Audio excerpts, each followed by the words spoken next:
You belong to me, Issei. In a world where love transcends sanity. Hello everyone, welcome to What If Issei Fell in Love with Yandere Infinity Dragon God Emperor movie. Before we start, please go support reytheorix for writing that awesome fanfic. This is the translated version I made. There will be some mistaken characters' gender, but of course Issei is a male.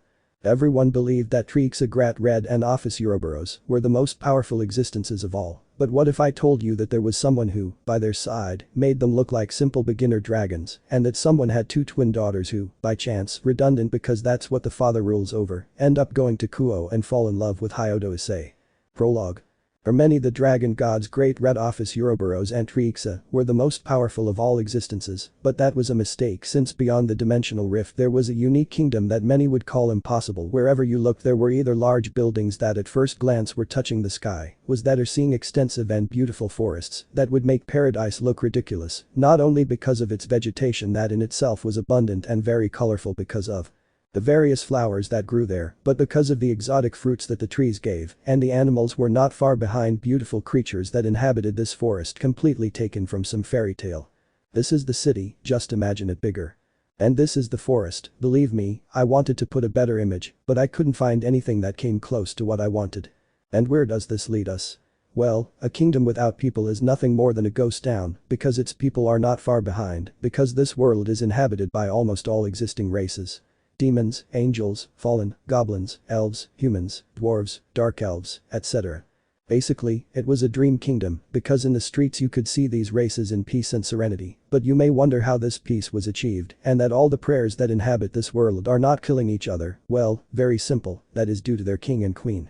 King Ren Destinies was considered one of the most fair and correct rulers of all, so much so that his people blindly believed in him, because according to them he led them to a golden age, but a charismatic king alone was not enough to rule a kingdom so powerful and unstable at the same time, because although you may not believe it, his kingdom possessed the whopping amount of 10 quadrillion of population, and that added to the fact that his people are not exactly calm among themselves, gives the result of many uprisings against him. For many kings that would be a nightmare, but Ren was another story, since he was not only wise but powerful. He was perhaps the most powerful being in all metadimensional existence. No one could challenge him without a risk of being divided into 150 parts all in different dimensions. That is why he was not only the king of the primeval kingdom, the first kingdom, but also the primordial god of destiny, the one who controls the threads of destiny that govern the life of every living being, whether good or bad, cruel or compassionate, kind or stupid. In short, he decides what you will be throughout your life. But even with it, there are cases that can be counted on the fingers in which certain individuals called the uncontrollable ones step out of their original destiny and create a completely new one. Cases like King Arthur, who was originally destined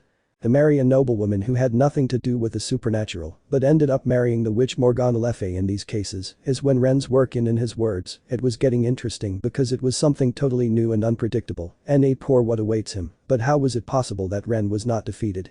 He was certainly powerful but not invincible, and he knew that perfectly well because despite everything he had a weak point, which was his sword called Yamato. And you will wonder how it is, because this weapon was forged with the only metal capable of harming a primordial deity, the Steel of Eternity, a meta that is already impossible to obtain unless you travel to the beginning of time to get it. That added to its ability to harness the user's energy in an almost unreal way, made it the perfect weapon. To give an example, if you channel the magical energy of an average human into the edge of the blade, the resulting attack will be of the magnitude of a high-class demon bordering on the supreme. That is why Ren never separates from his sword despite being his weak point. As for Queen Aeris Destinies, what can we say? This was one of the most beautiful and capable women in the entire kingdom, and a woman of very warm and calm character. Many will believe that she is just a pretty face next to the king, but that is not the case. She was not only the most beautiful woman of all but the most powerful mage that exists in the primeval kingdom. Her knowledge of magic extends to the point of creating magics named by herself as core magics that in that sense are the pinnacle of each element. For example, using the ice core magic in a terrain of high volcanic activity, it would remain as a glacial plain for a minimum of 10,000 years. These magics were one of her greatest prides, but at the same time they were her greatest fear because of the damage they would cause to the environment, making it almost permanently uninhabitable. Even her husband agreed to catalog these 8 core magics as prohibited magics for any race, but even without them, this was a mage of a ridiculously high level worthy of the title of primeval queen. These were the kings of the primeval kingdom who ruled it with wisdom, justice, and equality, a truly dreamlike kingdom that was about to go through its biggest crisis, and one that would make a fool of the War of the Infinite Abyss. More on this later. This crisis was the 17th birthday of its two princesses, and how was it possible that this could be worse than a war? Well, it was because they were going to the human world to experience life there and gain the knowledge they would need in the future to rule. The eldest of the Ayano Destinies twins. The woman who inherited most of her mother's traits such as her beauty and personality and her father's character and wisdom, being that at an early age, she already showed the gifts of a great ice mage, being known in the primordial kingdom as the princess of the ice wasteland, she was part of her father's elite warriors at her own request, and this was the second most powerful within the named 10 Swords of Destiny, and she was proud of what she achieved since her father. Although he pampered her a little, will never make it easy for his daughter so that she learns the hard path that she will have to face ahead. That said, she admires her parents for their fair and impartial policies above all. Her favorite weapon was a white katana, made to allow her to use her ice magic on the blade of the sword, thus turning it into a sword capable of freezing almost anything with a single cut, in other words, an almost instantaneous death. As for the younger of the Enrolled Destinies twins, this was no exception to her parents' pride since she turned 5, she already demonstrated mastery above any other person over fire magic thus, along with her sister becoming the third most powerful of the 10 Swords of Destiny, and her nickname was Herald of the Ruin of the Infinite Flames. She was the owner of the second most destructive fire magic in the Primeval Kingdom, only below her mother, and her father experienced it firsthand when she made her angry on one occasion, let's just say that. That spring the king was not present due to 5th-degree burns all over his body, but unlike her sister, she had a much more childish and tender personality, as well as being more lively, and although she loves her family very much sometimes she is jealous of her older sister for taking all the good genes. One more thing that was not mentioned is that when the two of them fight together, they become almost invincible due to their almost impeccable synchrony in role, wielding her trusty double mace. Designed so that her fire magic can pass through it, turning it into her favorite weapon, and Ayano with her katana capable of turning almost anything into ice with a single cut and destroying it. They were known as the Chaos Duo who so far have 99 wins and 1 loss, and if that defeat was against their parents, it didn't take them more than 5 minutes to defeat them, just to teach them a lesson. Never let your guard down, since someone more powerful can always appear and end it all. That's the story of what may be the most powerful family of all time and what brings us to the current situation. Ayano. Father mother, we are no longer going to the human world. Said a very excited Ayano. Enroll. Yes, what one chance said, we're already leaving. I want to see the city where we're staying. Said an even more excited Enroll, who happened to be carrying several items. Among the most notable were an umbrella, sunscreen, a book on how to relate to boys, which, by the way, caused her parents to twitch their eyes. They didn't like the idea of seeing their daughters with random men, and a complete guide on tourist sites to visit in Japan. Ren. I know you are excited, daughters, but I remind you that this is a learning trip so that you can gain experience as people and as leaders, do not forget it. Said Ren, a little uneasy about what his daughters' lives would be like in the human world. Agares. Your father is right, this is not a vacation trip, don't forget it. Said Agares, calm on the outside, but inside she was dying of nerves of leaving her 2 babies in the human world and something could happen to them. Both. We're sorry. The twin said, a little sorry for how they took this trip. Ren. And they already decided in which city they will stay. Ayano. Yes, father, we will stay in the city of Kuoh in Japan. Since this is a city protected by demons, we think it will be the quietest, since the incidents of stray demons and wayward priests will be less than in other cities. Ayano said calmly while her parents did not believe what they heard. Agares. Daughters, but are you sure you want to stay in that city? He said with concern in his voice. Enroll. What are you worried about? After all, we are very powerful. No one in the human or supernatural world can stand up to us. She said, a little surprised by her parents' attitude. Ren. What worries us are not the stray demons, much less Chaos Brigader Trixa himself, what has us in this state, the Sekiryuutei. Ren said with clear concern. Ayano. The Sekiryuutei. Is he someone bad? Ayano asked. Agares. No, quite the opposite. He is someone very kind, gentle, protective and a great person. Aria said before her daughters could answer. But it is that same kindness that worries us. Enroll. What do you mean, Mom? Why are you worried about that? Enroll asked, somewhat puzzled. Ren. You know he has a harem, right? Both nod. Well, he didn't conquer them for being the Sekiryuutei or for his power, but for his personality. In other words, what worries us is that you end up falling in love with him. Ren said with a serious face. Both. Jahaja. The twins laughed. Agares. What's so funny? I asked. Ayano. What dad said that about falling in love with the Sekiryuutei? Ayano said between gasps and laughter. Enroll. How are we going to fall in love with a pervert like him? Enroll added. Ren. The same way that Rias Gremory, Akeno Himejima, Asia Argento, Irina Hyoudou, and possibly Zenobia IV fell in love with him. Ren said, to which the twins stopped laughing and prepared to listen. Ren. Remember that the aforementioned earned in that sense like you without any feelings for Hyoudou Issei, but fell in love with him for his kindness, layers of even I would dare to say miracles. Ren said seriously. Ayano. Calm down, Dad. That won't happen to us after all. What's the chance of running into him considering he just defeated Riser Phoenix in a near-death battle and he's probably being pampered by the girls around him? Ayano said. Inral. That's right, well, we would love to stay and discuss, but it's getting late to go. Let's go, One-chan. He said, pulling his sister's arm. Ren. Hey, wait, we haven't finished, they already left. Ren said, exhausted. Aeris. Yes, I suppose you can keep an eye on them through that Issei boy's thread. Aeris said, already resigned. Ren. I would love that, but Issei is an uncontrollable case, so I have no way of knowing what will happen. Ren said with a serious expression. Aeris. So you're saying that anything can happen? She said, receiving a nod. What do we do? Ren. Nothing. This surprised her. She just trusted that nothing bad would happen to them, although she had a feeling that with the boy by their side, everything would be fine. Ren said, not knowing how right she was. And so the story would begin between the one who a year later would be known as the most powerful Sekiryuutei in history and the Chaos Duo. And end of prologue. Sorry for being short, but as I said, it's my first fic, the first chapter will be much more detailed, I promise, and with that I say goodbye bye. Chapter 1 Arrival at Kuoh and the Opposite Twins. It was a sunny day in the city of Kuoh, everything was quiet and peaceful on the streets where the first rays of the sun touched. You could barely see a few people on the streets, some on the morning jog, others opening their businesses, others walking their pets. But in a certain house owned by the Hyoudou family, something unusual was heard. A very shrill scream. Believe me, I couldn't find the image I wanted. I was the scream that was heard throughout the area, that was the scream of our favorite chestnut Hyoudou Issei, but what caused it? Issei kk está pasando. Issei, why is the first thing I see when I wake up are breasts? Suddenly he is burned. What boo Butchu, why is Butchu burning me, and especially naked?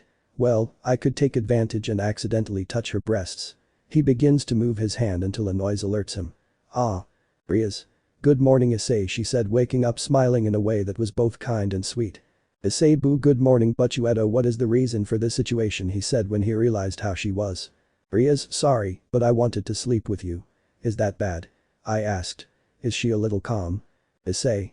It's not that I can't, it's that I don't know how to react to such a magnificent situation, said the brown-haired man, a little calmer but very nervous for having his mistress's body so close. Rias.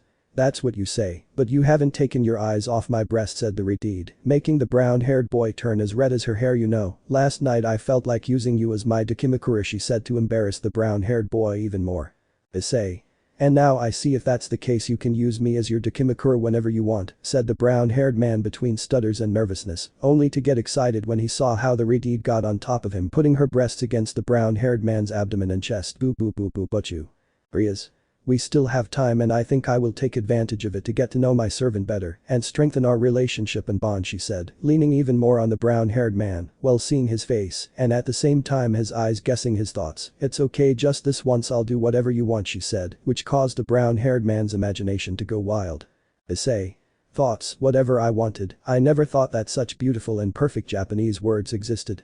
He thought, well, he only said a single word, Butchu. Issei-san, it's time for morning practice. Please get up and get ready, said the female voice on the other side of the door, which put the brunette on alert, but on the other hand, the redeed had a malevolent idea, while a slightly perverse smile appeared on her face. Issei.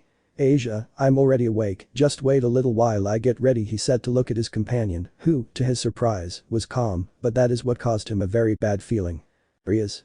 Asia, wait a little longer Issei, and I should get ready, said the redeed, only for the door to open suddenly, showing a beautiful blonde with long silky hair, medium breasts, well-shaped hips and waist, and thin but very attractive legs, while wearing her gym uniform with an impressed face. Issei. And I say good morning to Asia, said Issei with a mixture of nerves because of the situation he found himself in, and a little scared about how the ex-nun would react. Rias. Good morning Asia, she said with a voice that carried a mixture of victory for having slept with Issei and confidence for the reaction of the ex-nun, that was just as she expected. Asia. I'll undress too, she said as she began to take off her clothes, receiving a surprised reaction from Issei and a calm one from Rias. I don't want to be left behind. Almost the next second Issei's alarm clock rings, showing an athletic girl saying the phrase, "It's 5 a.m, let's do our best," thus ending this peculiar scene that has already become a custom in the Hyoudou family's house. At another point in the city, more specifically in Kuo Central Park, you can see a portal opening from which two women emerge. These are none other than the Descendant twins who have just arrived in the human world and their home for the next 2 years. But the most curious thing is not the arrival of the twins, who could be said to be more than opposite poles, but the luggage they were carrying, which was easily a mountain of industrial-sized suitcases that were on a wooden cart, the typical ones used to move materials from one place to another with less physical wear and tear.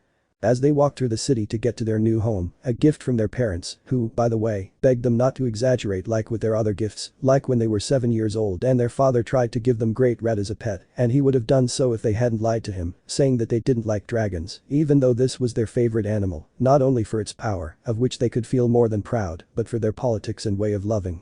That could only be described as magical or when they turned 12 and their father gave them their weapons so much that to this day, they are still grateful, as well as a majestic white and red Pegasus for the two twins, which although they keep them because they were gifts from their parents, they know that Pegasi are almost impossible to tame and control, and especially the ones they received, that were of the celestial Pegasus species, were not only as fast or faster than light, but they could travel to other dimensions. Since then things were not calmer since they were only the gifts and presents they received more and more exaggerated, but on this occasion they were lucky both Ren and Agares knew that their daughters could not attract too much attention and therefore they only gave them an average house, 2 floors, living room, kitchen, 2 bathrooms, 4 bedrooms, backyard, basically an average house, but the basement was the exception since it was a training camp of a size that would make the family territories look ridiculous. Gremory, Sitri, and Phoenix combined, but that reaction is for another time, and they thank their parents for a normal house. Akeno. At least this time they didn't exaggerate, she said, relieved to see that the house was normal, but with the feeling that there was a surprise in the basement. Enroll. And you can say that Wani-chan, I don't know what I would have done if they exaggerated like the other gifts they give us on our birthdays, she said, a little calmer since she came prepared to find a castle like her house, and that didn't keep her very calm, let's say. Akeno. Anyway, let's go in. I'm exhausted from the trip and I already want to unpack my bags and clean up my room, she said, then opened the door and entered. Enroll. I'll do the same, Wani-chan, but first I'm going to explore the house. Something tells me that our parents might have left us a note or something like that, she said, to start searching and seeing that on the table there was an envelope. One-chan, I found the letter, she said, and then her sister approached to be able to read. Let's see what our parents tell us. Letter. For my daughters, as you already know and as I have explained to you previously, this trip to the human world is for you to gain experience about people and their way of acting. For this reason you were enrolled in the Kuo Academy, so that at the same time that you socialize, you also learn about everything related to the human world and its customs. This goes especially for you, Enroll, that I know you, and if you skip even one day of the academy, your mother and I will make sure to give you a more than exemplary punishment. While reading the letter, the reader's blood ran cold and she turned pale, swearing to never skip a day of classes. Well, with this clarified, I am going to explain things a little. And the house first, do not even think about calling the attention of the factions. You must pass as common humans at least until they agree to a peace treaty, something that I still see a bit far off, but if it happens, I plan to reveal our faction that same day as an ally. Second, the basement of the house is a field highly resistant training, so do not neglect your training, and third and most importantly, try to socialize with a Sekiryuutei and maybe he will help you overcome your traumas and if possible help him overcome his own. That would be all. Remember, Enroll, I will be watching you. Without further ado, I leave you. Take care yourselves, your father loves you. Akeno. Dad, I'm exaggerating, don't you think? He said, to see his sister pale and a little scared. Enroll. At least you are not under threat from our parents. I don't want to imagine what they will do to me, he said, to remember how creative they could be in punishments. Akeno. But what did he mean by that trauma that the Sekiryuutei had? She asked, a little confused. Enroll. I have no idea, she said, very confused. Akeno. Well, that's the least of it. It would be better to get ready to go to the academy. It's lucky we have time, said the older twin, to the concern of her little sister. Enroll. You're right, we have to hurry, she said, very upset and scared by her parents' punishment. Change of scene. We see a chestnut tree walking through the streets of the city to get to the Kuo Academy, thinking about what happened in the morning, a little, for lack of saying, very distracted and almost without noticing his surroundings. Issei. Butchu has behaved very affectionate and kind since I defeated the Akatori. Well, it must be her way of showing her gratitude for saving her from the commitment, although I don't know what to do if I do something inappropriate with Butchu. It's sure that Asia will get angry. It's like walking on a tightrope. What can I do with this confusing situation, said the brown-haired boy, without realizing that very soon an event would occur that would mark his life forever, and that would lead him to put aside the pain that he still carries in his heart to this day. As he walked, he didn't notice a voice shouting at him until it was too late. "Move, move, move," said the female voice, causing the brunette to turn around, only to see how he crashed into a girl. "Issei ga," the brown-haired boy almost screamed from the pain. "Pia," screamed the unknown girl as she collided with the brown-haired boy. "Issei, what's wrong with you?" He stopped mid-sentence as he contemplated the beauty of the girl he bumped into, realizing that she was incredibly beautiful, both her red hair and fire, her eyes a very deep dark blue, and her body was not far behind. She was not what could be called glamorous, but she definitely falls into the category of cute, but what caught his attention the most was that she was wearing the female uniform of the Kuo Academy. "Issei. Excuse me, are you okay?" he said, very worried about the young woman in front of him, fearing that she could have hurt herself. "Don't worry, I'm fine, but why do you stay there still when I told you to move?" asked the girl without looking into the eyes of the young brown-haired man in front of her. "Issei. Sorry, I was thinking about something, and I didn't notice that someone was talking to me," said Issei, a little embarrassed and with his eyes covered by his bangs. "I see. Hey, what's your name? Could you at least introduce yourself, don't you think? And look me in the eyes when you do it," said the redeed in front of him. "Issei. It's okay," he said while showing his honey-colored eyes that according to her, matched her style and hair. "My name is Issei Hyoudou, but you can call me Issei or Ice, whichever is fine," he said, looking into the redeed's eyes while sketching a calm, happy and sincere smile, which made the girl blush a little. "And now I see, well now it's my turn, my name is Inral Destinies," he said, looking into the brown-haired man's eyes and being so surprised that he could hardly believe what he saw. "Issei Inral, that's a nice name, nice to meet you, and I hope we get along, Inral-chan," said the brown-haired boy while showing a sincere and gentle smile that added to the way he called the girl managed to make her blush in an almost exaggerated way. "Inral equally," he said with stutters and almost exaggerated nerves. "Issei. Well, I better go or I'm going to be late. See you another time," said the brown-haired boy to speed up his pace because the last thing he wanted was to make the student council president angry with how strict she is. Silence was all there was until. "And what could you see in his soul?" said the female voice behind Inral, clearly intrigued. "Inral. I could only see light. He is not someone bad, on the contrary, I could see his true personality, not the exterior but the interior, his kindness, his tranquility, his chivalry, his concern and his feelings. At the same time I could see the pain he carries, which makes me wonder how he can smile with such pain in his heart." One each aunt said Inral to his sister, who was clearly surprised until she spoke. "Ayano. I don't know, but one thing is certain. You became interested in him, and I'm not saying this as a joke, but because it's the truth, and from how you described him, I think I'll give him a chance to see if he's worthy of you and my little sister," said the white-haired girl with a small but visible blush, impressing her little sister quite a bit. "Inral. Do you think that father and mother sent us to the human world knowing this, Wani-chan?" said the redeed, clearly intrigued by her sister's response. "Ayano. I don't think father or mother anticipated this fact. Remember that Hyoudou Issei is an uncontrollable case," said the white-haired woman calmly and a little intrigued by the matter. "Inral. You know I think I should believe in father more, don't you believe One-chan?" "Ayano. Yes, I think so too." Change of scene at Kuo Academy. Now we can see a large academy in which a large number of students enter, mostly women, since this academy almost 2 years ago used to be only for women, but on that same date, it was announced that it would become mixed, so many men took the entrance exam, most of them hoping that upon entering they could get a harem. Of course, the academy only admitted 20% of the students since, being a highly prestigious academy, the entrance exam was very hard, and that would be the explanation why the male-female population is 20/80 in favor of women. Now let's focus on the interior of the academy, more specifically classroom 2B, the same one where our favorite chestnut studies and which is in total turmoil due to the news that there will be 2 new transfer students, and opinions were quickly divided into men and women. MAN1. I hope they are nice girls. MAN2. And having big breasts would be great. MAN3. But the most important thing of all is that they are single, to which all the other men except Issei shouted in unison. All the girls. DIRL1. I hope they are 2 boys like Kiba. DIRL2. I hope they are single. Girl 3. I hope they are true gentlemen, to which all the other girls in the class shouted in unison. But the brown-haired boy was another story.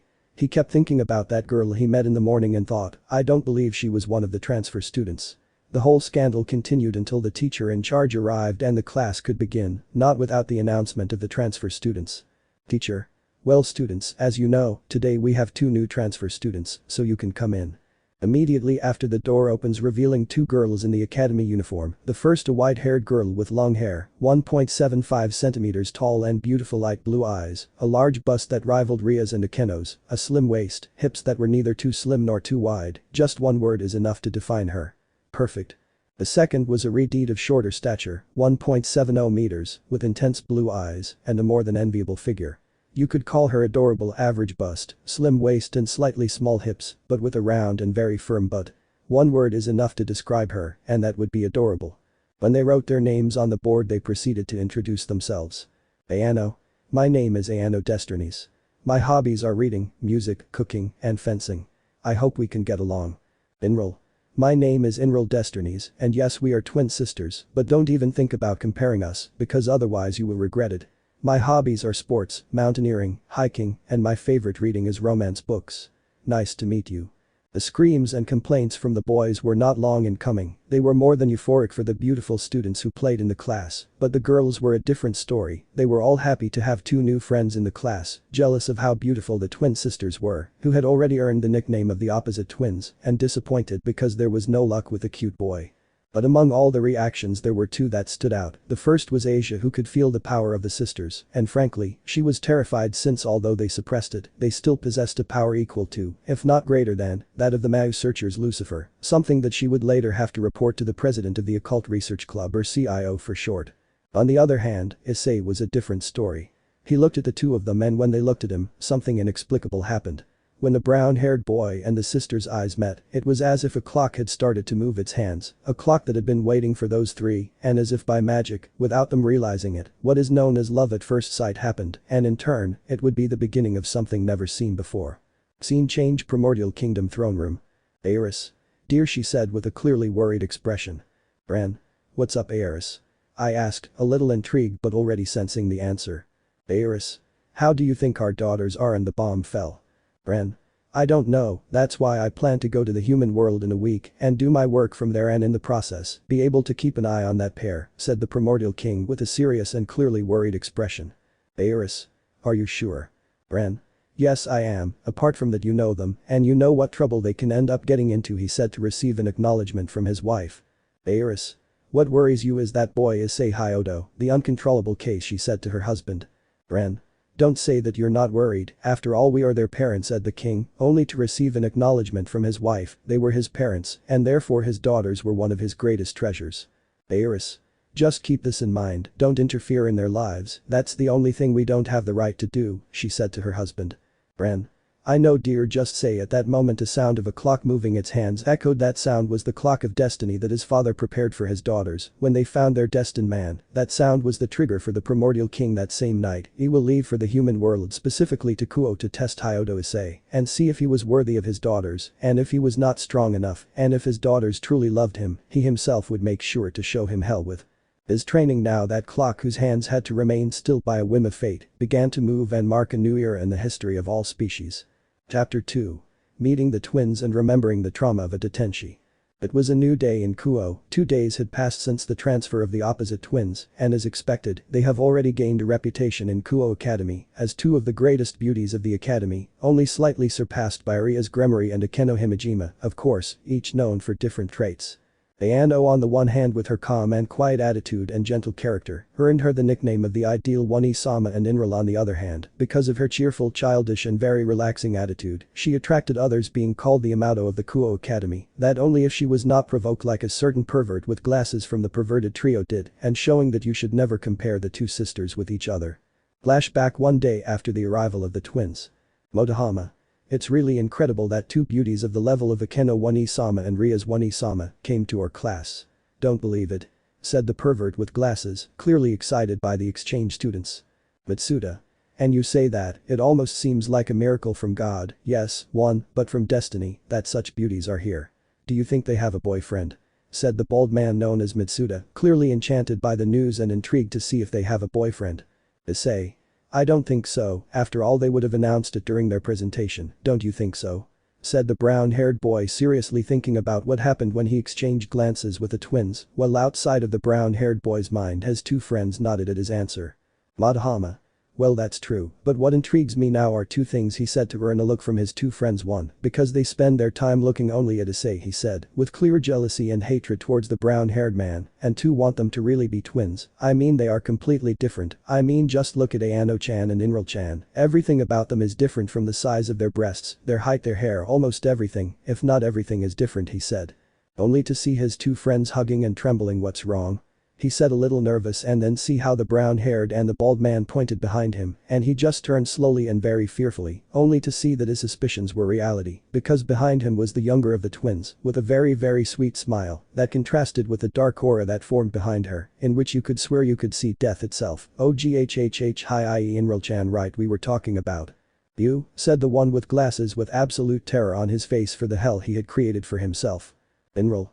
Excuse me, Mitsuda-san, but I think I made it clear what would happen to whoever compares me to One-E-chan, isn't that right, he said without stopping smiling, causing panic in the aforementioned. Tell me something, do you have any last words, said the youngest of the Destinies, while the black aura grew more and more to the point of flooding the entire room, in which there were two types of reactions. On the one hand, all the students in general were lamenting for Motohama and the stupidity he committed, and on the other hand a certain ex-nun saw this with a mixture of terror and curiosity, terror for that aura emanating from the youngest of the transferred students, and intrigued to know if with this she could discover something about the two new ones, and the extent of their strength for the report to her president, and why she doesn't help her simple partner to her. Also, it seemed rude how Motohama compared Ayano-san and Inral-san, as she and most called them. Motohama. Do you think you could tell me your measurements? He said in an attempt to save himself, only to almost instantly receive his punishment. That day at the academy, only the screams of pain of a certain black-haired man with glasses were heard, and a message recorded in all the boys of the academy. Never, ever compare the twins. Then flashback. It was time to leave the academy except for the clubs and the student council, but we focused on a certain club based in an old building, the CIO, Occult Research Club, which was discussing the new transfer students and worrying its president about the report she received from her bishop regarding the power they are trying to suppress, which by the way had her very worried, since if they became enemies, there would be no way to confront them. Rias. So you're saying that they're desperately trying to suppress their power, huh? Even with that, they have as much power as Ani-sama, right Asia? She said with a serious face to her bishop. Asia? Yes, but you, not only that, I feel like they know we are demons, said the ex-nun, only for Rias to put on a face between worried and serious about that news. Rias. I see, in that case it's best to keep an eye on them, Kaneko, she said, and called her tower that until now was listening with a cookie in her hand. Kaneko. Understood, but you, I'll keep an eye on them, she didn't finish saying since a certain brown-haired man interrupted the conversation. Issei. Wait, but you, Kaneko-chan, I think the best thing would be for me to be the one to watch them. After all, the two of them seem to have some interest in me, and I think I can take advantage of it to get close to them without danger, since if they are really that strong, I don't think we should risk sending Kaneko-chan, since she could be discovered, said Issei, only to receive a nod from the Redeed, since she was right, and with that power detecting Kaneko was an almost guaranteed possibility, and there was no way to say how they would react to discovering that they were being watched. It was better not to risk such a delicate matter. Rias. Are you sure Issei can be dangerous and you know it? She said, worried about her pawn and secret love, only to receive a nod from the brown-haired boy. Issei.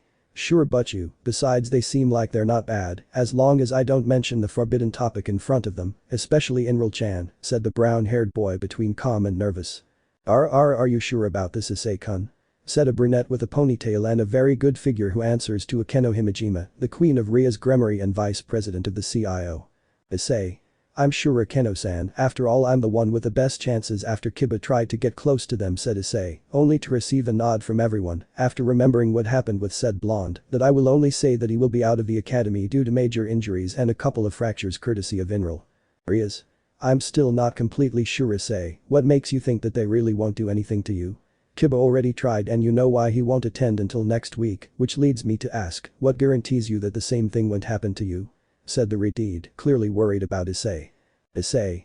What makes me believe that nothing will happen is that the first time I ran into them they didn't break any bones, and also the fact that they seem clearly interested in me. I don't know if it's because of my power or something else, but one thing is certain. They might not do anything to me. Said the brown-haired man with a mixture of being sure of his words and nervous about the results. Asia. If only they didn't scare me so much. Issei-san could help him, said the ex-nun, clearly worried about Issei. But Issei-san, I think the first time he met them was in the classroom when they introduced themselves, she asked the brown-haired girl with clear intrigue, causing the interest of the rest of the club members. Issei. Well, Asia, it was certainly the first time I saw Ayano-chan, but with Inral-chan the story is a little different. I met her on the way to the academy when we ran into each other. At the end, I could see that she's not a bad person, she just doesn't like being compared to her sister, said the brown-haired man to get the attention of the rest of the club. Besides, I think we'll be able to get along quite well, he said, reluctantly receiving a nod from Rias for Issei to be the one to approach the twins. Change of scene. Primordial Kingdom, Primordial Castle, this will be the name of the castle.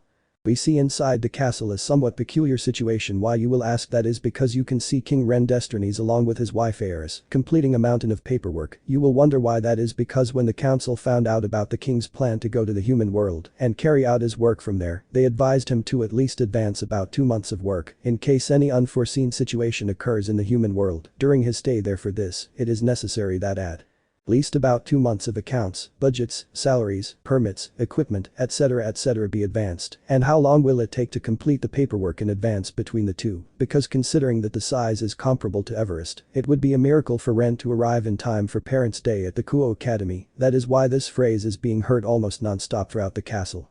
Ren, I swear I'll destroy the damn council for this. Yep, our favorite king will take a while to arrive. Change of scene. Kuo Academy, end of classes. Now we go to the entrance of the academy in which a brown-haired man is waiting, lying on it, and why isn't he in the CIO with the others? Well, that's because he asked for permission to miss the meetings until he could make friends with the twins. That's why he was waiting for the two to leave, and while he was deep in thought, a voice in his head resonated, a voice he hadn't heard since she offered him his left arm. This was Drake's voice. Drake. Partner, are you sure about this? I don't think it's a good idea to talk to that pair just like the Gremory, and the nun said, they are very dangerous. In the worst case scenario, you would end up dead and you know it. Said the dragon to get Issei's attention, because since the confrontation against Razor Phoenix, he hasn't spoken to the brown-haired boy again. Issei. Drake is strange, I haven't heard you since I gave you my arm, so you could use the balance breaker against the Akatori, and why do you sound so nervous all of a sudden, said Issei, between calm and surprised by the way Drake acts. The RAIG, it's just that I'm worried. I remind you that I am sealed inside you, and I can only tell you this, I could feel the power of those two, and I guarantee you that it is terrifying. The last thing I want is to make an enemy of them too, just for that I went out of my way just to warn you, be careful with those twins. I don't know the energy they emit, therefore I don't know if they are allies or enemies, that's all, it depends on you, listen to me or not. Well, I'm going to sleep, he said in Welsh Dragon, only to then hear snoring, which made the brown-haired man sweat a drop of sweat, who would have complained if it weren't for the fact that two figures that he was waiting for were coming out of the academy. Issei. Ayano-chan, Inral-chan, this way, said the brown-haired boy, almost shouting and raising his hand while waving it in the air to the two who were leaving the academy, who had calm expressions as they addressed the brown-haired boy. Ayano, Inral. Hello Issei-kun-chan, the twin said to the brown-haired boy in a calm voice in Ayano's case and very animated in Inral's. What do you need? They asked the brown-haired boy almost in sync. Issei. I was wondering if you would like me to show you the city since you are new, you shouldn't know the surroundings, said the brown-haired boy calmly while he waited for the reaction of the twins who were clearly thinking what to answer until. Inral. Of course we accepted the truth, you saved us since we knew almost nothing about the city, and shopping, among other things, was becoming hell, said Inral, while her sister nodded at what Uramoto said. Issei. Perfect, then what do you think if we go then, he said very excitedly while being followed by the twins, of course without them realizing at a prudent distance, a certain albino loli was following them, believing that they did not notice her presence a serious mistake, since the twins had already noticed her, so it was Ayano who decided to intervene. Ayano. Sorry, I have to go back for something I forgot, I'll be right back, she said to Sale running in the direction of the academy, but just when she was lost from Issei's sight, she made a highly rapid movement, placing herself behind her pursuer to whom she only said, you shouldn't spy on others, she said, causing an expression of terror to the albino, but before she could say anything. I would suggest that you leave, I won't do anything, but I promise you that the next time you try to spy on me you won't get out so easily, so don't make me keep that promise, understood, she said to receive a nod from the loli who only said one thing. Kaneko. I have to warn Butchu, said the loli, and then left with a single thought, Issei-senpai, be careful. Change of scene. Streets of Kuo. Sunset. We see our protagonist guiding the twins through the streets and points of interest in the city, such as the shopping center, which by the way was grateful that it was not a date and ended up as a pack mule, shortly after he took them to the square, the same place where our chestnut received a pamphlet from the Gremory clan, and in turn, it was the beginning of his new life. When remembering these events, he put on a melancholic face for a second that quickly changed so as not to worry his companions. Something he did not know is that they managed to notice his look but decided to leave the matter there so as not to worry Issei. Well, the tour continued through places like the aquarium, various restaurants, highly populated streets, and to end up in the central park of Kuoh. The same place where our chestnut discovered the supernatural and what good memories that specific source did not bring him. Issei. Well, that would be all for the tour. Are there any questions? Issei asked the twins, who looked at him with a calm face. Akeno? Well, I just have one question, said the silver-haired girl to get the brown-haired boy's attention. Why did you seem sad in the plaza? She asked to receive a look of surprise and nervousness from Issei. Inral. Ah, I was wondering that too. It almost seemed like Issei-san didn't like that place at all, said the retard, only to receive a somewhat sad and melancholic look from the brunette. Issei. Well, I can't tell you that, you see, it's part of my past, and I still don't trust the two of them that much. Don't get me wrong. I know you're good people, but I don't want you to worry. After all, you just arrived in the city. For now, just enjoy your stay in Kuoh. But who knows, maybe one day I'll mention it to you, said the brown-haired boy, only to receive a somewhat complicated look followed by a sigh in surrender from the opposite twins. Akeno? Well, for now we give up. I can see that no matter how much we insist, we won't get anything, right? Inral, said the eldest, referring to her little sister. Inral. True, but promise us that one day you will tell us about the subject, understood? Said the younger of the twins in an almost authoritative voice, only to receive a quick nod from a nervous brunette. Time skip. 5 days. From that day on, Issei has been getting along better and better with the twins, to the point that these three had lunch together. Of course, from time to time they were in the company of Aki Murayama, Kaori Caddis, which only joined to warn the sisters of the perverted beast of Kuoh, or Issei comment that really did not cause grace. Once of Mitsuda and Motohama, the last one with some fear of the retard, and in that group, you could almost always see Ika, Kiryu and Asia Argento, friends of the brown-haired, although with Ika, things were almost jokes towards the brown-haired regarding his virility, or in other words, what makes him a man. That in the opinion of the brown-haired girl with glasses, was very good. As for the blonde, this by reflex of Issei, ended up in that peculiar group, which although she was still a little afraid of the twins, this was not so much to the point that she was able to start short conversations with Akeno, and quite unilaterally encouraged by Inral. Once the academy was finished, it was another thing because the group was reduced from 9 to 3, leaving only Issei and the twins. It was at that moment that Issei took advantage of walking around the city with the opposite duo and entering places like karaoke arcades and walking through places like Kuoh Park, a place that although at first brought back bad memories for Issei, these were slowly replaced by memories and memories with the twins, both happy, funny, embarrassing, and without him knowing it, the same trauma that has plagued him to this day has been healing little by little, but until he faces it, that trauma will continue with him. Regarding the report that Kaneko gave when she was caught by Akeno on the first day of following her, Ria's reaction was almost obvious due to the words that the silver-haired girl gave to the lowly. The decision was made to leave everything to Issei, not because they weren't worried about the brown-haired girl, but because there was no way of knowing what the two would do with anyone who followed them, or worse, with Issei himself, and until they knew what the two were up to, they would have to stay out of the matter by force and just watch over Issei from a distance so that nothing happens to him. Something that truly left the Gremory heiress more than furious and burning with jealousy because they were monopolizing her beloved Issei. As for Akeno, at times she felt like electrocuting the twins for taking up all of Issei's time. With Kaneko she was calm, or so she pretended, since inside she was worried that the brown-haired boy would be perverted and whatever, but he was still her comrade from the Gremory clan and a friend, even if she didn't admit it. And regarding Asia, she was the least worried due to the conversation she had with the twins, and she was able to realize that they weren't bad, they just didn't want to be spied on. Change of scene. CIO room night. We can see in the CIO room all the members of the club, including a certain blonde who was in an intensive treatment with the healing magic of the sacred gear of Asia, Twiling healing, in order to recover completely, well, at least physically, since that experience left him with a quite serious trauma with the younger of the twins, to the point that this could almost rival the hatred that Kiba has towards the Excalibur, who was leaning against the door with a serious look at the current situation. Kiba. "And how did you do, Issei-kun?" the blonde asked his partner and friend with a rather serious and slightly nervous voice, as he remembered a certain fiery-haired girl. That's what I'll call Inral's hair color, so as not to confuse her with Rias, who caused him a week of absences due to major fractures, to say the least, which made the brown-haired boy thoughtful and with an idea of how to make fun of the blonde. Issei. "Well, what can I say, at least much better than you, Prince of Kuo, at least they haven't broken any bones or almost taken out my spine," said the brown-haired man calmly, in order to observe the face that his companion made, which was worthy of being framed in a horror museum, since he remembered that day, and how the younger of the opposite twins almost ended up killing him, which made him tremble until a certain black-haired woman with a ponytail reprimands him, but why? For not properly awakening the blonde's trauma. Akeno. "Issei-kun, don't do that. Remember that Kiba-kun just returned after recovering from his injuries. Also, if you really want to activate the trauma, you should say it in a more malicious way."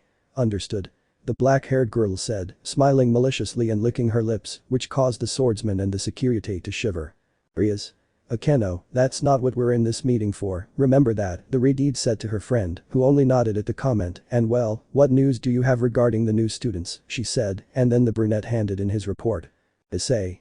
"Well, what I can say is that they are basically normal except for their great power, they are just two common high school girls with normal tastes like Ayano-chan, she likes, apart from what she said in the presentation, dancing, singing, cooking, reading, and long walks. As for Inral, she is a little more childish since she likes video games, especially fighting ones, exercise, something I could notice when I saw her run all over the city, while dragging a tire and carrying weights in each hand, and something else would be that she loves sweets so much, almost to excess, almost to the level of Kaneko-chan." That comment caught the albino's attention a little, and she also drinks a lot of milk, according to her it is to grow more, well that's all I could find out. And regarding his house, nothing out of the ordinary, it is a typical house.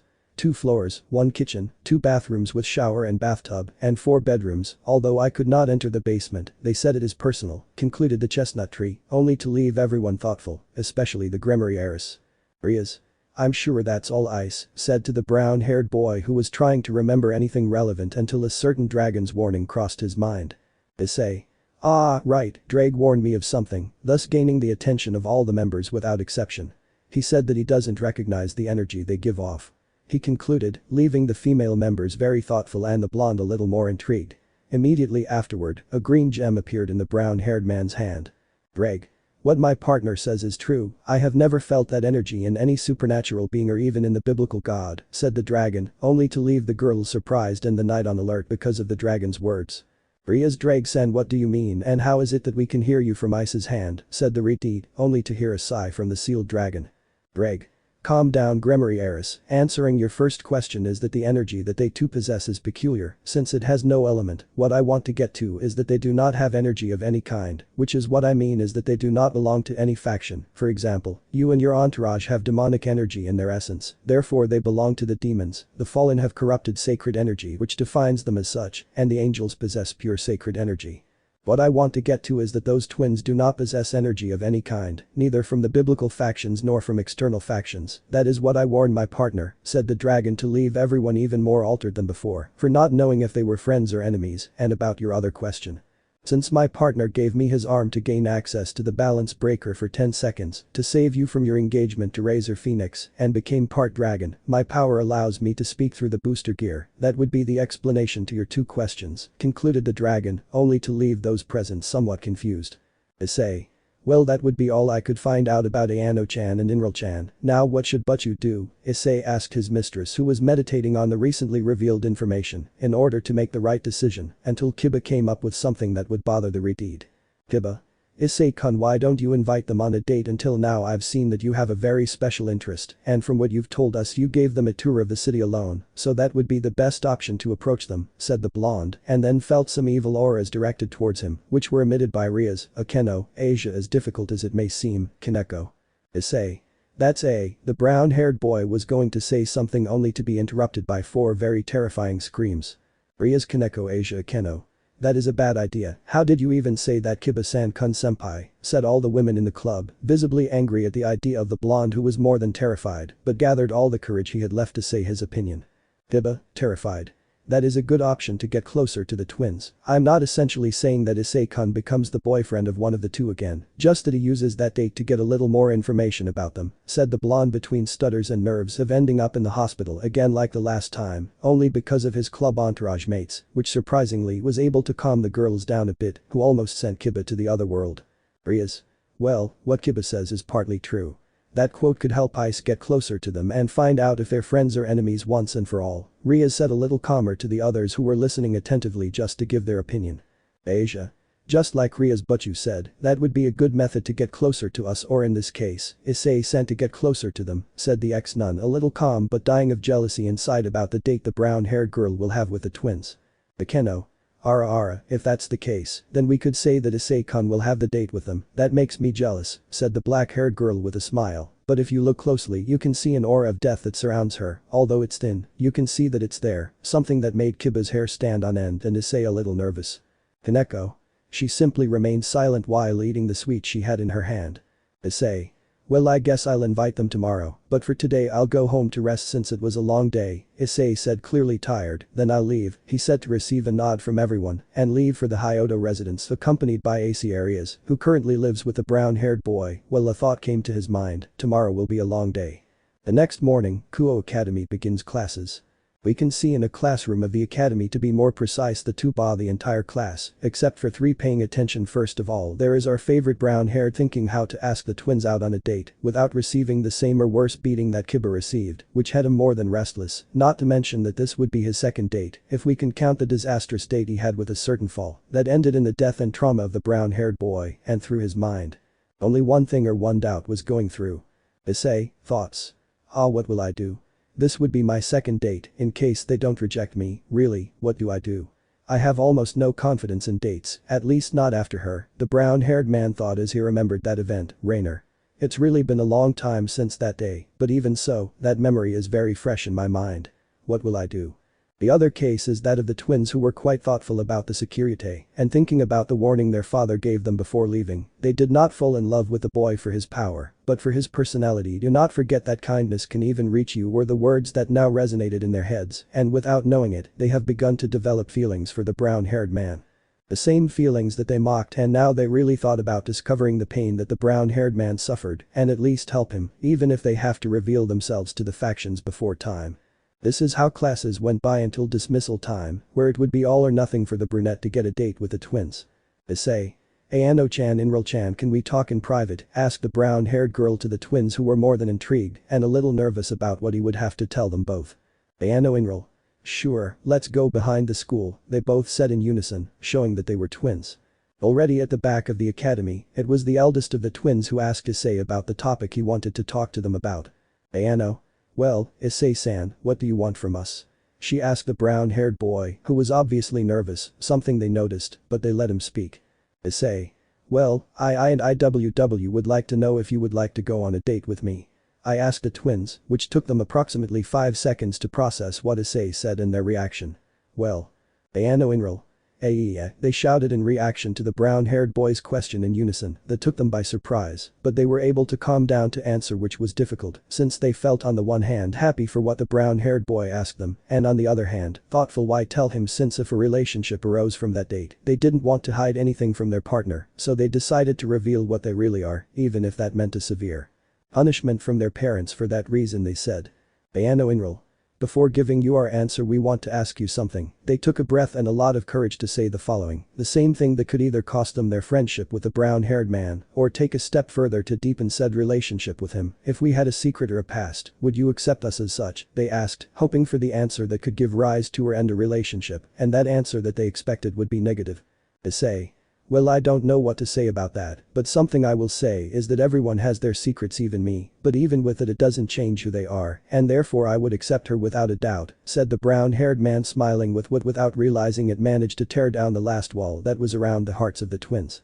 The same walls that they created after their disastrous first loves, with a sincere smile vast to finally achieve the impossible, and that could be considered the greatest achievement of any man, to conquer the daughters of the primordial god of destiny and reaffirm the determination of the twins to reveal themselves as they are before their still unknown most recent love interest. Ano in that case. Inral will tell you who. Ano. Or rather, what are we, he said to gain the attention of the Kitano. Binral we, with each word the tension increased. Ayano.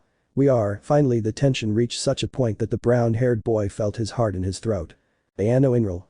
The daughters of the primordial god of destiny Ayano and Inral Destinies. Silence was all there was for 5 minutes until the brown-haired boy reacted and said the only thing that crossed his mind, which if we were to define it in some way, it looked like a warehouse of burnt and roasted cables, and the only thing he said was. Issei. Said Issei with his eyes wide open and his jaw on the floor. The revealed identity that awaits our favorite chestnut tree, find out in the next chapter. Well, first, sorry for taking so long on chapter 2, but it's here. That would be all. I say goodbye until another time. Bye. Chapter 3 Identity revealed the dragon's fury, and the training begins. Well, where we are right in the back of the Kuo Academy we can see 3 silhouettes. 2 would be the well-known opposite twins Ayano and Inral Destinies, who were calmly waiting for the reaction of the third, who would be Hyoudou Issei, who was shocked, but he was literally desperately trying to process what was happening in front of him, because the twins turned out to be the daughters of a god, and not just any god, but the primordial god of destiny. That was too much to process. 10 minutes had passed, and the twins looked nervous, so the eldest decided to speak. Ayano. Itu Issei-san, are you okay? Asked the silver-haired girl, which made Issei react, who seemed like he was gone. Issei. Sorry, I'm still processing all of this, and also the fact that they are the daughters of a primordial god. What is this primordial thing? I've heard of gods, but never of primordial ones. Could you explain that to me? The brown-haired boy asked, still very surprised and very intrigued by his father's title, to which the younger of the twins responded. Inral. Well, we could, but this isn't the place to give explanations. Just in case you don't know a place where we can talk calmly without interruptions, the fiery-haired girl asked, and the brunette's lightbulb went on, and he decided to take them to the club room, since he had the feeling that they don't like to repeat things twice. Issei. Well, we could go to the CIO room and at the same time give the explanation to the others. What they say, asked a brown-haired man waiting for the brown-haired man's answer, and just when the fiery-haired girl was going to speak, the white-haired girl got there first. Ayano. That would be excellent. The truth is I hate having to repeat things, and giving explanations irritates me, she said to make her sister angry by making fun of her. Issei. Well then it's decided, follow me, said the brown-haired man to address the CIO, followed by the twins, but what he didn't know is that they were talking with telepathy. If they can do that, meaning they can see people's souls, and they can't send each other telepathic messages, that would be an inconsistency. Ayano, thoughts? Well Inral, what do you want to tell me to create the link? The white-haired woman asked her sister in her head. INRIL thoughts. What I want to know One-chan is what the hell are you really doing? Will you give that explanation to the heiress of the Gremory family? That is going against Odo-sama's orders. Do you even know what he will do to us? The fiery-haired girl said to her sister through her mind, clearly fearing the punishment they will receive from her father, who had already made it clear that he and his wife were very creative with the subject of discipline.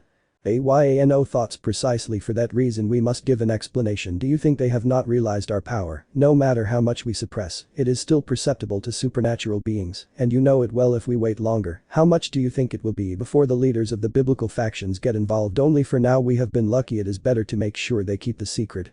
She said calmly, only to receive a reluctant nod from her little sister, who although she hated to admit it was right, the best thing is to tie up loose ends. INRIL thoughts. Well, I'll trust you, but if this gets out of control I'll tell Odo-sama that this was your idea, said the fiery-haired girl with resignation, cutting the link with her sister. Scene change. Occult Research Club room.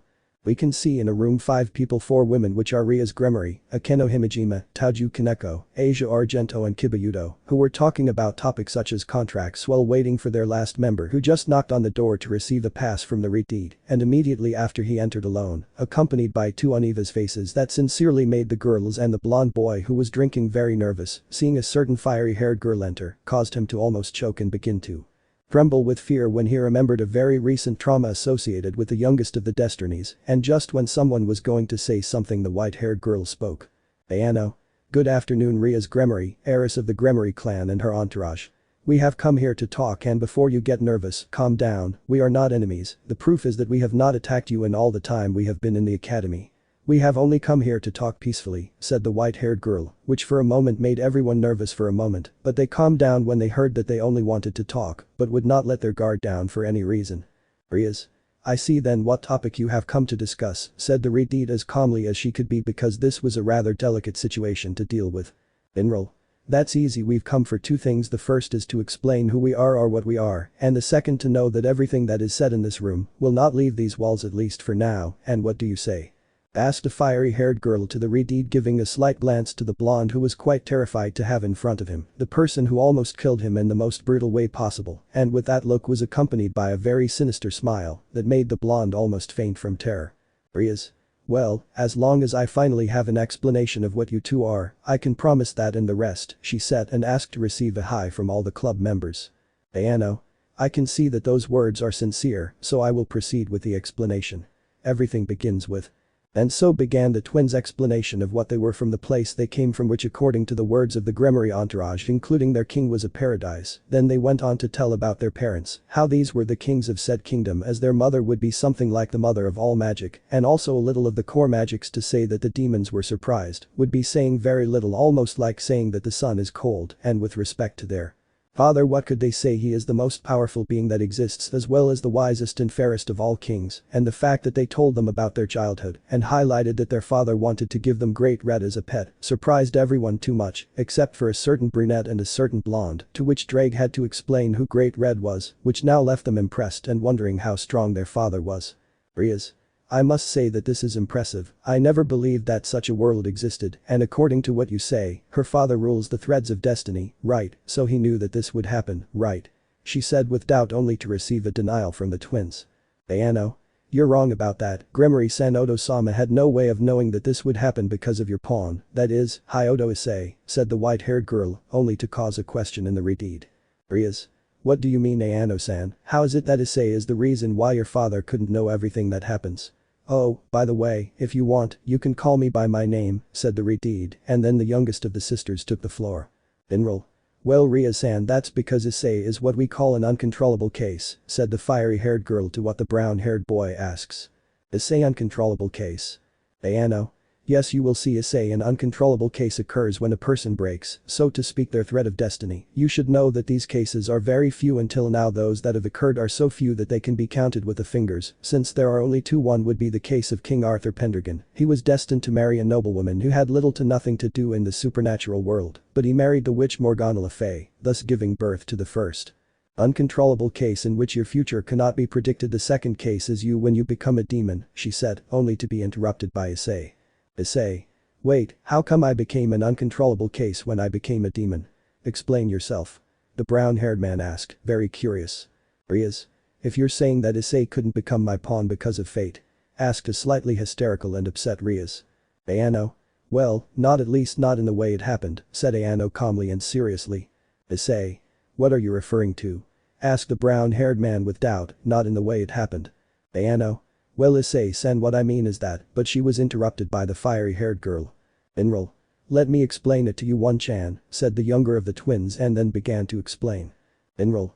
Well, that would be from your first encounter with the fallen angel Rainer that made the brown-haired boy sad when he remembered her. You see, your destiny dictated that after that first encounter, both you and she would fall deeply in love. That gained the attention of all who knew the cruelty of the fallen already dead, and right after that first date, she would reveal herself to you as a fallen under the command of Azazel, with orders to take you to Gregory to recruit you. Oh, don't worry about your destiny written if all the girls are present and except for us. Now yes, they were all in the room more than intrigued, and in Issei too thoughtful of what they would say next. After that, and with the tutelage of Azazel and other masters, you would become the most powerful Sekiryuutei of all, and becoming a key piece in the defeat of Chaos Brigade and its leader, which is not what will be said at first. That is all I can say about the subject for now, and if I've told you all this, how is it that Rainer killed you? You probably think that she didn't fall in love with you and things like that, but what happened is that someone intervened and brainwashed the fall to kill you. Issei. Who was the unfortunate one? Issei asked with clear anger towards the unhappy man who manipulated his ex-girlfriend and even his first love.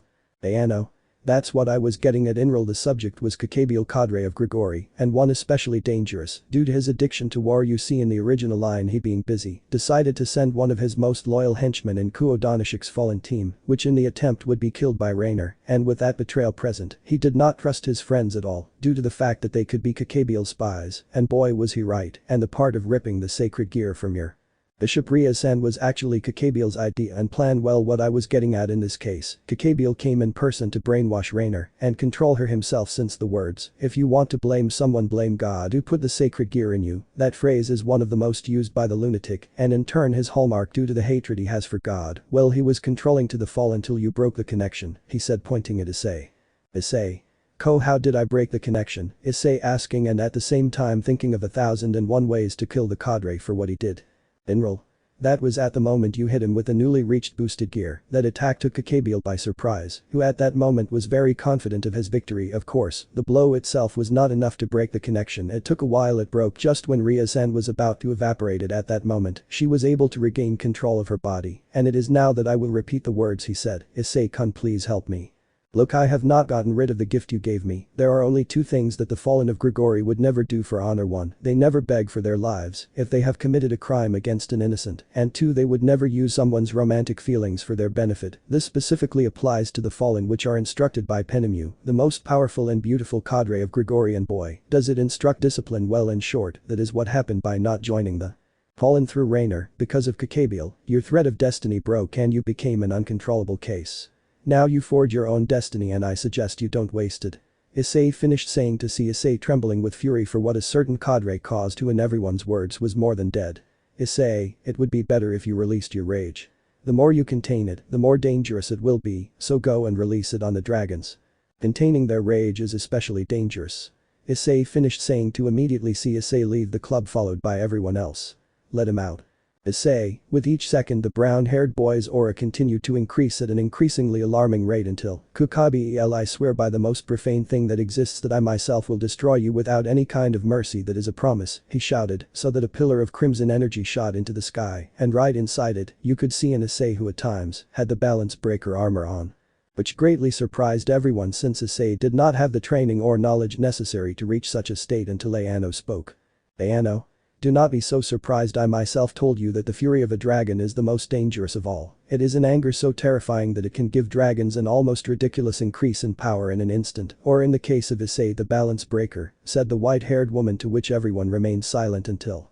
But Issei's rage in this particular case is even worse, since Gabriel made the worst mistake of all, hurting the loved ones of a dragon, in which now you can count on the fall just to get ahead. If Issei sees one of you die, I guarantee you that this would have been the result. Now I can only say one thing, and that is that Gabriel is dead, concluded the white-haired woman, after seeing that the column of energy was dissipating and Issei fainting, being caught by Inral and Asia. Rias. Now that we're going to do that energy explosion, it must have been felt throughout the supernatural world. I'm sure Oni-sama is on his way along with Seraph-sama due to Sona's entourage, who surely felt that power if they're in the student council room, said the Gremory heiress, very upset, until Inral spoke. Inral. Don't worry about that. When we came with the intention of explaining everything, we anticipated this result, so I put a barrier around the building and 25 meters of the land that surrounds it. None of the energy that Issei unleashed could be felt beyond that range. The last thing we want is to have the Mau Sirzechs Lucifer, or worse yet the Mau Seraphol Leviathan, who by the way Issei will end up conquering in the future, and no, that is inevitable, I assure you. Said the younger of the twins to the Gremorys to calm them down a bit and then upset them upon knowing that Seraph-sama would be a rival in the future. Rias. Tell me something, girls, to which the twins paid attention. Issei was destined to know this information, he asked only to get a refusal from the twins. Akeno. No, Rias-san, he should never have known this information. In fact, he would remain unaware of it for all eternity. But just as we said, Issei is now the one who forges his own destiny, so anything can happen, like today. Well, one thing I can guarantee is that Odo-sama will make him suffer, he said to gain everyone's attention. Akeno. What do you mean by saying that his father will make Issei-kun suffer? She asked, clearly intrigued and worried about Issei. Inral. That simple, Odo-sama would never allow someone weaker than him to take care of us, with how overprotective he is, so he's surely going to test Issei to train him, and I guarantee you his training is hell on earth, I swear, said the younger of the twins, clearly scared as she remembered her training days with her father. Rias. By the way, how did you know how to identify the trainer-san? Due to the explanation, all the hatred she had for her was directed at Gabriel, was under mind control, the Redeed asked the twins. Akeno. Simple, your spear of light is the key, said the white-haired girl to get everyone's attention until the blonde asked. Giba. What do you mean by his light spear? He asked, very confused. Inral. That simple stalker-kun, that's what he will tell Kiba for another 3 chapters. The spears of light are, so to speak, a reflection of the personality of the angels, that by default in pure angels are always golden or white, but in the fallen these have different colors. They can be from yellow to black and magenta, or in the case of Rainer, it should be a very light pink almost reaching white, but when Gabriel controlled her, he gave her a much darker personality, which caused her spear to become a very opaque pink almost reaching black. That would be the explanation, concluded the miner who had first made everyone present laugh because of Stalker-kun, and then was impressed by how complex the spears of light turned out to be in reality. Akeno. But what are we going to do now? I mean, Issei-kun has just unleashed all this power, and he has also just discovered the trainer-san truly loved him. That will only cause him to blame himself, don't you think?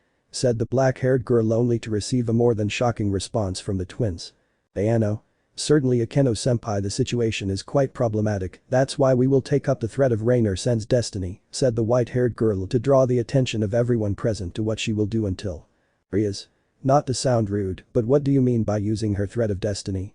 If she's already dead, can I know what you're referring to? The Redeed asked, very intrigued by what the twins will do. Binral. That simple, but let's wait for Issei-san to wake up. In the meantime, do any of you have questions related to the future?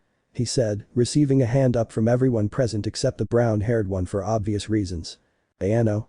Well, first you, Asia-san, since you were the quietest of all, she said to give way to Asia's question. That's why don't ask about her future children under any pretext, it could be very painful because maybe you don't know them. Other than that, ask whatever. Asia. I wanted to know that. Well, I have 2 questions. The first, you said that Sirafal-sama, even though I don't know her in person, would end up being a conquest of Issei-san. Can you explain it? And the second, how will our relationship with Issei-san improve from now on? Asked the ex-nun, very intrigued. Binral. Well, that's easy, Asia-chan, don't you mind me calling you that? She said to receive a nod of approval from the blonde. Well, as for your first question, Sirafal-sama has been interested in Issei-san since the raiding game and the interruption of Rias-san's wedding. Of course, this is only out of curiosity, but in the future when she comes to Kuoh and meets Issei-san, I can assure you that with the new personality that she will acquire, it will even allow her to completely attract the attention of the Mao Leviathan. Easily. In the original timeline, Issei-san will accidentally end up getting involved in a family matter of the Sitri clan, which will cause him to end up fully involved in them. This matter will cause Sirafal-sama to compromise against her will with a noble chosen by the council, and in turn, it will cause the fury of Issei himself, who, when rescuing her, will end up killing the entire council. Don't worry, the underworld will be much better without those old codgers stuck in old ways. Well, after that incident, Sirafal-sama will end up seeing Issei in a romantic way, not only for rescuing her, but for his way of being, and to summarize, just put the way of being that she has with her sister, add much more sweetness and replace Sona with Issei. There you have it, he said to leave everyone very thoughtful, including Issei himself, who secretly already woke up and swore to himself that he will never allow such an arranged marriage. Ayano. Well, and regarding your second question, it's best that you discover it on your own. Look, Issei has already woken up, he said, and everyone saw that the brown-haired boy had already woken up. Any other questions? Rias. Yes, that's what happened with Issei. It seems like he was activating the balance breaker. Can you explain that? Rias said, to which everyone was waiting for the answer, even Issei himself. Ayano. The answer is simple, that although it was the balance breaker of the Dragon Welsh or Drag, it was not being activated itself. What happens is that due to the extreme fury, the aura that it released was of such a degree that it began to take the form of the armor itself. To put it simply, Issei-san woke it up halfway, because his body cannot handle the balance breaker, but with the same training that I am willing to give him along with my sister, he could awaken the armor completely. That would be the answer, he said, to which everyone's doubts were clarified to a certain point. Akeno. Well, at least that explains things, but now that Issei-kun is away, can you explain to us what that was about using Rainer-san's thread of destiny? Asked Akeno, to which even Issei was waiting to see what they would say. Binral. That simple, through the thread of the destiny of the fall we plan to bring her back from the dead, or well, the correct word would be we plan to bring her to this time. Well, it's difficult to explain, but in simple terms, we are going to save her just when Gabriel lost control of her, but don't get confused, this is more like resurrecting her, nothing more and nothing less, said the fiery-haired girl, to which everyone looked at them in astonishment. They could resurrect the dead. Asia. Incredible, I didn't know they could do that, said the ex-nun, very impressed. Rias. But there's more, isn't there? Said the Redeed, to which everyone paid attention to what the twins would say. Ayano. List as expected from Rias, and that is correct. You see, we are not allowed to perform that act without the permission of our father. It is basically a violation of the laws of our world, and only he can give us authorization. But that event is a little far away, because he will only reveal our faction the day that the 3 biblical factions sign the peace, which is a bit far away. I concluded to what Issei lost the hope he got of seeing his first love again. Do not be depressed, Issei, and I said that alliance is a bit far away, but that by common means. But I am not counting that Gabriel does not make his move to start a war, which may be near not only your reunion with your first love, but your revenge, concluded the white-haired girl. To see that Issei regained his hope, and in turn a flame lit up in his eyes, which indicated that the end of the cadre is near. Issei. I see, in that case Ano-san Inral-san, I ask you please to train me so I can protect my loved ones. I ask you, said the brown-haired man with a bow, to which the twins only nodded with a smile on their faces. Ano. That's what we plan to do, Issei-san, you didn't hear us, but first, don't forget the date you asked us for. Understood. Said the white-haired girl, clearly happy, while the Gremory girls looked clearly upset. Rias. Wait a moment, don't think that Issei will go to that date. He's mine, said the Gremory heiress, clearly annoyed, to which her entourage reacted in a very negative way. Akeno. Ara you Rias, don't forget that Issei-kun is also mine, said the black-haired girl with a smile, although she was surrounded by a black aura with clear murderous intentions towards the redeed. Asia. But you san, that's not fair, I love Issei-san too, said the blonde, puffing out her cheeks in a tender pout. Kaneko. Perverted senpai, said the albino in a monotonous tone, but if you look at her hands, you can see that they were shaking in a sign of fury that not even she understood. Ano Inral. A little if not very furious by the attitude of all, decided to clarify things by how they would get along from now on, in the best way they could think of, a method that would break the eardrums of the only 2 men present, if not that they already sensed how it would all end, and they put in earplugs of goodness knows where Lucifer got them. A shut up quartet of jealous idiots. They screamed at the top of their lungs, to the point that their scream could be heard even in the primordial realm, and it was not an exaggeration. Primordial Kingdom throne room. We can see the kings almost finished with the paperwork that already seemed the size of a small town until. Agares. Did you hear that, dear? Asked his wife, to receive a nod from her husband. Ren. I heard it, someone made our daughters angry. Calm down, Dad will soon go to the human world, said the king, clearly animated and doing the paperwork at a fast pace. The arrival of the king to Kuo was advanced by a shout. Academia Kuo CIO. All the girls who were previously fighting were now kneeling on the floor with a clearly large bump on their heads, a sign of having received a very hard hit, courtesy of the twins to calm them down. Ano. And have your heads cooled off from your stupidity? The white-haired girl asked the kneeling girls, clearly furious. Rias Akeno Asia Kaneko Hi, they said in unison, clearly sorry. Inral. Seriously, have you already forgotten that Issei is a dragon, and not just any dragon but the Sekiryuutei?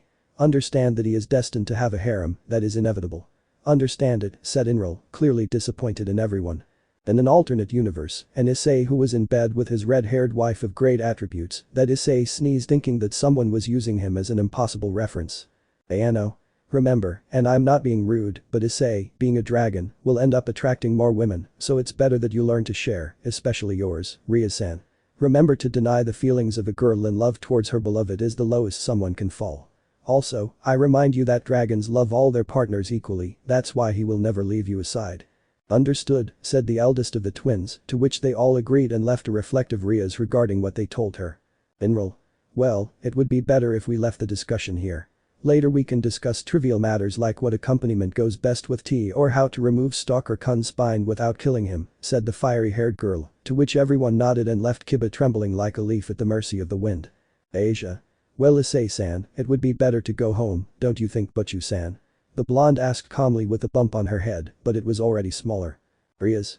You're right, Asia, by the way I have to think about a few things, said the redeed, and then she left, followed by Asia and Issei, who was still processing everything that had happened, and only one thing came to his mind. Issei. Thoughts, this is going to get crazier and crazier, he thought without knowing how right he was.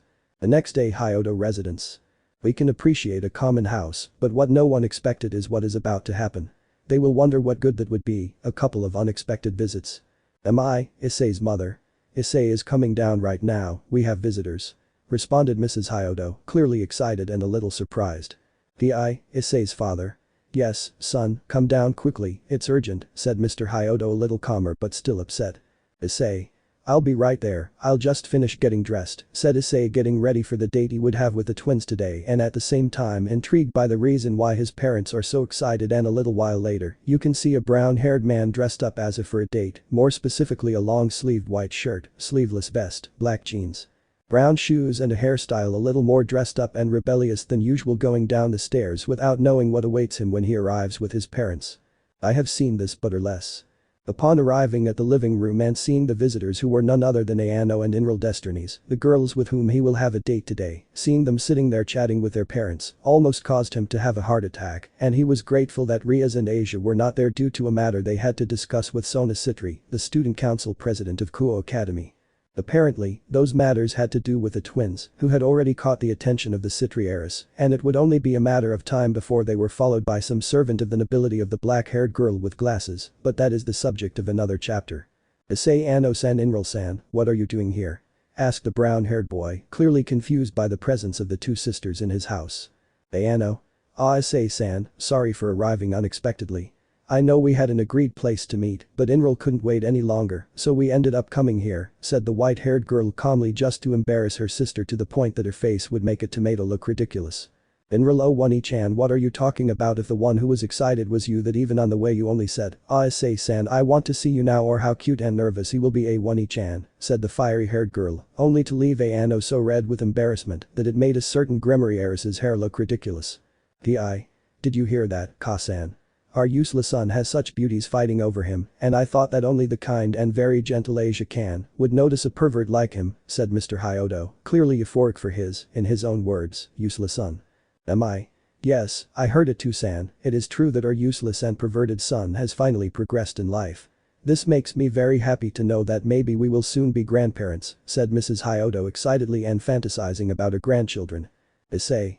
Oi oi oi, enough, stop embarrassing me like that, Issei shouted at the way his parents were practically humiliating him in front of the twins. Oh, it doesn't matter, let's go now. Ano-san, Inral-san, the brown-haired boy asked to receive a nod from the twins.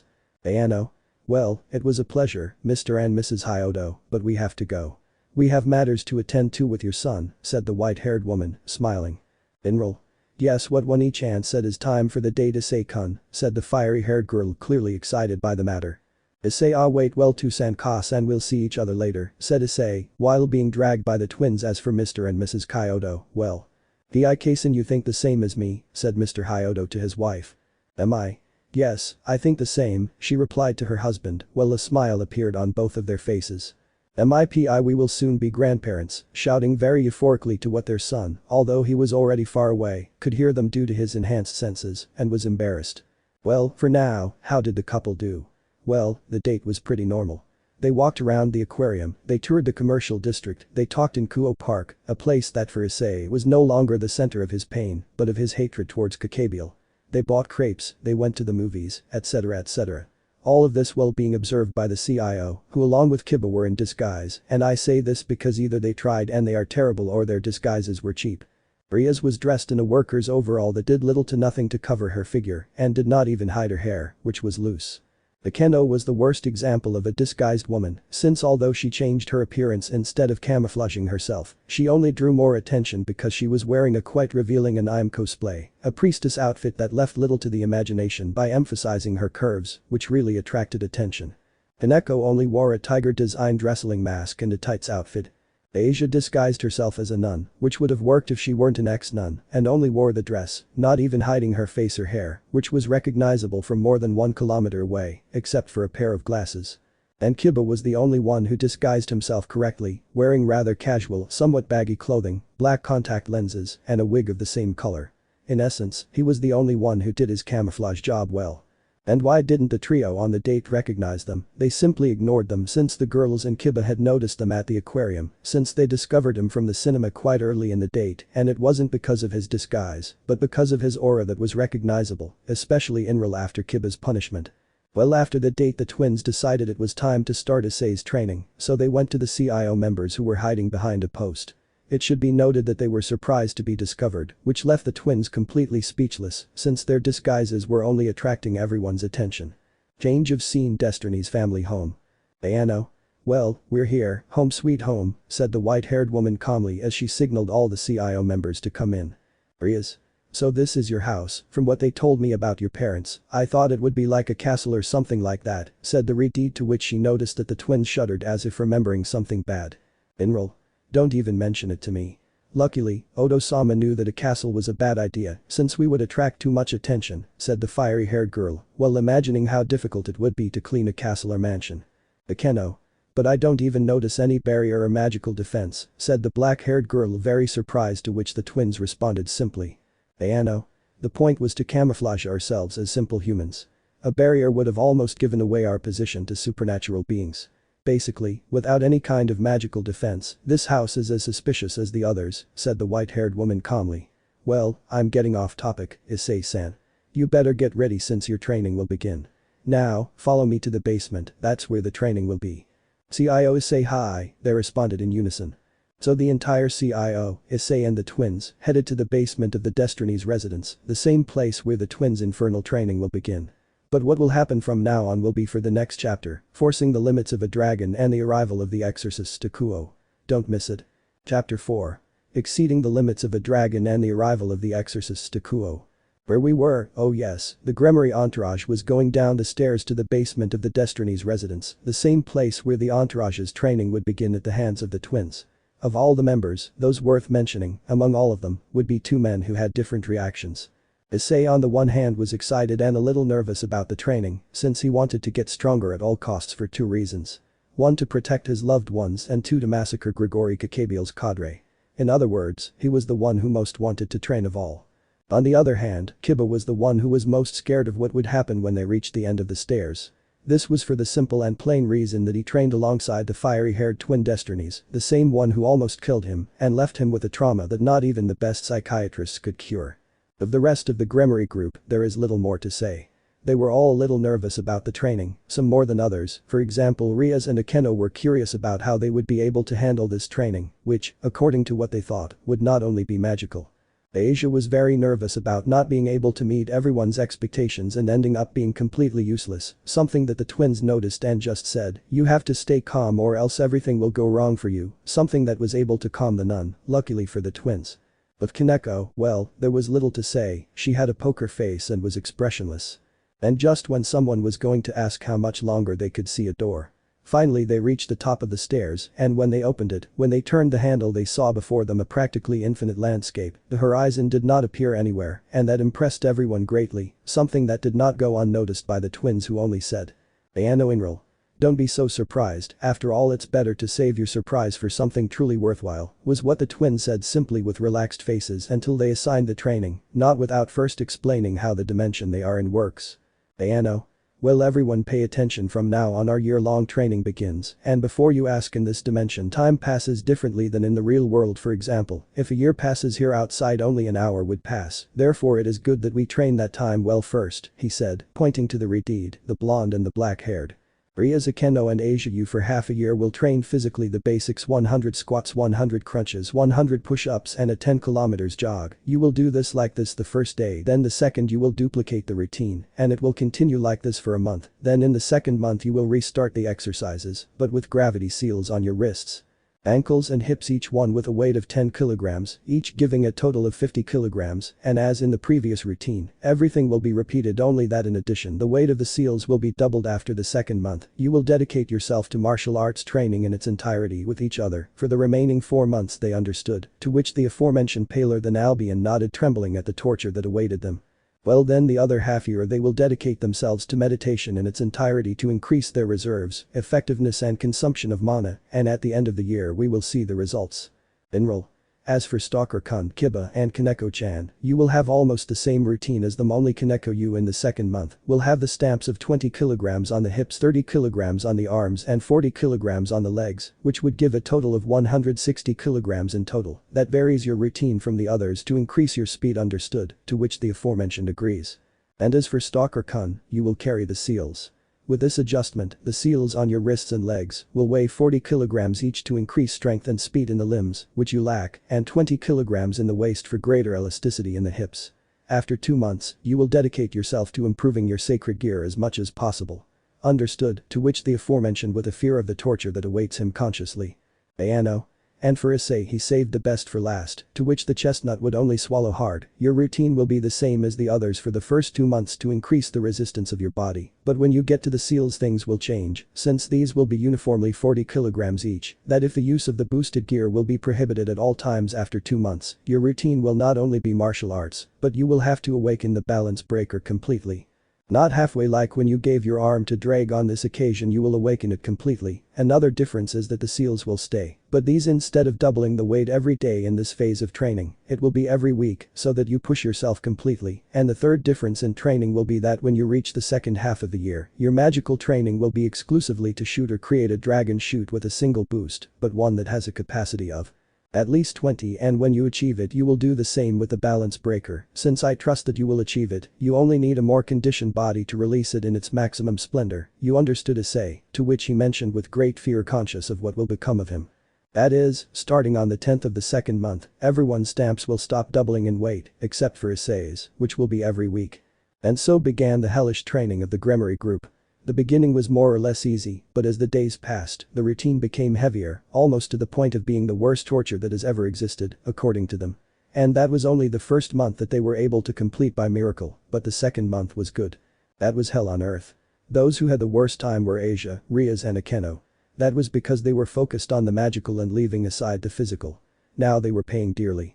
Regarding Kiba and Kaneko, they were a little better than the others, although that doesn't mean they didn't suffer the first day, especially Kiba, who now experienced torture at the level of a real monster. And with Issei, well, he is the one who tried hardest in training. The first month was more or less easy, thanks to the daily training he did, although the second month was when he suffered the most. That was due to everything he carried by the 10th of the second month, which was the whopping amount of 128 tons, and that weight only increased until finally he supported the exaggerated amount on the 30th day. Well, just do the math, and you will see how much our favorite chestnut has suffered in that.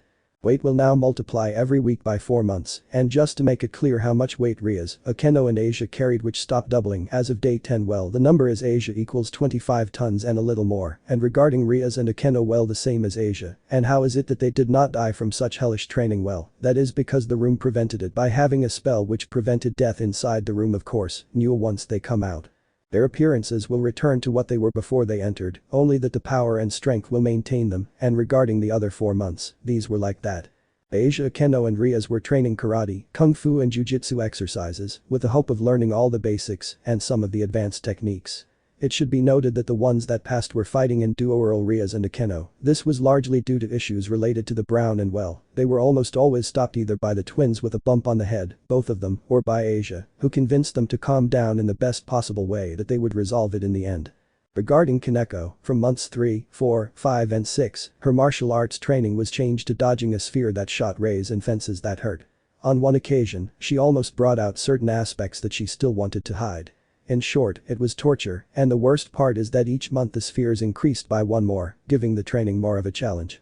Regarding Kiba Stalker-kun, well, he was the one who had the hardest time of the 2 Gremory boys. That was because the remaining 4 physical months he had to break some dolls with his swords, while dodging several energy spears, of course. This was common energy the first 4 months, the second was demonic energy, the third was spears of light, which complicated things a lot because a single touch meant failure, and the fourth and last month the difficulty rose quite a bit. Not only the dolls increased in number and resistance, but now the objects he had to dodge were sacred swords, which activated the blonde's most painful trauma. But a few words from Issei after Kiba told him his past, since it was either him or it would be Rias, and after all that Issei told him, Kiba, I understand that you hate, but hating piece of steel is useless. Your companions would not have liked the life they saved at the cost of his own is wasted in revenge, and if that is the case, why don't you focus on those who killed your companions? And with those words from Issei, the blonde put more effort into training and at times gave signs of the balance breaker, but due to his will, he could not fully achieve it. And with Issei, well, he was the one who suffered the most, not only physically but mentally, since the 4 months of training were exclusively to awaken the balance breaker, which he achieved on the last day of the 4th month, when he remembered everything that had happened since Gabriel, when his first girlfriend killed him, and after remembering the hatred he had for a certain cadre, he achieved the Welsh dragon's balance breaker. Of course, shortly after, due to excessive fatigue, he ended up fainting, but he managed it. That would be 1 more step towards his final goal. Protecting everyone he loves no matter what. Well, those were the first 6 months, the next 6 were like this. Asia, Akeno and Rias would be on a rock meditating while seals on their wrists would be draining and expelling their mana or magical energy reserves with the purpose of being able to 1. Increase mana production so that it recharges faster. 2. Improve performance in its use and allow it to perform powerful attacks with lower consumption. 3. Stay calm when using attacks so that they do not become erratic and are more focused. With Kiba and Kaneko basically the same, only with a blonde it was to improve the quality of their swords and so that they consume less mana, and with Kaneko to increase her agility and strength. And with Issei, well, he dedicated himself to shooting dragon shoots with a single boost to not only increase his mana reserves and his control over it, but also to improve his power in a massively destructive way. That was the first of 4 months, the second the same only with the seals which cost him hell in life, and the third and fourth month, it was the same only with the armor active to get used to the wear of the balance breaker, which managed to allow the brown-haired man to have the armor active for 12 consecutive hours, and regarding the activation time this was reduced to only 10 seconds. Well, that was the training, but right on the night of the penultimate day, Issei ended up dreaming something completely out of place and something that would mark him forever. Issei's dream. He was in a dark place, there was nothing and no one, it was like the first time he met Drag, it wasn't even darker, as if the shadows threatened to disintegrate him if by any chance he lost concentration, that added to the intimidating atmosphere, that could easily be a nightmare. But for the brown-haired boy it was something else in his experience. This type of dream meant that Drake wanted to talk to him, or he would simply have a pleasant dream soon, and just when that thought came to his head he called him. Issei, Drake, are you here? Answers super developed lizard. Issei called his sealed being the Welsh dragon, but there was no response, and just when he was going to try again, what is this? In front of him a door handle appeared, and after turning it he could see light as if it came out of the shadows, and without thinking twice he entered, and when he crossed he found a huge valley, but it was different, it was very beautiful, almost taken from some Fuller's story of all colors, fantastic animals like unicorns, birds, rainbows and other fantasy animals. This place is amazing, but why am I here? Was what the brown-haired boy asked himself until in the distance he could see a resting area in it. There were 2 chairs, 3 cups and a table, and as if calling him he sat down, and when he did, I see that you are someone a little interesting, boy, a voice spoke that the brown-haired man did not know at all. If he had to describe it, he would say that it is young but imposing, calm but authoritarian, as if it were the voice of a dangerous being, and when he turned around he saw it. A young man 21 or 22 years old, according to the brown hair, somewhat long black hair, serious face and quite imposing, but what stood out was his clothing was a kind of trench coat armor, which had protective plates on the chest, abdomen and on the back you could see a symbol of a man holding a sword, while infinite threads fell as if it were rain, and regarding the armor, this also had steel gauntlets and boots of the same material, but this armor was ornamented in gold details, almost as if it shone by its own will, and just when Issei was going to speak. You must be confused, right, young dragon bear, but don't worry, I have no intention of hurting you, if that were the case you would already be dead, don't forget that, boy, the subject spoke calmly, who in the brown-haired man's eyes, had an overly majestic aura surrounding him, almost as if he were someone you should respect. Issei. I see, pardon my impertinence, but may I know who you are? Issei spoke with all the politeness he could, since his instincts told him that the subject was dangerous, and he preferred not to make him angry. True, I haven't introduced myself yet, but how stupid of me. Well, listen carefully. I am the supreme ruler of existence. I am the god praised by gods and mortals. I am the one who decides who lives and who doesn't. I am the first of all. I am the primeval king. I present myself before you as Ren Destinies, ruler of destiny and lord of existence. Remember that well, boy. Said with strength and authority the black-haired man now identified as Ren Destinies, the father of Ayano and Inral Destinies, or in other words, the most powerful being in existence, which made the brown-haired man more than nervous since one false step and he could end up more than dead. Issei, you are Ren Sama, the primordial god of destiny and the most powerful being in all of existence. Said the brown-haired man more than upset and scared because one false move and he was a dead man, he would completely assure that, and it was at that moment that he truly wished that Drake was there to help him with the problem he had gotten himself into. Ren. Don't get so nervous, boy, I didn't come to hurt you like I said before, I came to talk, so calm down. Do you want to? Because otherwise we won't be able to talk at all, do you understand? Said the primeval king, to which the brown-haired boy was able to calm down a little, but he couldn't calm down completely. Issei. And well, what do you want from me, Ren Sama, to come to my dreams to talk to me? Asked the brown-haired man, pretending to be calm, but inside he was dying of nerves because of the person in front of him, something that made him more and more uneasy. Ren. Well boy, I just came to clarify a few things, so calm down, to which Issei did the best he could. Well, I just came to talk about my daughters. Issei. What's going on with Ayano-san and Inral-san, Ren-sama, asked the brown-haired boy, clearly intrigued by what the king would say. Ren. Well boy, as you know, I have always been overprotective of my babies, but that will soon have to end, do you understand, boy? To which the brown-haired boy tilts his head, implying that he did not understand the reason for his words. Well boy, that is because you appeared. Issei. Since I appeared, I don't understand. Explain why my presence is the reason why you stopped protecting your daughters, asked the brown-haired man, clearly lost by the black-haired man's response. Ren.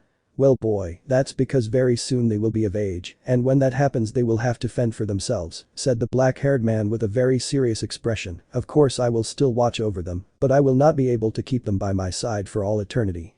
One day they will form their family, and I will not be able to do anything about it. I want to test you. Issei. Test, how could you explain it to me, said the brown-haired man, somewhat nervous about the response of the man in front of him. Ren. It's simple, I'll just ask you 3 things, and I want you to answer with complete sincerity, understood, to which the brown-haired man nodded. Okay, here we go. Ren. First question, what do you see in them? What attracts you to them? Issei. Their way of being. Since I met them I felt that they were special, that they were unique and could become very important to me, Ayano for her calm and quiet personality and Inral for her lively and cheerful way of being. In short, I like them for who they are, for being Ayano and Inral. Ren. Second question, if you had to choose between one of the two, which would you choose? Issei. I don't care if I had to destroy God himself to be with them. Even so, I would accept any challenge as long as they keep their smile. Ren. Third and final question. If a threat were to present itself and to save them, you would have to risk yourself to the point of dying, would you do it? Issei. Yes, I would risk it, but I wouldn't die under any circumstances, since no matter what happens, I would return to the girls, and I wouldn't let them be sad about my departure. I would definitely return to their side no matter what. Ren. Those are all the questions. Are you sure of what you answered? If you want, you can change any of your answers. Issei. I won't do it, I won't go back on what I've chosen, and I will always advance along that path that I myself will forge, that's my promise. Ren. Okay kid, then I just have one thing to say, and that is. You passed, congratulations, now I'll give you some advice, so listen carefully, to which the brown-haired man would pay close attention. You are more than the dragon that you have sealed inside you. Issei, said the brown-haired boy, very confused. Ren. Listen boy, Drake the dragon and Hyoudou Issei the human are worth differently, do you understand? You are more than the sacred gear you carry, do you understand? Never forget that you are worth more than you think. Hyoudou Issei the human is worth almost as much or more than the celestial dragon of domination, and that is because you are kind. Issei. What do you mean it's because I'm nice? Asked a brown-haired boy until he noticed how the space around him dissolved. What's going on here? Ren. We're running out of time, okay, listen carefully to what I say and remember, you're worth more than you think. Also, remember when you run out of strength, don't forget, your hope is what will drive you. In the end, when Drake can no longer give you his power, don't forget, Hyoudou Issei still can, and that's because your will never give up, don't forget that, kid. Now go, you're waking up, and remember, take care of my daughters. Issei. Wait, Ren-sama, explain to me what that means. Wait, Ren-sama, said the brown-haired man before waking up. Real world last day of training.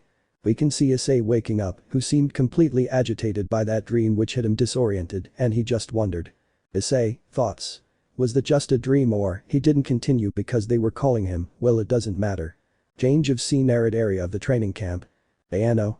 Well guys, it's time for you to show us the results of your training, understood? As we name them, they will come forward and perform a test, understood, to which everyone nods. Well, the first is Rias and takes a step forward, to which the aforementioned performs said action. Well Rias, and your test will be simple. We will throw some objects into the air, and you will have to destroy them with your power of destruction all at the same time, that in the magical section. In the physical section you will have to face your shadow from 1 year ago before entering the room and defeat it, something like self-improvement, understood? Rias. Understood, I'm ready whenever you want. Inral. Well then this is what you will destroy, understood, said the fire-haired girl, and then created a total of 10 giant fire rocks. Ready now, she said, and then threw the rocks into the sky. Well, Rias created 2 spheres of power of destruction, which she threw at full speed against the magma rock that was on the far right and left, and just when the sphere impacted it, divided and destroyed the next rock, and towards the opposite side, and just when they met the last rock in the center. These spheres when colliding caused a huge explosion which finished off the last rock in a strident way. Well done, that would be all from the magical side, now follows the physical. Ayano. Well, I'll guide you on this one, and remember, this is an almost perfect imitation of yourself a year ago, but don't get carried away. I could still defeat you. Keep in mind that when you fight against an opponent who knows you perfectly, defeat is almost certain. Keep that in mind. Rias understood. Ayano? Well, ready. Ready now, she said, and then made a shadow appear almost identical to Rias except for a couple of details, and these were the clothing and the fact that she had a gloomy look that was due to being well a shadow. Remember, Rias is a copy of you, but it is not you, it is just like seeing yourself in the mirror, and with it all the bad about you, remember that. And when Ayano finished speaking, the shadow launched an attack with the power of destruction against Rias, which she could barely dodge. Thanks to her increased agility and strength, of course, the thing did not end there, since the shadow proceeded to launch a burst of power of destruction, which Rias responded with the same intensity. It was an even fight, in which one had no advantage over the other thing that Rias noticed, and without the shadow realizing it, she was getting closer to it to hit it. But some martial arts blows which when the shadow realized it was too late, and when trying to put up a defensive shield it did not activate. That was because Rias had hit her shadow several times, causing it to retreat. Of course, Rias would not let it breathe, to which the shadow reacted by creating protective shields, which did not stop Rias, which covered her fists with the power of destruction, with the intention of destroying the shields of his shadow. Which was going wonderfully, since every time the shadow created a shield it was destroyed by a blow from the redeed. They continued like this until the shadow, exhausted from creating so many shields, dropped to one knee on the ground, implying that he had lost. When Rias prepares to destroy his shadow, she speaks to say only one thing. Rias' shadow. Remember, you are more than the blood of your family, that's the only reason you defeated me, never forget it, he said, and then Rias delivered the final blow, but not before asking the twin something. Rias? What was that? Because the shadow spoke, asked Iritiid, clearly surprised by the event, but the answer the twins gave her would leave more questions than answers. Ayano? That was because it was the voice of your past or what you must overcome, something like an echo that you must leave behind, but you have to decipher its last words. Inral? Well, the next one would be. Well, it was very heavy and boring for me to include all the fights, so I'll just include a summary and the final dialogue of each shadow, until Issei. But Asia, the magic test was to heal a wounded person at more than 40 meters in 1 minute, which she barely managed. Regarding the physical test, she is the one who had it easiest since her version from a year ago was very weak, which worked in her favor. In short, a weak fight, and the shadow dialogue was. Asia Sombra. Remember to appreciate everything around you since you are no longer alone, remember that you have a family, to which the blonde gave the coup de grace, and upon understanding the message she would strive with her new family.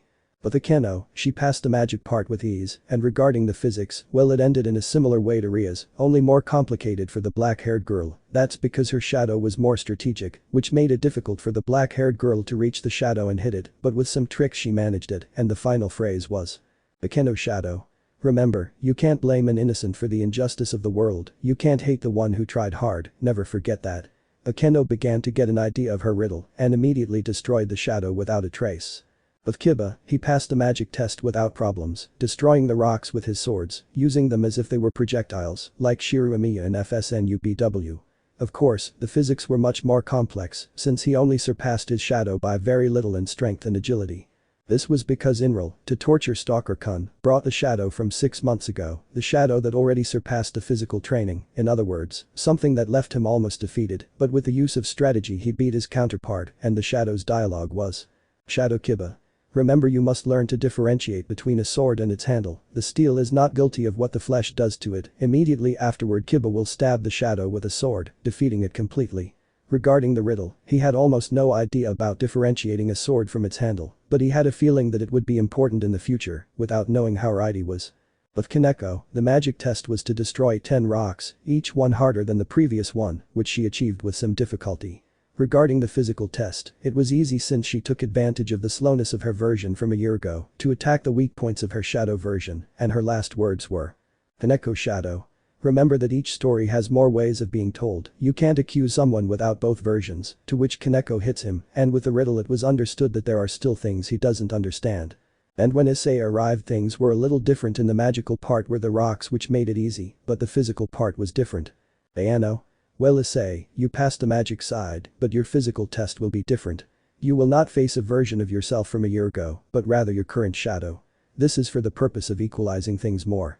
Issei understood. And with that said, Issei's shadow appeared, but this one was different from all the others, since it was more powerful than any other shadow, something that everyone noticed, even Issei himself, and he knew that this would be his biggest fight so far. Ayano. ready set go. And as if it were magic, both the shadow and Issei himself launched an attack. At first they were fighting hand to hand with karate styles in each fist. Of course, Issei thought about varying using jujitsu, which the shadow did at the same time, that could be distinguished from afar by the rest of his companions. They saw that Issei was equal with his shadow, something that alarmed everyone, seeing that the brown-haired man was fighting against his reflection practically, and that had them altered.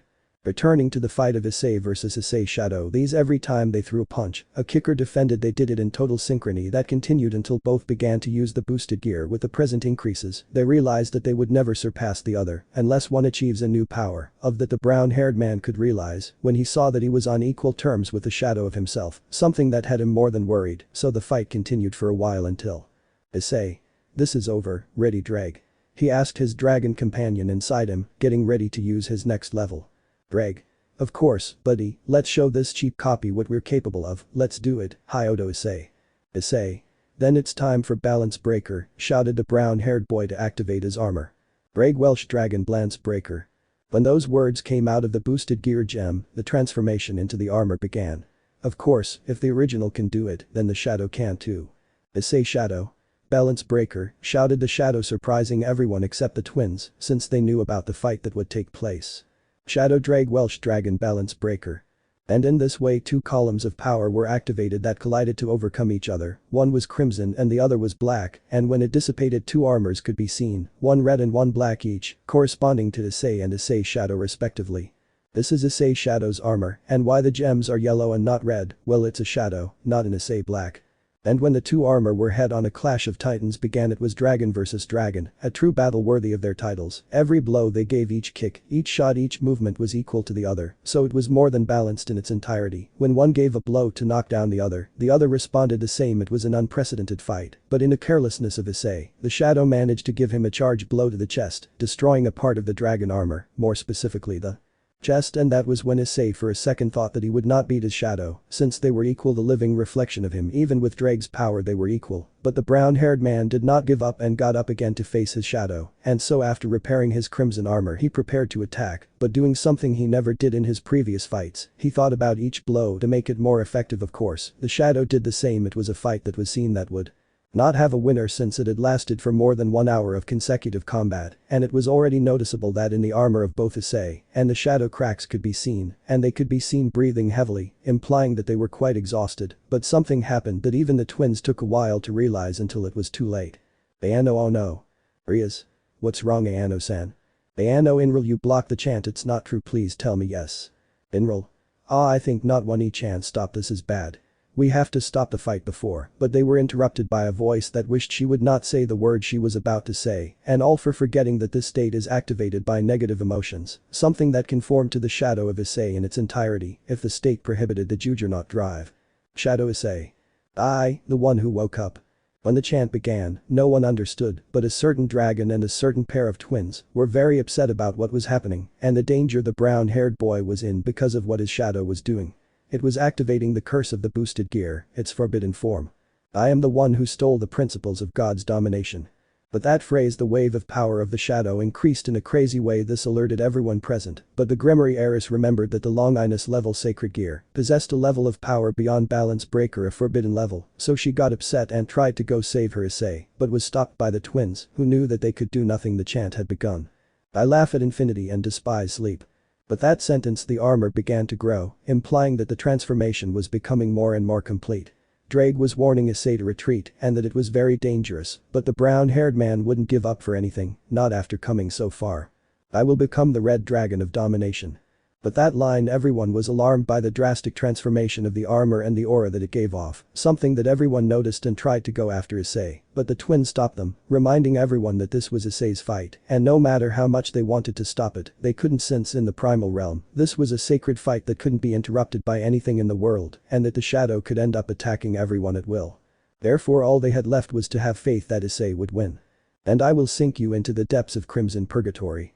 But that phrase, the armor resembled a beast and added to the aura it had made it look quite dangerous and imposing, implying that perhaps Issei could die if he doesn't find a way to overcome that thing that was once his shadow, or failing that, a miracle.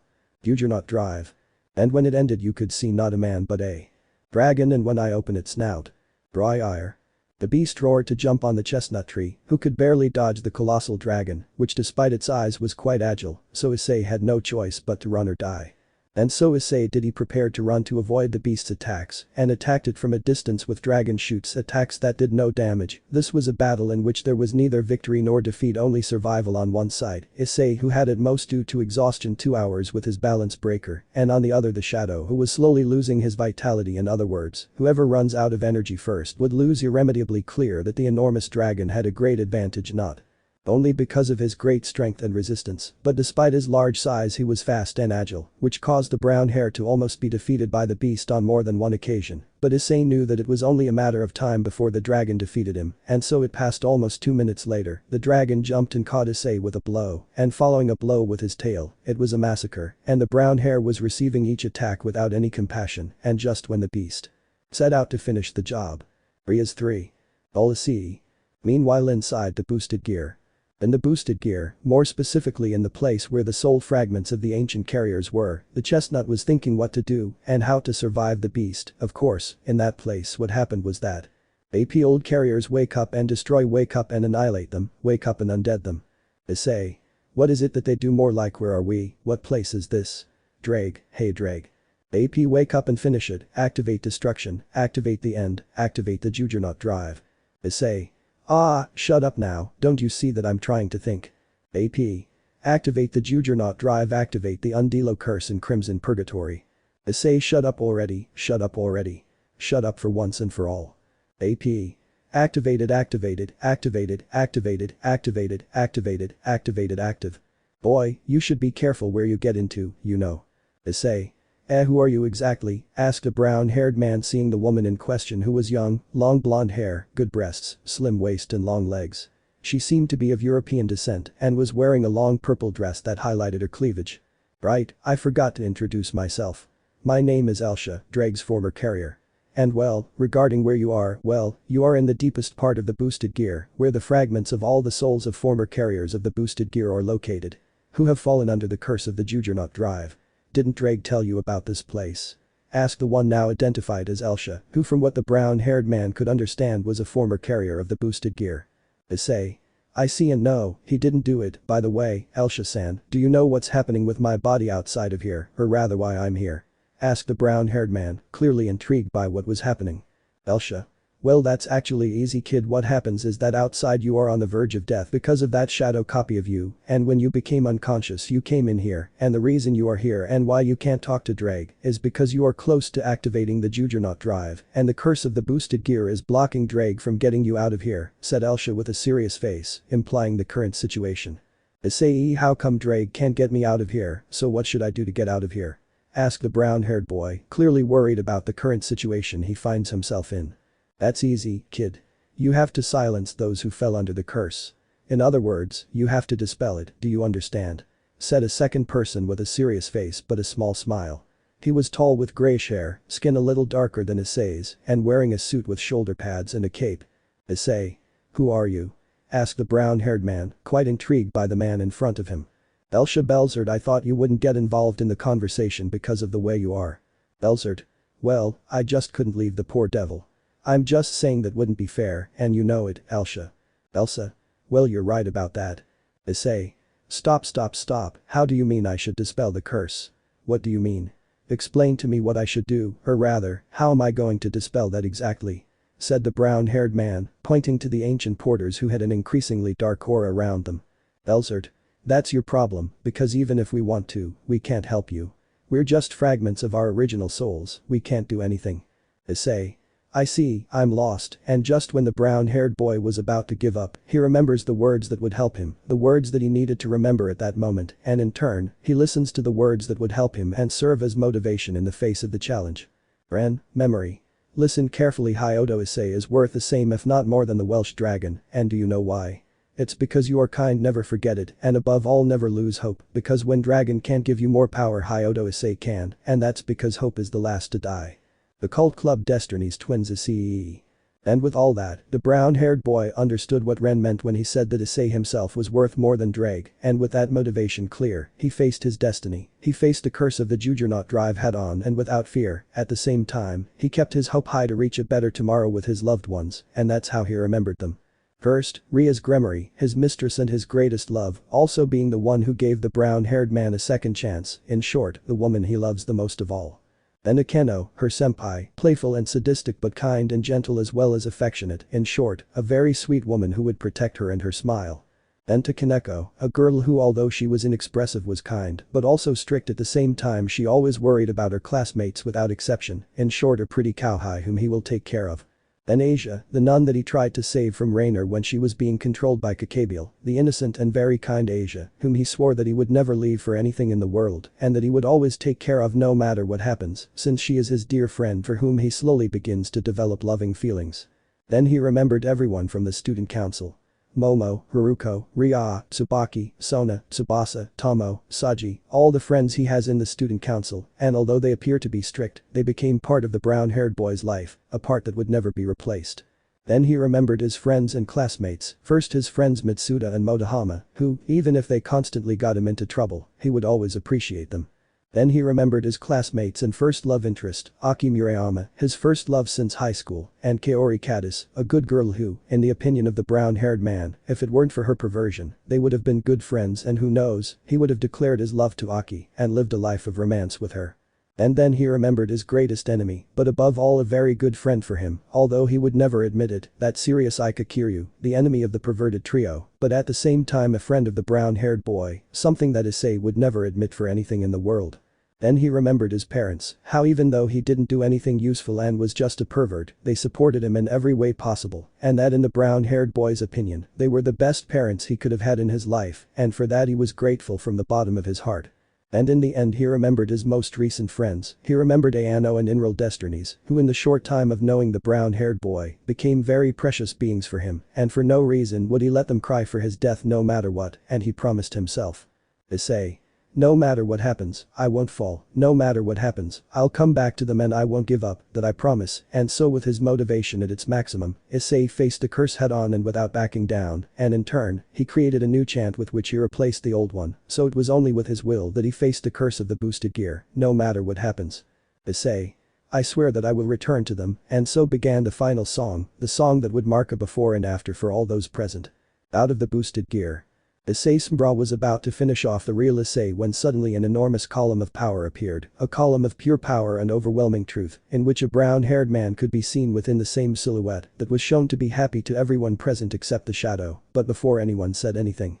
I who am about to wake up. But that phrase everyone was on alert because it seemed that the chestnut was about to activate the curse but. I am the one who renounced the principles of God's domination. But this phrase everyone stopped understanding what was happening, but a certain pair of twins were happy because that chant only means one thing. With infinite hopes and infinite dreams I will walk the king's path.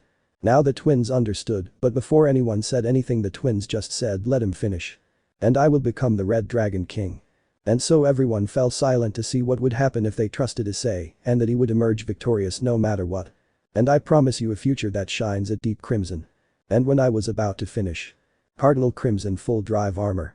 And when the chant ended, Issei could be seen with a different armor, this one was more imposing and thicker, but what stood out were the wings which seemed to be made of pure crystal, and their shine that stopped being blood red to turn a crimson red, the same hair color as his mistress. Just ignore Rias on the side. And when everyone felt the aura of that armor they were surprised since it could rival the giant dragon, and just when someone was going to ask. Ayano? I can't believe it, I did it, I really did it, Issei-san, you're incredible, you're really incredible, said the white-haired girl, confusing everyone, to which Rias asked. Rias? Okay, girls, do you know what happened to Ice? Asked Iridid, clearly confused and trying to process what was happening in front of her. Binral. It's simple, Rias-san Issei surpassed her, he surpassed her, said the fiery-haired girl, very happy with what was happening in front of her. Asia. Did he overcome it? What did Issei-san overcome? Asked the blonde, clearly confused, just like the others. Ayano? That simple, Asia-san Issei-san did something incredible, he overcame the curse of the boosted gear and compressed the full power of the Juggernaut drive into that armor. In other words, Issei-san reached a new evolution in his power. Akeno? I'm worried how is that possible? I thought the curse was completely unbeatable when activated. Inral. Well, you're wrong about that. The thing is that the curse is certainly powerful, but not invincible, and how he achieved it was through pure willpower. Then echo your will. Inral. If his will is what allowed him to overcome the curse of the boosted gear, silence the voices of the previous Sekiryuutei, and reach a new level. Diba Issei-kun is amazing. Rias. Come on Issei, you can finish that cheap copy. Rias shouted very excitedly that Issei would manage to surpass himself again and reach a new level of power. Spectators. Finish it Issei, you can do it. Everyone cheered on the brown-haired man to finish off his shadow, which encouraged him to fight. Issei. Guys, thanks, well it's time to finish off this cheap copy, don't you think so, Drake? He said to his dragon companion. Drake, that's more than obvious, partner, let's finish this thing once and for all, and show him the power of the true Sekiryuutei, said Drake, clearly excited by his partner's new power. Issei. Drake. Come on ugly, what are you waiting for? Brew. And so the fight began again, only this time Issei had the advantage by very little, because his speed was a little higher than his shadow thanks to his armor, and because of that the black dragon's attacks could not reach the brown, but the dragon's attacks did reach the dragon attacks, that were much more powerful. Finally, you could see an advantage on the part of the brown, even when the dragon began to make increases in which Issei was not far behind, managing to counterattack the beast by very little, but after 3 minutes of fighting both the dragon and the brown were visibly tired from the fight, so this was all or nothing, and with one last push, they gave it their all in a single attack. Issei. Drake, this is not good, at this rate we will lose, what do you say if we bet it all or nothing?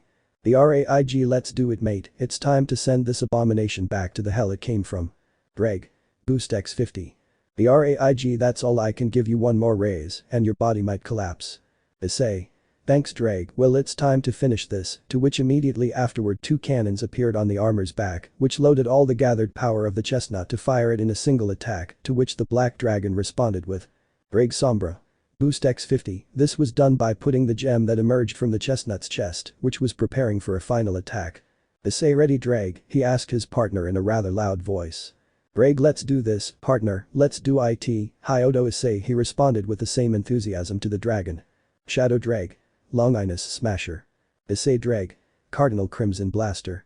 So the 2 attacks collided with each other, neither was stronger than the other, but with each second the clash of powers began to generate increasingly violent wind waves, which almost swept away the CIO. If it weren't for the twins putting up a barrier to avoid the wind, returning to the clash, it was an absolute tie, neither seemed to give in to the other, which had all the spectators very worried, but in that Issei, with his conscience almost on the point of shutting down, remembered why he was fighting and why he was fighting, he remembered his purpose completely, and with that. Issei. I will not give up, take this shadow. When Issei said those words the torrent on his side increased, and little by little, it was gaining ground against Issei Shadow's attack that was like that until the enormous black dragon was swallowed by the brown-haired man's attack at last. The brown-haired man was victorious against the shadow, and when the attack hit the ground, it generated a gigantic crater which Issei approached to check if he had finally beaten his shadow, and indeed, there was the shadow and dust, and when Issei approached to give him the final blow it spoke. Issei. Shadow. Remember that hatred and revenge will never bring you happiness. Holding on to the past will only bring you misfortune and misery. Never forget it. Issei. I know, and I will never hold on to those feelings, I swear, to which the shadow was seen smiling for a second and then disappearing due to the brown-haired man's attack, and when he went with his friends, they congratulated the Mayano, and Inral told him that this armor was the evolution of the balance breaker, or in other words, the power of the Juggernaut drive, that his shadow used only that it did not consume his vitality, and so the last day of training concluded, and finally after a year, they would all leave the room, but not before the brown-haired man turned to look back to see a silhouette that he conceived in a dream that he only said, Ren. Take care of them, boy, to which the brown-haired boy only nodded his head so that the silhouette would vanish, and thus the hard year of training with the twins had finally ended. But without anyone knowing, a fragment of the shadow armor slipped through the cracks of the training dimension, a fragment that would bring a great enemy to another dimension, but that is for another time. Destiny's Residence Night. When everyone left the basement of the Destiny's residence, they could realize that barely an hour had passed outside, which seemed crazy to everyone present, except for the Destiny's sisters who were already used to the changes in time in the room, to which said twins only said, Ayano. Well, it's time for everyone to return to their respective homes, and there are no excuses to not leave. The training is over, it's time to return to the real world. Enroll. What one each aunt said, also tomorrow we have school, training was on Sunday for those wondering, so see you tomorrow. And in this way, with all the CIO returning to their homes, they were thinking about everything that had happened and everything that would happen, but above all everyone except for a brown-haired boy were thinking about the words of their shadows and their respective meaning, and so it was until they arrived at their homes of course, Kiba decided to stop by a supermarket for food because he was hungry without knowing what or who he would find respectively, but in another place something was happening, something that would bring problems to Issei and his friends. Change of scene. Kuo Church night. Inside the Kuo Church, the place where Asia Argento died for the first time and was reincarnated as a demon, the same place where Issei's first girlfriend died at the hands of her mistress, you could see two people in robes, one of whom was just arriving with a huge object on her back. "The place is a mess," said one of the two hooded people. "According to what I heard, a demon and a fallen angel fought in this place," said the other voice that was clearly feminine.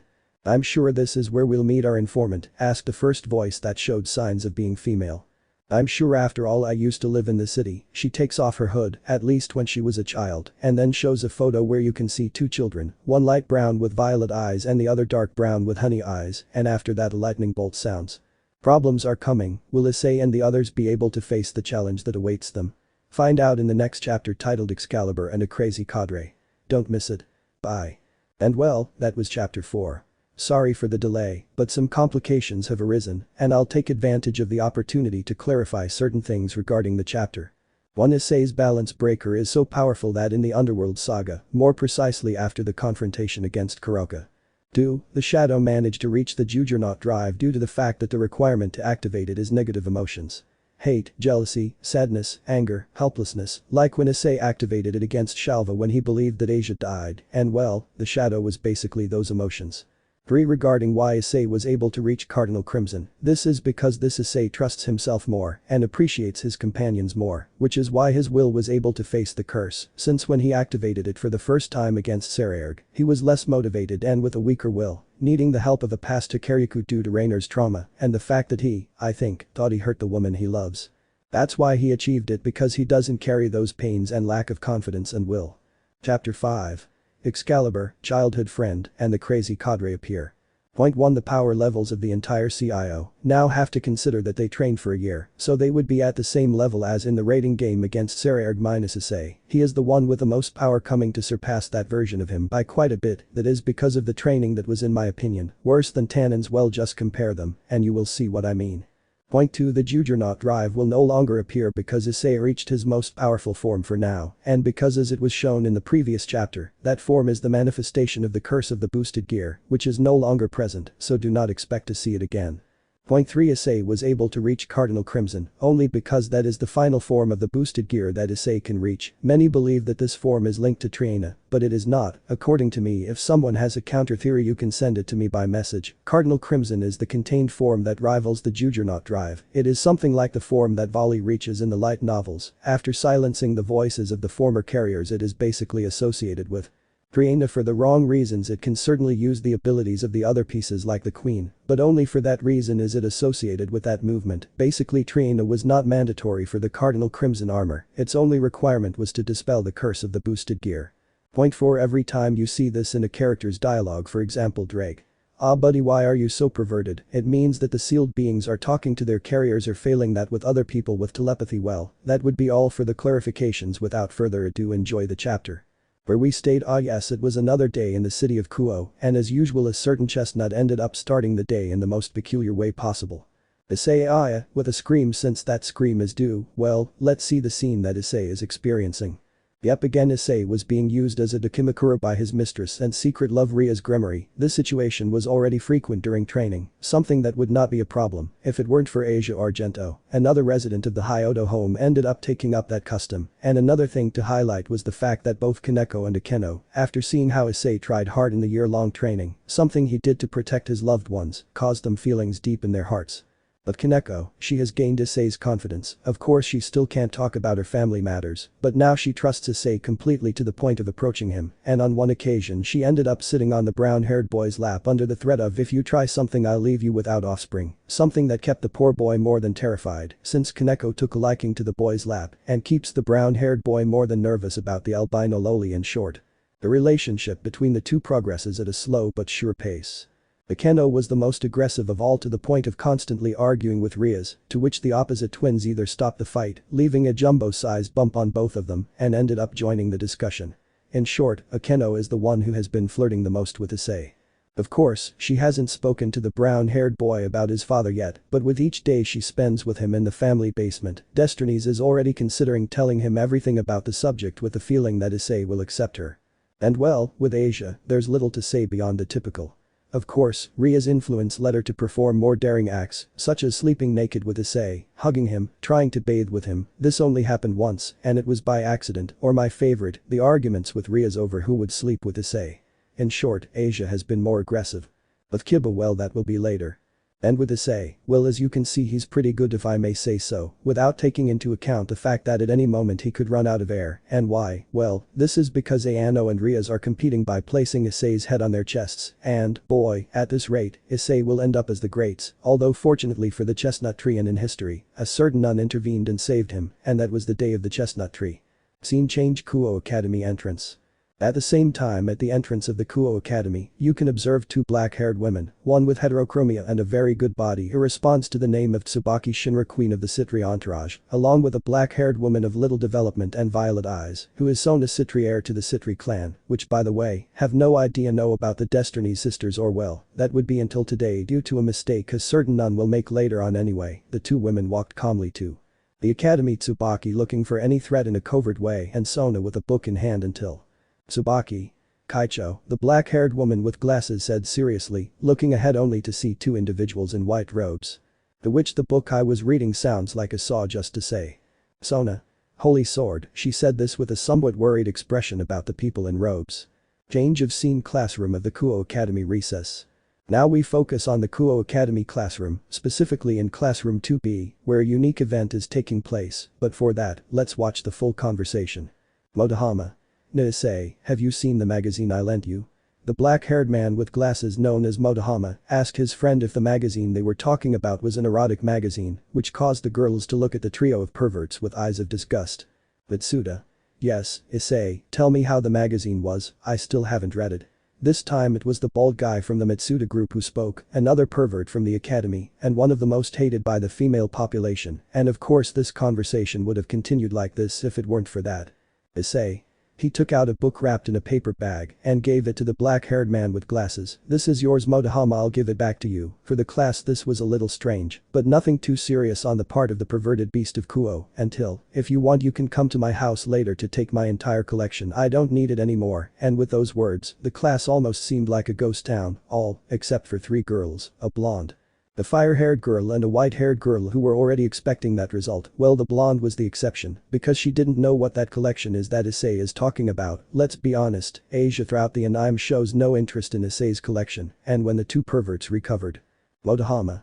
Who are you and what have you done with Issei, imposter? The black-haired man shouted hysterically upon seeing his best friend's actions, and how he simply returned the magazine to him in a monotonous manner. Mitsuda, Ice friend, what happened to you? Tell me what happened to you so we can help you, was what the bald man said, trying to believe it was a joke, to which the entire class waited for the brown-haired man's answer, which was Issei. Guys, nothing happened to me, it's just that I remembered why I entered this academy, that's all, Issei said calmly, to which everyone paid attention to what he said. The reason why the perverted beast entered the academy was what everyone thought almost synchronized until Motohama spoke.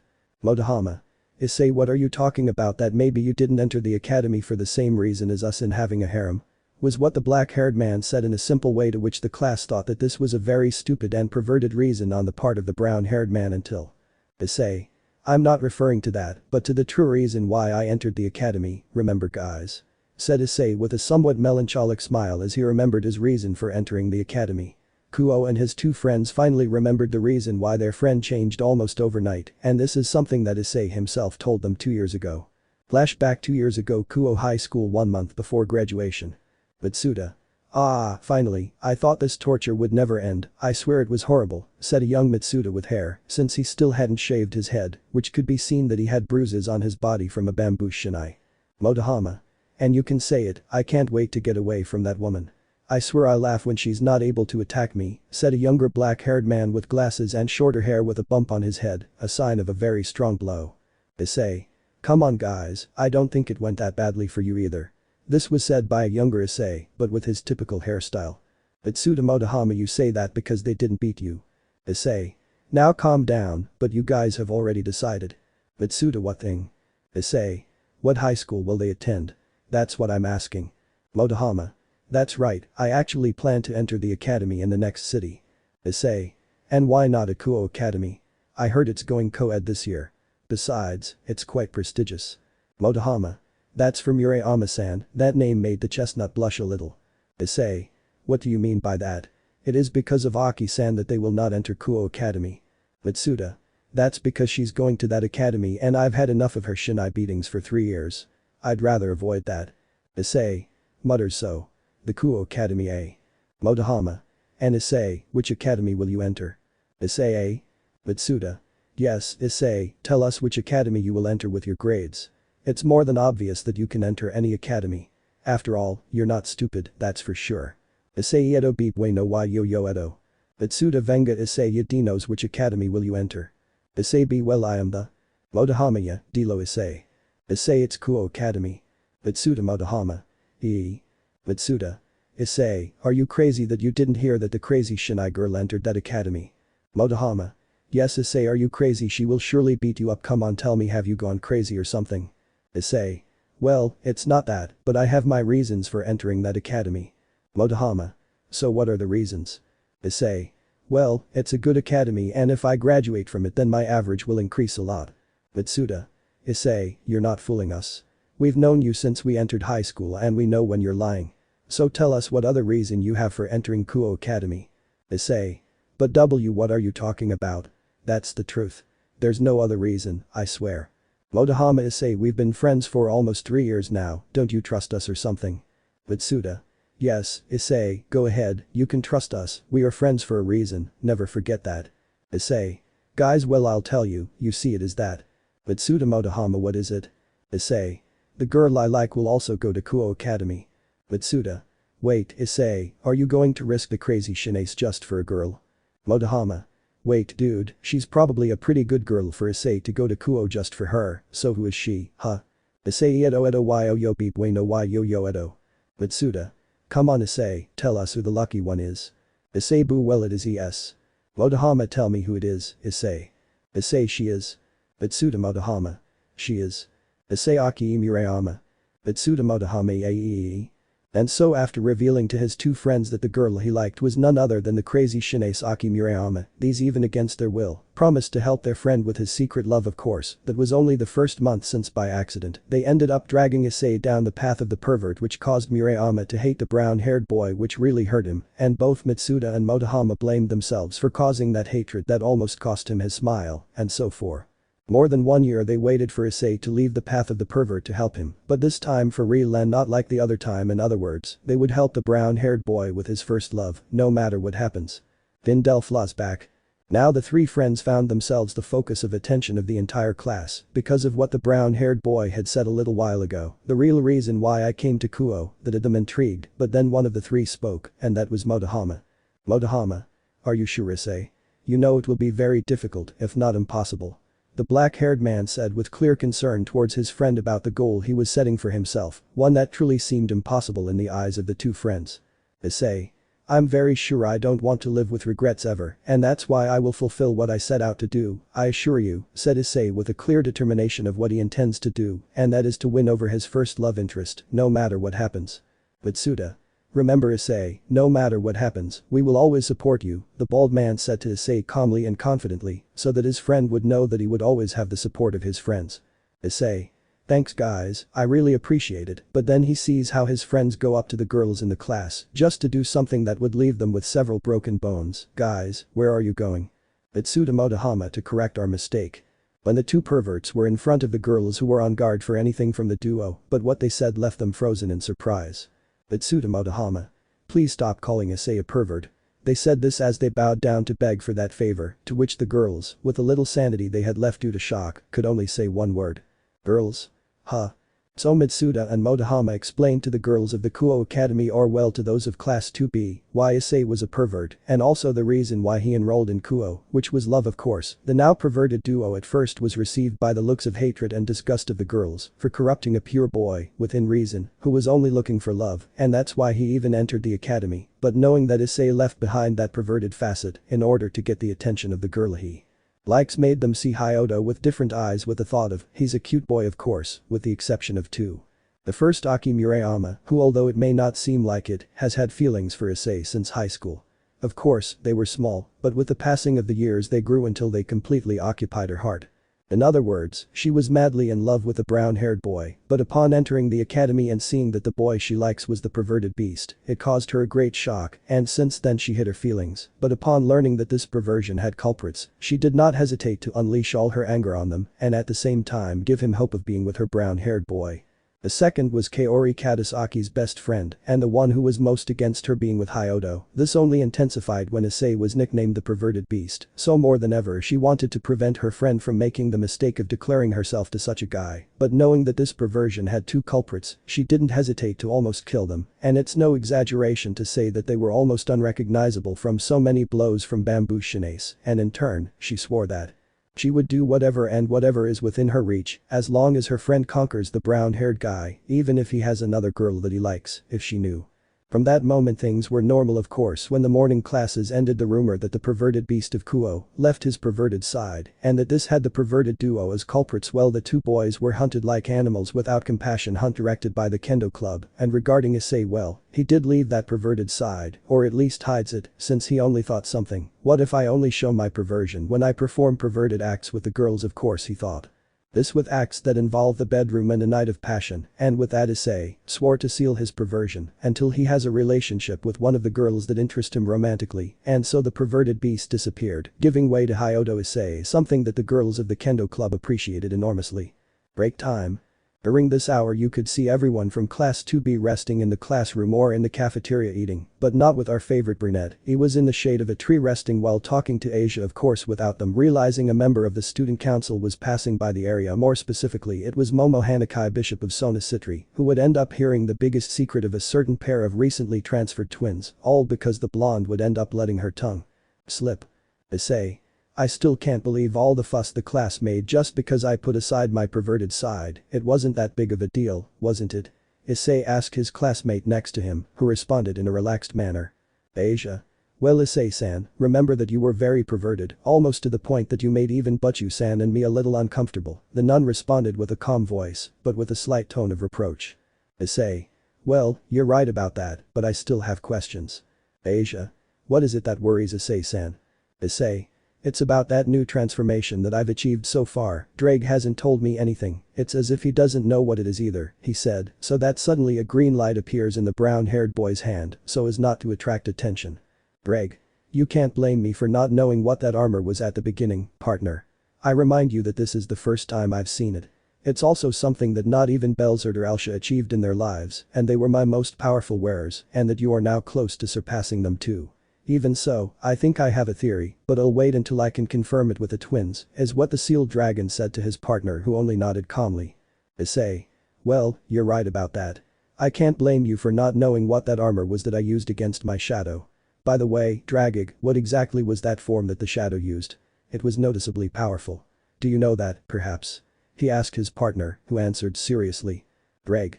That is a form that you should never use, that is clear to you, partner, and regarding what it was, well, its name is the Juggernaut Drive. It is the form released from the curse of the boosted gear through negative feelings, hatred, resentment, jealousy, basically it is a negative form. Of course this in turn is more powerful than the balance breaker, but it has a price since the more it is used, the more it absorbs the vital energy of the user. That is why all those who used it and died from the curse ended up inside the boosted gear in its deepest place. Well, the curse slowly consumes them until the end. Of course that is no longer the case, said the dragon, making it clear to the brown-haired man that he never used that Kontako for anything in the world, and leaving Issei intrigued with that of it is no longer the case. Issei Drag, what do you mean by that? Explain yourself. Asia. Now that I think about it, Ayano-san and Inral-san said something about the curse, but what does it mean? Drag. That simple partner and blonde, that is because when you fell into the deepest part of the boosted gear, you yourself confronted the curse head-on and dissipated it almost entirely. That in turn is the explanation for my partner's new armor. Also blocked the Juggernaut drive, since without a curse that doesn't work either, and I see it obsolete, since what you called Cardinal Crimson armor is superior in every way to that other form. Said the sealed dragon, leaving the two, and the one who was spying on the conversation from a little far away, more than impressed that the brown-haired man has access to such monstrous power. Issei. I see, so it's something like the improved form of that transformation. Greg. Exactly, partner, and that's because that form compresses the power of the Juggernaut drive without the risk of losing years of life when using it. Asia. Incredible, you're incredible, Issei-san. Issei. Ahahaja, you embarrass me. Stop, Dreg. If I can reach this state, what happens with the white one? Can he too? Greg. I couldn't tell you, my friend. After all, this is a form never seen before, but considering that we are opposite and similar Longinus, I think it could be done, although it would cost the bearer much more, because in our long rivalry as sacred gears, more bearers of Albion than mine have fallen under the curse of the sacred gear when using the Juggernaut drive. Therefore, there are many more voices that should be silenced. During training in the basement room of the Destinies family, Dreg told him about the White Dragon and his destined battle against it, so Issei has some knowledge of the subject. Issei. I see. I think we'll have to ask Akeno and Inral about the matter. Asia. Yes, after all, given that her father is the god of destiny, they will surely know something about the battle of the two celestial dragons. Asia said that only to receive a sermon from Issei on the way and after that head to the classroom, but still without knowing about the spy they had. Momo. I have to inform Kaichu about this, was what Momo said before starting her way to the student council. If in the afternoon things are going to get very, very stressful for the CIO, all because a certain ex-nun let something slip that she shouldn't have said. Change of scene. Old Academy building. Kuo CIO. End of classes. Now we focus on the room of the old school building where Issei would not hesitate to ask the twins about some important issues. Rias. Well, I'm sure everyone knows why we're gathered, right? The Redeed said to everyone present except for Kiba due to certain problems with a crazy priest, something that will be discussed a little later. Rias. Well, Ayano-san, Inral-san, do you think you could answer some questions and clear up a few doubts for us? Ayano. Well, that depends on what kind of questions they are, since we can't answer very important things like secrets of our world or very important things about the future. Beyond that, whatever. Rias. Well, I'll start in your world. They said that you belong to an elite of 10 warriors in your world. Exactly how does that work and what place would you two occupy in it? Ayano. Well, Rias-san, regarding that, the 10 swords of destiny, as we call ourselves, are the best of the best in our world. Each of the 10 of us stands out in some battlefield, which makes us what we are. For example, 10 stands out for his physical strength, which is only surpassed by our father. 9 in his speed. In other words, each member has some specialty without exception. Inral. And regarding our places, I occupy 3rd place out of 10, and I must say that I am proud of it. Ayano. As for me, I'm in 2nd place, although if my sister and I get together, almost no one can beat us. Akeno. But then if neither of the two takes 1st place, who does? Ayano. That's also what we'd like to know. After all, he is someone very mysterious, but his strength is undoubtedly undeniable. Issei. Wait, don't you know who he is? Ayano. No, we don't know since he always wears a mask, therefore only father knows his identity. I'm sorry, but you'll have to give up on the subject of one. Rias. I see, but do you have any clue as to who it could be? Ayano. Unfortunately, the only thing we know is that before being recruited, one suffered great pain from his partner, but that doesn't tell us anything at all. Akeno. I see, well then what can you tell us about those core magics that you mentioned before? That topic has me very intrigued. Inral. That is a delicate subject but not forbidden. Well, what we will tell you no matter what happens, never tell it to anyone, to which everyone agreed. Well, the core magics are, but she was interrupted by her sister. What's up, Wani-chan? Ayano. I think that explanation will be for later when we have visitors, and almost as if by magic, the door of the CIO is knocked on, so Rias just says come in, and so those who entered were. Sorry, but it was the best image I found. Sona. Hi Rias, am I not interrupting something? Yes, Sona Sitri, the heiress of the Sitri clan, was the one who entered with her entire entourage, something that the twins already saw coming, because they already counted on a certain ex-nun's tongue being loosened in the wrong place with the wrong audience. Rias Ara Sona, what is the reason for your unexpected visit, said the Redeed calmly, or at least that's what she pretended, since inside she was praying that he wouldn't ask about a certain subject about twins. Sona. Don't worry, it will be brief. I just want to know a few things about, and with that I'm pointing to the opposite twins Ayano and Inral Destinies. The recently admitted students Ayano-san and Inral-san, with this the Retide's fears were confirmed. Sona suspected them completely. Ayano? And what exactly do you want to know, Kaicho-san, or can I call you Sona-san? The older of the twins asked the black-haired girl, who remained calm on the subject. Sona. I don't mind being called by my name, and regarding what I wanted to know, it's simple. The topic that catches my attention is about her parents, since my bishop recently heard something about them being daughters of a god. That's what I would like you to explain to me if it's not too much trouble. Ayano? This will be long, what are you saying? Are you sure you want to hear the story? It's not too late to pretend this didn't happen. The entire student council shook their heads. Okay, don't say I didn't warn you later. And so the story of the twins was told, but this time to the student council when they heard about their world. All the girls in the Sitri entourage and their only male, who answers to the name of Saji Genshiro, were impressed, and even more so when they learned about the rulers, and even more so when they told that they are the daughters of the two most powerful gods in all existence. Of course, when the time came to tell about the childhood of the two, there was some laughter from Saji, a laughter that was silenced by a furious Momo for the immature behavior of her secret love, and when the explanation ended was when Sona finally spoke. Sona. Well, that was something unexpected, and frankly I didn't think I'd hear something like that. With this, I now have two things to worry about. Rias. Two things. Explain. It sounds like what you're referring to. She said this in a serious and somewhat intrigued manner. Sona. Rias, that topic I would like to discuss it privately. For now we have time, so I would like you to answer some questions. Ayano. How many in total will there be? Sona-san, she said this calmly to the black-haired girl. Sona. Just a couple of things, just receiving a nod from the twins. Well, the first one said metaverse, right? They nod, so alternate realities exist. So the twins decided to respond with images rather than words, showing hundreds of images of universes and alternate realities. Ayano. This answers your question, Sona-san. You see, alternate realities are the product of possibilities. In other words, everything you think will happen becomes an alternate reality. To give an example, let's use Issei-san's romantic life. Issei. Why mine? Why not Kiba's or Saji's? It's probably more interesting to see their results. Inral. You're wrong about that, Issei, since you're the one who has the craziest romantic and loving life of all, we can assure you of that. With that said, the brown-haired boy was between happy and scared, happy to know that he wouldn't lack romantic options, and scared by the aura emitted by the girls from the club along with, surprisingly, Sona and Yura, the Sitri tower. Ayano. But how do we start? Let's see, I already know what about a reality of role reversal. Everyone. Ayano. In role swap. Ayano.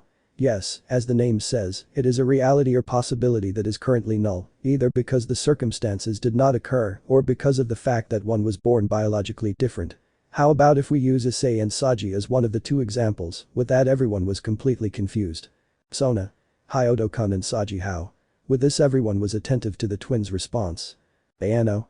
Quite simple, with Issei being a demon reincarnated not by Rias-san, but why not by Serafal-sama? With this absolutely everyone was more than confused, meaning Serafal, the childish Siskin Mau Leviathan and sister, is dreaming of being Issei's mistress. All that's missing is for them to be lovers, as lovers, yes, with a somewhat slow but beautiful relationship similar to the one they could have later. It's official, the universe went crazy, was the thought of everyone in general except for the twins, or also as Sona-sense pawn, something like that would be a reality of role reversal. Doesn't the universe know what limits are? Another thought on the part of the demons present. With that they already understand that the metaverse is truly infinite in terms of possibilities. I think there's no need to go into details of the personalities, just make Issei a little more serious and determined. And so they continued explaining regarding the multiple realities and how they are classified, and here how they go. Null realities. These are equivalent to impossible alternate realities or futures, something like being born into another family or receiving another type of education or having another type of power. Low probability reality. In itself, realities with little chance of coming true, such as the example given by the twins at the request of Queen Sitri, to which the twins decided to play a joke on her by talking about a reality that she would either like a little or hate. Ayano. Well, an example would be that your Tsubaki-san ended up madly in love not with Kiba, but with Issei. With this there were two types of reactions. On one hand, the Gremory girls, and the blonde from the Sitri clan, wanted to hang the brown-haired boy because of that comment from the older twin, the girls imagining the heterochromatic black and white girl as a rival, and Saji, because of jealousy of his rival's luck. And on the other hand Tsubaki, who imagined the scene itself with her chasing the brown-haired boy instead of a certain blonde Gremory, something that at first she didn't like given his perverted attitude, but after remembering that the brown-haired boy was perverted because of the perverted duo and that he enrolled in the academy just to be with a woman he loves, it made her change her focus to a more analytical and positive one. That and how he, even with everything against him, challenged the heir of the Phoenix family and even won everything to free his mistress from a fixed engagement, made her imagine herself in that situation and how the brown-haired man rescued her heroically and without any fear. Which made her blush slightly without her knowing that thinking about the brown-haired man in that way generated in the depths of her heart a feeling that even she would not know about until the battle against a certain crazy god. And no, Kiba won't be left without a partner. You'll see it later. A clue, it's from another magic anime. Of course the twins noticed how the fate of the black-haired girl with heterochromia changed slightly, but they decided to leave it for later to move on to the next example of alternate realities. Possible realities. As their name says, they are realities that can occur as well as may not occur, such as the example of Issei conquering the Mauseraphol Leviathan, which made the Sitri heiress's nerves on edge when she imagined Issei with his sister, or the other example of Issei falling in love with the most beautiful archangel in heaven, Gabriel, Michael's sister, and now Issei feared for his life because of what the girls and his blonde rival could do to him. And finally it was the most common branch of realities of all. Assured realities.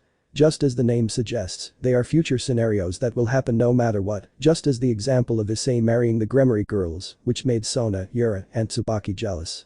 Well, the latter was more confused than jealous, that's for sure, since the twins' explanation, although enlightening, wasn't very concise. Ayano? Well, just imagine time and destiny together like a big tree. The past would be the roots, which, even when they are deep down, never stop spreading. This means that the past will always have multiple ways of having come true. Enroll. The present, the trunk, this would be the moment we live in, and as there are branches in the trunk, these would become alternate realities. In this way it would be said that they exist in harmony, but do not affect each other. In other words, they are present without being present. Ayano. And the future would be the tip that never stops extending upwards, leaving more trunk to travel and in turn more branches, something like an infinite cycle in its entirety.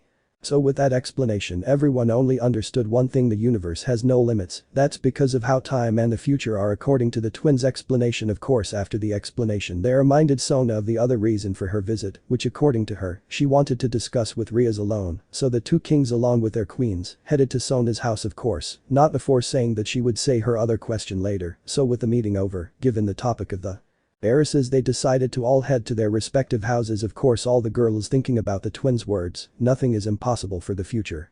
On one hand, the girls from the Gremory entourage headed home, but with a smile on their faces. Even Kaneko, who is usually expressionless, had a small smile thinking about the future from now on. And with the girls of the Sitri entourage, each and every one of them thought one thing: if Fukukaicho has such a future in its possibilities, then what would happen to us? In large part, it was because Tsubaki, although she was in love with Hyoudou Kiba, a boy who can be considered perfect in all aspects, and suddenly they tell you that there is a possibility that you fall in love with someone like Hyoudou Issei. Of course, they considered that now the reason for his perversion is known, and at the same time his motive for entering the Kuo Academy made them think only one thing: who will be the lucky one, that having a boy so devoted as to even enter one of the most prestigious academies in Japan, and seriously she must be an incredible girl, and they even came to think that they could be themselves. Balsam yearned for it, such as Yurakusaka's the tower of the Sitri entourage, which has recently taken up residence in the chestnut tree. Other girls like Tomo Meguri and Sona Sitri herself felt confused and didn't know what to think about the subject, but one thing was certain. They now saw the brunette with different eyes and were even considering him as a potential partner. Or in the case of Ruruko Nomura and Momo Hanakai, who were already in love with their male companion, but just thinking about having such a loyal and kind boy as well as brave and determined made them think very seriously about the feelings they had for the individual known as Saji Genshiro, which in the opinion of the two, was a worse option than Hyoudou, who was not perverted by nature, but was taken down that path by force, while Saji was clearly in love with his king, and incidentally the bishop of the Gremory, something that could cost him a meeting with the brown-haired man in his new armor. And so these two thought only for a brief second, and only for one that made them hesitate in their feelings towards the blonde, and that thought was: what if Issei were our partner instead of Saji? This made them completely doubt what they felt for the blonde, and even more so when they saw how the brunette, although he already had a girl he loved, was more than willing to accept the other girls around him, something that, without even knowing it, would leave a new feeling in their hearts, one that little by little and very slowly, like a seed germinating into a tree, would completely occupy their hearts. And no, I won't leave Saji without a partner, I have a very special one in store for him, so those who complain about me leaving Saji alone don't even bother, believe me, it will be worth it. And so everyone headed to their respective homes, of course, since Asia lived with Issei, they went together until. Asia. Issei-san, she said the brown-haired boy's name in a halting manner, all thanks to a sensation that made her nerves on edge, and she was clearly very scared of it. What is this sensation? Issei. I don't know how, but what I do know is that I felt it when I met you, he said this with a very serious face, and when he realized where that energy came from, oh no, and so he ran to the door of his house very upset because the sacred energy came from his own house, which caused him to worry about his parents, mom dad. Am I? For Issei, what's happening, why are you so upset? This was said by the older brunette, who was Issei's mother. By the way, look at who's visiting us. Issei. Huh? The brown-haired boy was very confused about everything that was happening in front of him until one of the hooded women spoke. It's been a while, Issei-kun, this was said by a girl with light brown hair, almost reaching orange-violet eyes of average height, and with a body that although it was covered, you could see that it developed very well. And next to her was a girl of the same age as her with some outstanding blue and green locks, who looked like she had an even more developed body than the other girl with a very serious and cold look towards the two demons. But the most remarkable thing was not her body, but the object that she carried on her back, which emitted an enormous and very aggressive amount of sacred energy, something that Issei, according to what his friend and companion told him during his training, assumed that it was a sacred sword, the same ones that the blonde Gremory boy hated with all his soul. Of course, that hatred was gradually directed towards those who directed the experiment in which he was along with other test subjects. Issei. Do I know you? Said the boy, very surprised by the girl in front of him, since he didn't know any girl that pretty in his opinion. Am I? How can you be so rude? It's about Hyoudou, Irina, the neighbor next door, your childhood friend. Issei, but I remember that Iria was a boy. Am I Issei that was rude? Irina. Don't worry, back then I was very masculine, but it's me, Issei-kun. I'm Irina. It's been a while. So with the introductions already made and with Issei's childhood friend arriving at Kuoh, things looked like they would be problematic, especially with the fact that there were sacred swords involved. By the way, when Rias arrived at Issei's house, she seemed worried about the fact that her brown-haired boy would suffer some harm, but when she mentioned that Irina was just a childhood friend and also one of the two exorcists, she was a little relieved for the simple fact that she was sure that they wouldn't attack the brown-haired boy as long as he didn't provoke them, which was actually more than inevitable. The next day, Kuo Academy after classes. After the end of classes at Kuo Academy, more specifically in the old academy building, we can see a very tense situation, and why, well, first the members of the Gremory and Sitri entourages were gathered together with the Destinies twins with serious faces, except for the twins, who were calm, but in the case of the Sitri girls, some had dark circles under their eyes, a sign of not having slept well. But these dark circles were present in Ruruko Nomura and Momo Hanakai, all because of what the opposite twins had said the day before, since after those words, they were thinking very seriously about their feelings dedicated to their partner Saji, and comparing him with Issei. It should be noted that their sleeplessness was in the purpose of finding something in which Saji was better than the brunette, something that did not work at all, since when they decided to compare it with his dedication to work, Saji lost seriousness, lost kindness. Basically they tried to find some good point in the blonde that was above the brunette and lost. In other words, they very seriously considered the brunette as a potential partner. And regarding the atmosphere, it could be seen that they were all more than serious, also due to the fact that 1. Kiba was not present and 2. Because they were meeting with the church's envoys, who introduced themselves as Irina Hyoudou and Zenobia IV, bearers of Excalibur, Mimic and Destruction, in that order, and well, everything was the same as in the anime, until the moment of the fight. Change of scene. Back garden of the occult club. In the back area of the occult club you can see two pairs of people ready to fight with the Sitri and Gremory entourages, along with the twins as spectators, all because of the fact that Zenobia made the stupidity of insulting Asia, calling her witch, something that the brown-haired boy did not like at all, so he challenged the two exorcists to a duel with the promise that they would apologize to the blonde. If they lost, of course, Issei could only face Irina and Zenobia, but just then Kiba appeared with a serious face with the intention of helping Issei more than anything, because of the fact of wanting to support his friend than anything else. And if Kiba little by little has lost his hatred for the Excalibur swords after the words of his other self, and that is how we go back to the current situation in which Issei versus Irina and Zenobia versus Kiba will face each other, and it should be noted that the Gremory girls were sure of who would win, while the Sitri girls were worried about both of them, and more about the brown-haired boy. Well, let's move on to the battle, more specifically that of Issei and Irina. Irina. Issei-kun. She said this loud and audibly for everyone. I can't believe that after so many years of not seeing each other, and when we finally meet again, it turns out that you are a demon, and I am the one who has the obligation to purify you in the name of my faith, and of God. Destiny is truly cruel. She said this while writhing, a sign of being more than hurt by the fact of having to kill her friend. Of course, this comment got a drop of an I'm-like sweat out of everyone. But the twins were not amused at all by that comment that destiny is cruel, and so both Zenovia and Irina removed their robes to begin the battle in their church combat suits. Regarding the brief conversation between Zenovia and Kiba, there is little to say beyond the fact that he did not express hatred towards the Excalibur sword. Of course, he still hates it, but not as much as before, beyond the fact that destroying one would help him relax a little from his revenge, which this time is directed towards those responsible for the Sacred Sword project. As for the Issei vs Irina fight, that's how it was. Irina charged head-on at Issei with a downward vertical slash which Issei dodged to the side, while defending himself from a second horizontal slash directly towards his ribs, which he did with a boosted gear, the same arm that Issei gave to drag a dragon arm, which is more than resistant to Irina's mimic sword. That was how the brunette decided to attack Issei, with the sword turned into a whip from multiple directions, almost as if the sword had a life of its own. Multiple sword blows fell from all directions attacks that Issei dodged in a simple but precise way, causing Irina's bewilderment, who did not think that her childhood friend was that good. It should be noted that the Sitri entourage, each and every one of the members, were more than impressed, but such a display of skill on the part of the brunette, of course, that when Issei decided to take the fight more seriously, was when with Drake's energy, he formed a double-edged sword with an appearance scaly on the handle, but do not be confused, that sword is only energy, therefore it is not a physical object. This was achieved when the twins during training told him about a technique to convert energy into weapons, just as angels and fallen angels do with their spears of light.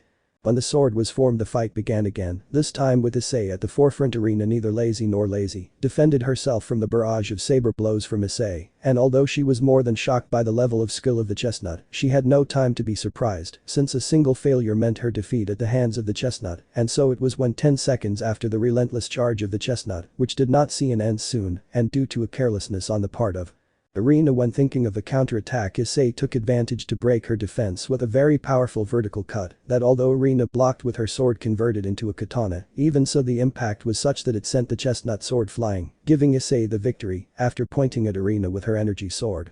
Irina, I give up, you were incredible, Issei-kun. I never thought you would become so strong in the time we were apart. Immediately after, Issei undoes the sword and offers his hand to Irina to get up, which she accepts with a little reluctance. Issei, well, many things have happened since you left Irina, I can assure you of that, and with a smile from Issei, the fight between Irina and Issei ended with the victory of the brown-haired boy. And regarding the fight between Kiba and Zenovia, it was like this.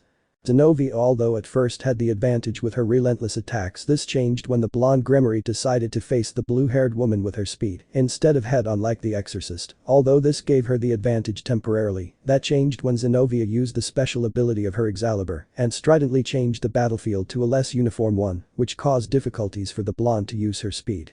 Of course, this only lasted for a few seconds until she adapted, and remembering her training, she decided to attack Zenovia head-on. Of course, she decided to use technique instead of just strong cuts, which caused the blue-haired woman to be quite upset by the fact that she was being surpassed by a demon, something that hit her pride very hard.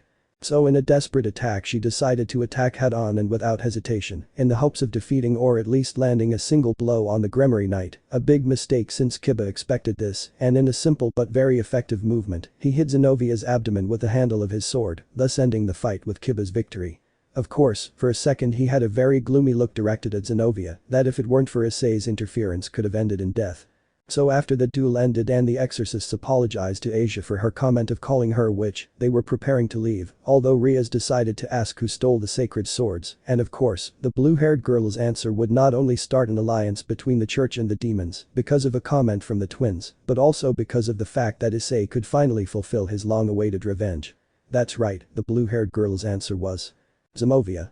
What we know is that the culprit was a cadre of Grigori. This caused Issei to put on a face of disgust at the mention of the word cadre. When he remembered the reason why Rainer killed him, we know for sure that his name is Gabriel, and after the mention of that name the atmosphere became very heavy. It almost seemed that the air was blood because of the aura that overflowed from a certain brown-haired man by that name. The same one that caused him to lose his life at the hands of his first girlfriend, and the same one that caused the death of his best friend, all for his ambition. And so it was that the brown-haired man, for the first time since he left the training room, became truly enraged. Issei.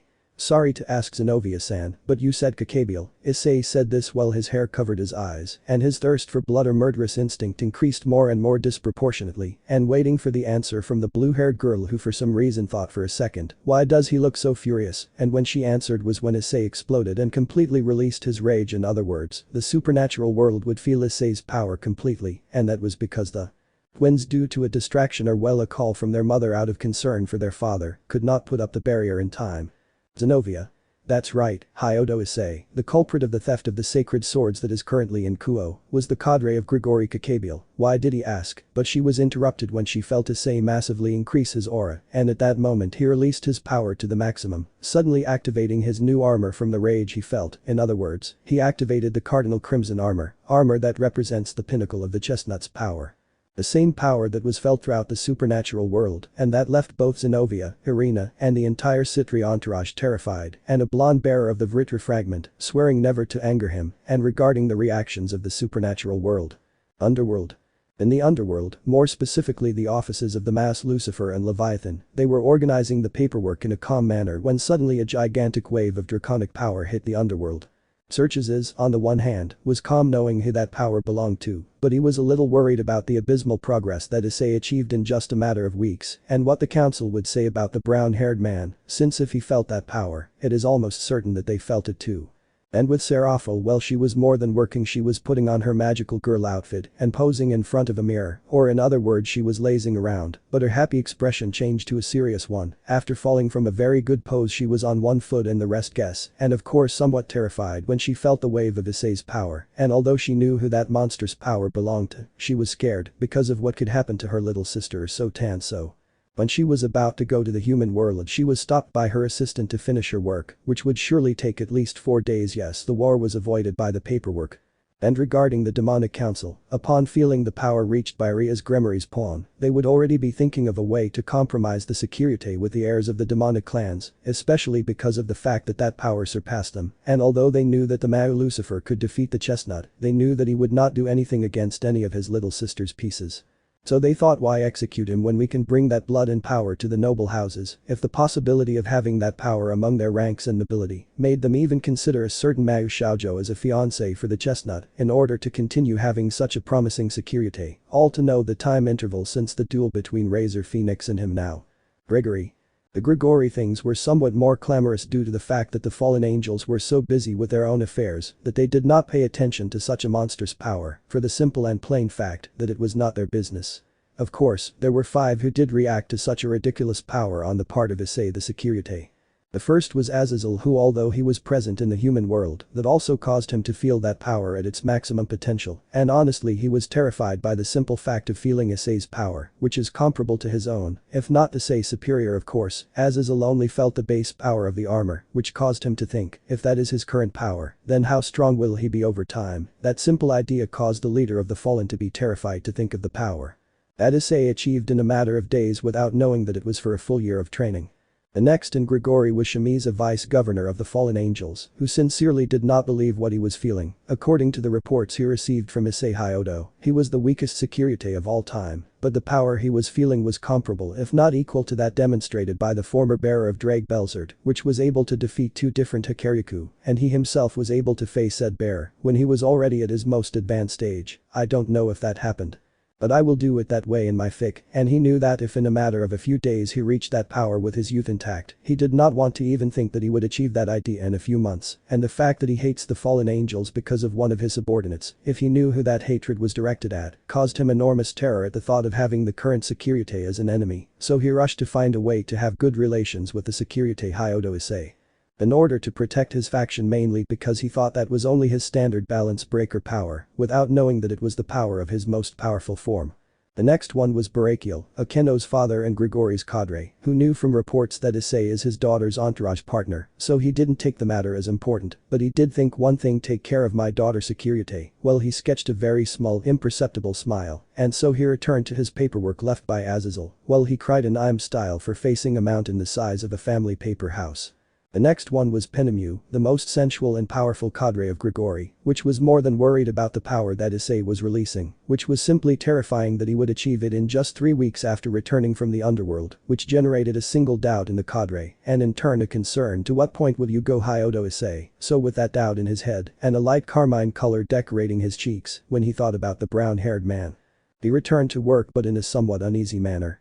And in the end somewhere in the dimensional gap where you can see 5 people 3 men and 2 women who respond to the names of Bikuer of the Wise Monkey are Goku, and not the one from DBZ and DBS, but the Son Goku of Japanese folklore and history, Arthur Pendragon heir of King Arthur Valley, the current Sekiryuutei the leader, later he revealed his last name, Kuroka and Nekomata and specific Nekashu, and Lafay Pendragon sister of Arthur, and heir of the witch Morgana Lafay these were discussing. Trivial matters until the wave of Issei's power reached them 5, to which there were 2 different types of reactions, and if Issei's power can reach the dimensional gap, because it is connected everywhere well that's what I think. On the one hand, Kuroka and Lafay felt that power and were impressed by Issei's enormous progress, who until a couple of weeks ago was from the weakest Sekiryuutei to one of the most powerful. Of course, Kuroka would see this as an opportunity to repopulate her species with the Sekiryutei's children, and that was clear when she put on a flirtatious face and licked her lips, which made Lafay sweat a drop of sweat on her neck. And regarding the men, with the exception of Vali, they didn't take much importance to it for the simple and plain fact that this wasn't their fight, but Vali was different. Vali smiled as he felt the power of his destined rival, which was almost as great as his own in the Juggernaut drive, thinking that perhaps the reports that Hyoudou Issei was the weakest Sekiryuutei of all time were more than false, and that was proven by feeling the power of his rival, that he achieved in a matter of days of course. Albion the dragon sealed inside Vali, knew how to identify the power of the brown-haired man, and just thought to himself, so your wielder achieved it Drag this because.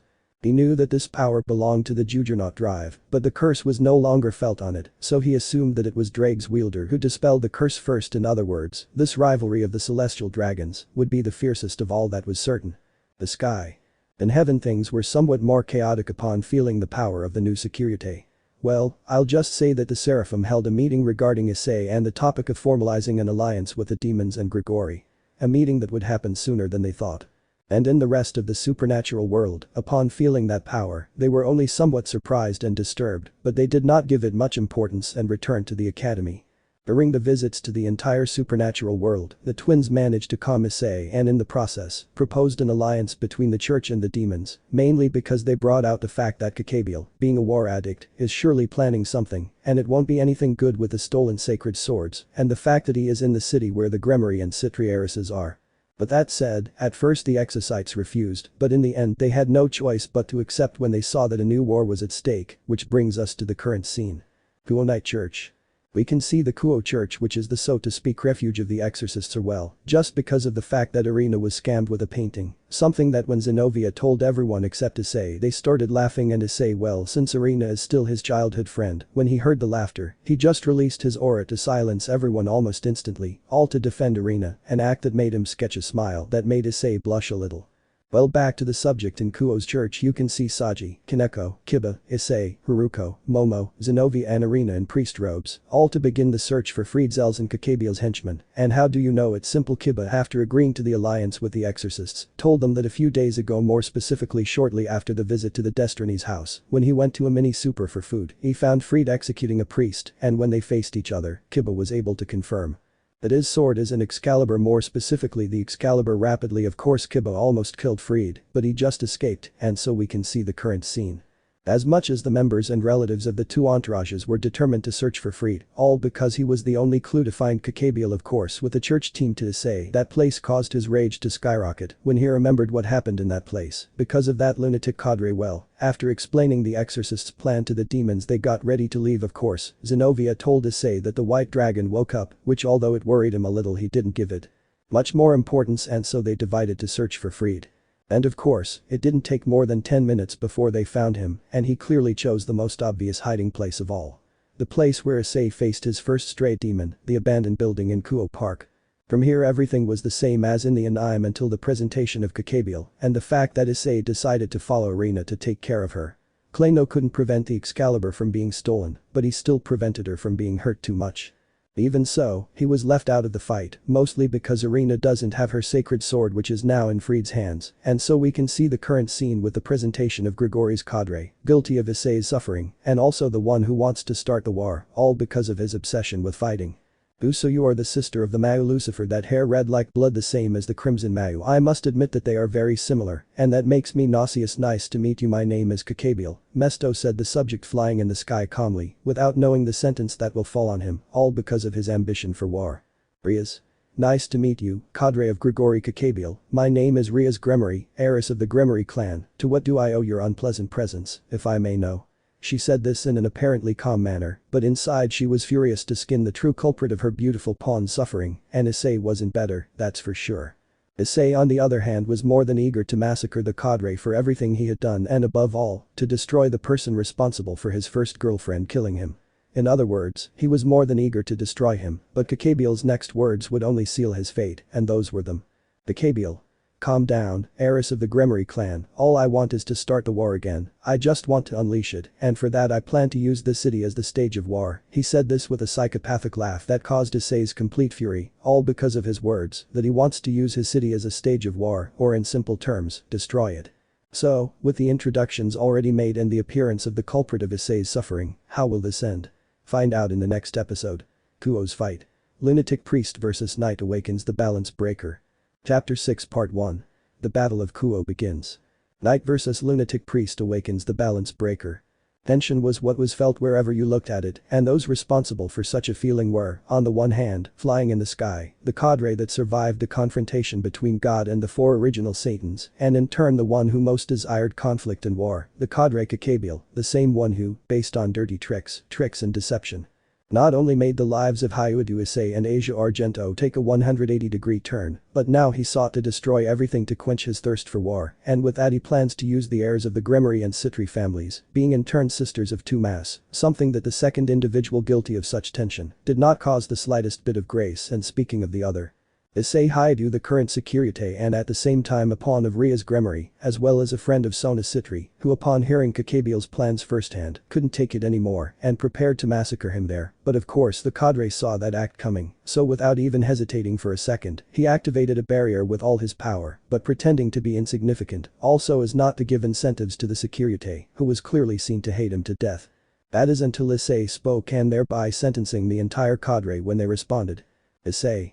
Gabriel, I want you to answer me one thing. The brown-haired man said this in a serious manner and with a face that showed extreme fury, something that surprised everyone, and Gabriel found it interesting to see what would happen, so he just limited himself to listening. Tell me, did you manipulate the fallen angel Rainer to kill me on our first date? And so the bomb was dropped. Everyone was surprised by the brown-haired man's words, but Gabriel knew well what he was talking about because he himself brainwashed him so that he would fulfill his duty, which she had denied. Gabriel. Anyway, war is inevitable, so I'll answer you like this. I controlled Rainer with mind control magic so that she would kill you all because she planned to betray me by handing you over to Azazel, and that was something I couldn't allow, and so Gabriel's fate was completely sealed and without remedy. He not only confirmed the twins' words, but also increased the brown-haired man's hatred towards the cadre even more, and on the one hand, the members of the Sitri entourage and the two members sent from the church only felt sorry for Issei for what he had to go through, but at that moment, an enormous killer instinct was given throughout the same area that was directed at the cadre, who was impressed by such power from the brown-haired man who until recently was the weakest Sekiryuutei of all, and now he could be compared to Belzert, who was the strongest of all. In other words, Issei was furious and ready to pluck a cadre, but before having the chance Gabriel spoke. Gabriel. Calm down, Sekiryuutei, if you are so eager to fight you will have to wait a little longer, and as for you, Rias Gremory, I am afraid that our battle will be somewhere else, and of course what better scenario than your base, therefore I hope that they arrive to witness the beginning of the war. And so Gabriel managed to escape from the place with Fried and the Excalibur for who knows what, but one thing was certain, this was nothing more than the prelude to something much bigger than revenge, and that everyone was clear about, even Issei, who had to be calmed down by Rias, Ayano, Inral, Akeno, Asia and Kaneko, all being seen by the jealous glances of Saji for the fate of his rival and friend, and by a jealous Momoruko Yoritomo Tsubaki and Sona. Of course the last two were more confused than jealous, and regarding the first two, it is because they have unconsciously already accepted Issei in their hearts. Of course he still does not occupy a place as big as Saji, but if the blonde does nothing, it will only be a matter of time considering how dense the blonde Sitri is. And of course everyone was ready to talk about a strategy against the cadre, but suddenly a gigantic pillar of light rises and its origin. Rias. It can't be, he said this in a state of shock because the place Gabriel chose for the battle was Sona. It has to be a joke, or at least I hope so, damn crazy guy, he said this in the same way as Rias, because that was the place. All. Kuo Academy, yes that's right, Gabriel, almost as if asking for death, chose the stage for what without knowing would be his last fight, all because of wanting to restart the war that almost led to the extinction of the three biblical factions permanently. In simple terms, he is declaring war on the heirs of the Sitri and Gremory clans by attacking their base, which would be the student council for the Sitri heiress and the occult clubber CIO for the Gremory heiress. But the situation finally changed completely and without exception, because now it was a matter of war, and not just any war, but one that threatened the survival of three of the mythological factions, which is why even Issei knew that his revenge could wait a little longer. And so they headed to Kuo Academy, all except Arena, since she herself was disabled after losing her Excalibur sword, and so she could only wait for everything to end, but for some reason she thought that something bad would happen, because Issei could be seen wanting to kill Gabriel in unimaginably painful ways, and it was a fact that in that state, he could commit something crazy, so she very carefully hid while following them. After 10 minutes they arrived at the Kuo Academy, the place where Gabriel is located, and the same place where the blood of one of Grigori's cadres would be shed by the Sekiryuutei's hands. But before anything else, Sona suggested setting up a barrier in the area to avoid damage to the outside, and even more so to the city itself. I see it unnecessary to show the barrier because Volley will not be able to intervene this time. And so the entire student council along with the Destinies twins joined together to erect a barrier, but of course it was very powerful, having the energy of the daughters of the two most powerful deities in all of existence, and by the way, they would not participate simply because it was completely prohibited. Rias. Tell me Sona, do you think the barrier will hold? Asked Rias, knowing that everything will possibly end up destroyed by the disaster that Issei will cause due to his fury that could be seen from miles away, that was increasing more and more. Sona. Don't worry, Rias, as long as the barrier doesn't receive great damage from the outside or we don't get distracted, everything should be fine, but you still have time to call your brother. This made Rias nervous. Rias. What about you, Sona? Your sister would surely come running. With this, Sona's stoic face disappeared when she found out who Rias was talking about. Sona to brother, if he loves you he will surely come running. This caused some uncertainty because thanks to the twins, everyone knew that Seraphil adores his little sister, but before anyone could say anything. Akeno. I have already called Sirzechs Sama, he and his reinforcements will arrive in an hour. Queen Rias said this calmly, which upset and angered Rias a little. Rias Akeno. She said this in a somewhat upset manner because without her permission her queen and childhood friend acted behind her back and decided on an order that she did not want to give. Akeno. I know you don't want to upset Sirzechs Sama, but our enemy is a cadre. This is already beyond what we can handle. Besides, just look at Issei. Next Rias turns to Issei, and what he sees he doesn't like very much. His fury is growing, and in that state that guarantees us that he won't do something crazy. With this Rias now understands Akeno called her brother not for Gabriel, but to prevent Issei from doing something crazy. Rias. Well, if you already called him, there's nothing else to do.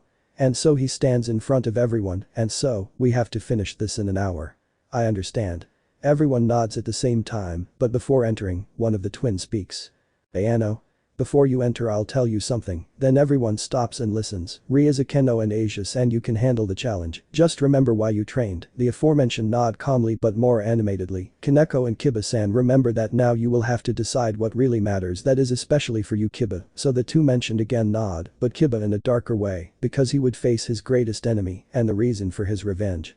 And you Issei, remember, if you are going to kill Gabriel do not do it for revenge, but do it for justice please. And so the brown with a clear mind by the words of the older gem, calmly nods, but more motivated than ever to finish off Gabriel's cadre. And so Rias Gremory's entourage entered Kuo Academy, ready to face their greatest challenge, and perhaps the most hated enemy of all, the renegade cadre of Gabriel, all being seen from a distance with no one except the twins by a silver-haired boy. This could be interesting, and this way I can check if that power belongs to my rival. I want to check it out. The mysterious figure said this in an intrigued manner about a certain brown-haired man and how the situation will unfold. Returning with Issei and the others, we can now see everyone standing in front of the academy's courtyard while they search for Gabriel, which took no effort when they saw him standing as if he were the lord on a throne in the sky, all this while maintaining an arrogant look. Gabriel. So who will it be? Maybe Sirzechs or Seraphil. He said this referring to which of the two masks would come to face him, thinking that this is perhaps the only option for everyone to face him, not knowing that his enemy and future greatest nightmare were already in front of him, looking at him with jade eyes that were increasingly intense with rage. Rias. Neither of the two great mouse will come in her place, we will finish you off. She said this with certainty because it was not for nothing that she and her entourage went through the greatest hell on earth at the Destiny's residence for a year. To keep things short, everything happens here just like in the original story, except Asia doesn't need to be saved by the Cerberus as she's in good physical condition, and now we're in the moment when Excalibur was reforged. Alba. It's complete. He said this with a joyful voice because he finally achieved his dream, which was to mix the fragments of the sacred sword Excalibur into one. Gabriel. Good work Blaba now as agreed I would keep the residual energy from the Excalibur fusion ritual, and you would keep the sword, and now that I remember Freed. Yes, boss, he said this with his typical psychotic voice while smiling in a disturbing way. Gabriel. The deal also included that you could use Excalibur so go ahead and take it. He said this calmly because he thought that with this he would finish off the demons no matter what, but he didn't even know that he sent Freed to the slaughterhouse, as if it were nothing. Freed. So this is my new Excalibur-chan ha, and so he laughed with his tongue out like a lunatic at finally being able to use the legendary sword Excalibur against the demons that defeated him the previous time, something he truly longed for. Freed. So who will be the first to be sliced by my Excalibur-chan? He said this as a joke to provoke someone and of course only one responded to such provocation, and that was Kuoh, who with his sword launched himself against Freed with the full intention of killing him, but since Freed possessed an Excalibur formed in a vase of 4 fragments, it was something almost impossible, because with all the advantages of the sword, and added to Freed's innate ability with said weapon, it was safe to say that Kuoh was losing, but of course, this fight. Zenobia. Don't forget that I'm here too, heretic priest. Zenobia said this while with Excalibur destruction, she launched a downward slash at Freed, which he could barely dodge. Thus, the fight that at first was 1 versus 1 was now 2 versus 1, and Freed was on the losing side, but as expected, playing fair was not his specialty. And so the fight started again, only this time with Zenobia, all while Rias and the others eliminated the last Cerberus that Gabriel summoned, so now they were mere spectators of the fight between the blonde and the blue-haired girl, which in everyone's words was very close. I clarify when Freed reappeared in Diodora's raiding game, he did not possess the Excalibur that gave him a great advantage over Kuoh, as it was a sacred element and his greatest weakness. Ascending, descending and horizontal cuts were the minimum that could be seen because Freed with great difficulty and making use of all the repertoire of his sword Excalibur could barely repel Kuoh effectively, who made an effort to reach him. Something that certainly with the power of his sword he could, but if he lost it, it was a fact that he would be finished at least because apart from the Gremory Knight, he also had to endure the attacks of Zenobia, which with her weapon attacked without any rest, something that could barely touch him, but created openings for the blonde Gremory. In other words, it was a very even fight. On Kuoh's side, he focused on attacking Freed's blind spots in defense when he demonstrated them by making use of his superior speed. Of course, Zenobia, who was now helping him in combat, was generating openings for Kuoh to attack freely and more completely, which allowed the blonde to corner Freed with a barrage of saber blows in which he used 2 swords, one in each hand. All the while Freed was desperately blocking the blonde's cuts with Excalibur Mimic's ability by dividing the blade into multiple swords that allowed him to make some more blocks. He couldn't stop all the cuts from such a barrage, which put him more and more against the ropes, something that Gabriel noticed, and to keep the fun going, he decided to throw a few of his spears against the duo of swordsmen to level the scales, giving Freed the advantage. From here everything is the same as the anime until Kuoh picks up the jar with the souls of his deceased friends, and this happens. Kuoh's sadness could be felt throughout the place because in front of them was the blonde facing the spirits of his best friends, may they rest in peace, all because of the ambitions of a man named Balba. This environment caused great sadness because the enormous suffering that Kuoh had to go through just because of a cruel and ruthless project was perceptible, but then. Kuoh. I'm sorry I couldn't avenge them, I'm sorry. He said this while crying for his friends because deep down he felt guilty for being the only one to survive, but then. One of the girls grabbed his sleeve while Kuoh just watched as she smiled, and then all the spirits surrounded him, while saying things like it's okay, or we don't care or also, as long as you're alive, it's okay phrases that sank deep into the Gremory Knight, because his friends were telling him that they forgave him for something that only he blamed himself for, and that they were happy as long as he was alive, but then it happened. Kuoh remembered the training he went through with the Destiny's twins, more specifically the phrase his shadow left before disappearing. Kuoh's shadow. Remember, you must differentiate a blade from its handle because the steel is not to blame for what the flesh does to it. Finally Kiba understood the message that his shadow left him at the end. He was telling him that if he had to seek justice, then he should seek it not against some pieces of metal, but against those who used it for that purpose, or in simple words, Kiba now knew against whom his rage and hatred were directed, and those were Bulba. Certainly my friends would not have wanted me to seek revenge, but I cannot simply ignore the evil that is in front of me, and for that reason, immediately in front of the Gremory knight a sword appears, but this one was slightly different. I will finish you, swordbird. And with that, an enormous column of power, both sacred and demonic, rose from Kiba's sword, and in turn it changed shape, but in the middle of the process, the energies that were previously sacred and demonic became wider and purer for the sacred aura, and darker and deeper for the demonic one, now with an edge different from any sword before conceived. This one now possessed a unique aura, and that was why Kiba, Balance Breaker Trader's sword, accepted the sword that balances light and darkness. This said because although it may not seem like it, that sword was not the union of the sacred and demonic forces, but the union of the true primary forces of light and darkness, or in simple terms, the link to these two powers forbidden to humanity achieved by Kiba, all, not only because he managed to overcome all his internal demons, but because now he knew well what his true objective was and who would be punished by the edge of his blade. All of this being seen by those present on the current battlefield, who were surprised is little to say. After all, Kiba achieved the impossible. He managed to unite two opposing powers, something unheard of to say the least. From outside the barrier, the twins smiled as they felt Kiba's aura and power, as they knew that such power could only be obtained through the perfect union of two opposing forces, something achieved long ago by their father when he created the Sword of Truth, a sword of absolute balance between light and darkness, something that Kiba achieved through pure willpower, but in a much more incomplete and imperfect way, like a balance breaker. Inside you can see Zenovia and Kiba walking side by side while talking. Zenovia, Knight of Rias Gremory, are we still allies? The blue-haired girl asked this as a confirmation that they have the same enemy, or maybe they are adversaries again. Kiba, I hope so. The blonde said this knowing that having to fight against Zenovia and Fried at the same time would be torture, but he didn't worry about that because he knew their objectives were the same. Destroying the Excalibur in the hands of Fried Selzen and Bulba the genocidal priest. And so with spirits once again up after Issei's words to Kiba and Zenovia, such as "you can do it" or "kick that lunatic's ass," Kiba headed off to battle, and Zenovia prepared to summon her ace up her sleeve, or in other words, Zenovia. Sacred sword Durandal, this she said while directing the edge of the sword towards Fried, and with a Blobba more than in shock, because according to him the Durandal sword is the only one of which he has not been able to create an artificial bearer, something certain when Zenovia revealed that she is one of the few natural bearers of the sacred swords, that added to the fact that Kiba had his balance breaker which emitted a quite great power, implied only one thing. Gabriel's plan would fail in the very place he had chosen as the battlefield, and he was sure to fall without any chance of salvation.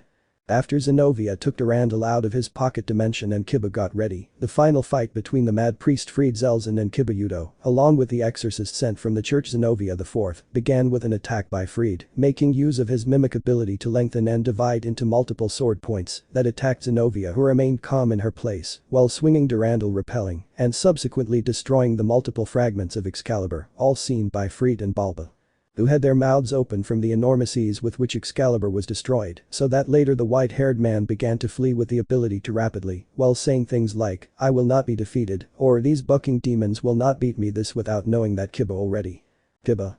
With this sword. He said while swinging his sword against Excalibur, which fragmented due to the intensity of the aura that the blonde possessed, something that far surpassed the priests, giving Kiba and Zenovia the victory in the fight, all while Fried fell unconscious from a cut from the blonde and headed to Bulba to finally fulfill his long-awaited revenge. Kiba. Get ready, Bulba, he said this while pointing his sword at the old man with the full intention of killing him, but without knowing that Bulba was staring at the edge of Kiba's blade, and with his twisted but brilliant mind, he was able to deduce something forbidden, something that must remain secret at all costs. Bulba. But how is it possible that a sword that unites the sacred and demonic forces exists? And he realized, I don't know what. Of course in the ancient war, not only the four Satans died, but God too, and he didn't continue talking, because the crazy cadre stabbed him with his spear of light when he saw that Bulba realized something that shouldn't be known, and that because of his big mouth, he was about to tell everyone present. Gabriel, you were a brilliant man, Blobba, so much so that you even came to such a conclusion, that is admirable, but you are no longer useful to me, goodbye Bulba. He said this while spreading his wings to get to ground level, all seen by Issei and the others who saw Gabriel as a monster for killing his own ally, but then it happened. Hey Sekiryuutei. Issei. What do you want, unhappy? This was said by Issei, who was more than angry, since the mere voice of the cadre made him nauseous, so hearing him speak to him specifically was surely something that put him in an increasingly dangerous mood, but when Issei was more than ready to kill him, he spoke. Gabriel. Transfer your power to whoever you want, he said this as a joke, thinking that not even like that they could beat him, which he couldn't be more wrong, because although it may not seem like it, if they receive increases, even Kaneko can beat the cadre, but this only infuriated Issei, and he would have stopped there if it weren't for that, at least I hope for a challenge with that, let's go before the war starts, I want to be entertained by Rias Gremory and Sekiryuutei Hyoudou Issei. He condemned himself with that because Issei's fury finally reached its maximum limit, and with it his patience. Issei. No one will fight against you, Gabriel, he said this as he slowly advanced towards the cadre to face him, because whoever, his aura began to grow monstrously along with his anger, whoever will kill you, and his aura finally stabilized, while his eyes were covered by his hair, which relieved everyone, but they still remained some fear due to Issei's gloomy appearance, even Arena who was hiding but, it will be me, damn crow, Issei's aura once again shot up to the clouds. Which was noticed by the entire supernatural world, and Gabriel for the first time felt fear, of the enemy in front of him. I will take revenge for what you did, for what you forced Yuma-chan to do, for what you did to Asia, for what you did to the three of us. I swear that I will kill you. The busted gear manifested itself, and Drake's voice said to end. Drake. Welsh Dragon Balance Breaker. Issei activated the balance breaker out of rage, but it was different from the normal one. Issei's aura overflowed in such a way that it seemed to concentrate everything due to his enormous fury towards the cadre. Finally, the combat began, and with it, Issei was liberated from his pain, along with the death of the person responsible for all his suffering. Finally, the final battle of Issei Hyoudou, the Sekiryuutei, against Grigori's cadre, who even survived the war against God and the four Satans, Gabriel, began. But what will happen will be for the next part, the Battle of Kuo Part 2, Release of Revenge, the Fury of the Dragon, don't miss it. Chapter 7. The Battle of Kuo, Part 2. The encounter, the release of vengeance and the fury of a dragon. Fury was the feeling that surrounded the area of the Kuo Academy, a feeling caused by Issei, who was now in front of the man who ruined his life, not only his own but that of Asia, his friend, and that of his girlfriend, Rainer, the fallen angel, who although at first pretended to love him, in the end he found out that she truly loved him, something that now, when he remembers how he let her die at the hands of Rias, with no hope of saying what he had to say, now eats him up inside and causes him a feeling of self-contempt for what happened, a feeling that turned into fury and hatred against the culprit of such a misfortune, the most vile of men, and the most evil of the fallen angels, Gabriel, Grigori's cadre, a lover of war. Such was his desire for a new war that he was even willing to destroy an entire city and murder thousands of innocent people, something that ended up enraging Issei to the limit. Something that was noticeable in the aura he emitted that overflowed with murderous instinct directed against the cadre. On the side of Issei's friends, everyone looked at their friend with concern because now was when he would define his purpose of whether he would become a monster, by finally taking revenge for all the suffering he went through because of Grigori's cadre, or hero, by being able to spare his life and leave his punishment to his companions, something that although cruel for him, would be the right decision that he would have to make now. Well, now with Zenobia and Arena, they saw Issei's power as something unreal, because even though he was the Sekiryuutei, that power was something only achieved by Dulio Gesuardo, the best exorcist of the church, and in turn bearer of another of the 13 Longinus, and in turn one of the most powerful Zenith Tempest, a sacred gear with the ability to control storms and the lightning that they carry, with the ability to match the power of a cadre. But what they did not know is that Issei has not yet revealed his maximum power until now, which due to his fury, is surely greater than what he demonstrated in the training room of the Destiny's residence. But the spectators outside the barrier, first the Sitri entourage felt all that power fully because they were the ones containing it, so that it wouldn't end up affecting the world, but that doesn't mean that it can't be felt at all, and of course, said power proved to be overwhelming just by seeing the reactions of those who maintained the barrier, like Asagi swearing to never, ever flirt with Asia again, not wanting to be a victim of such a monstrous and terrifying power. Regarding the girls, Sona and Tsubaki could feel the enormous fury as well as the sadness that energy carried, and only asked that Issei finally overcome the hatred that the cadre caused him, even if that means killing a leader of Grigori is something more than fair for what he did.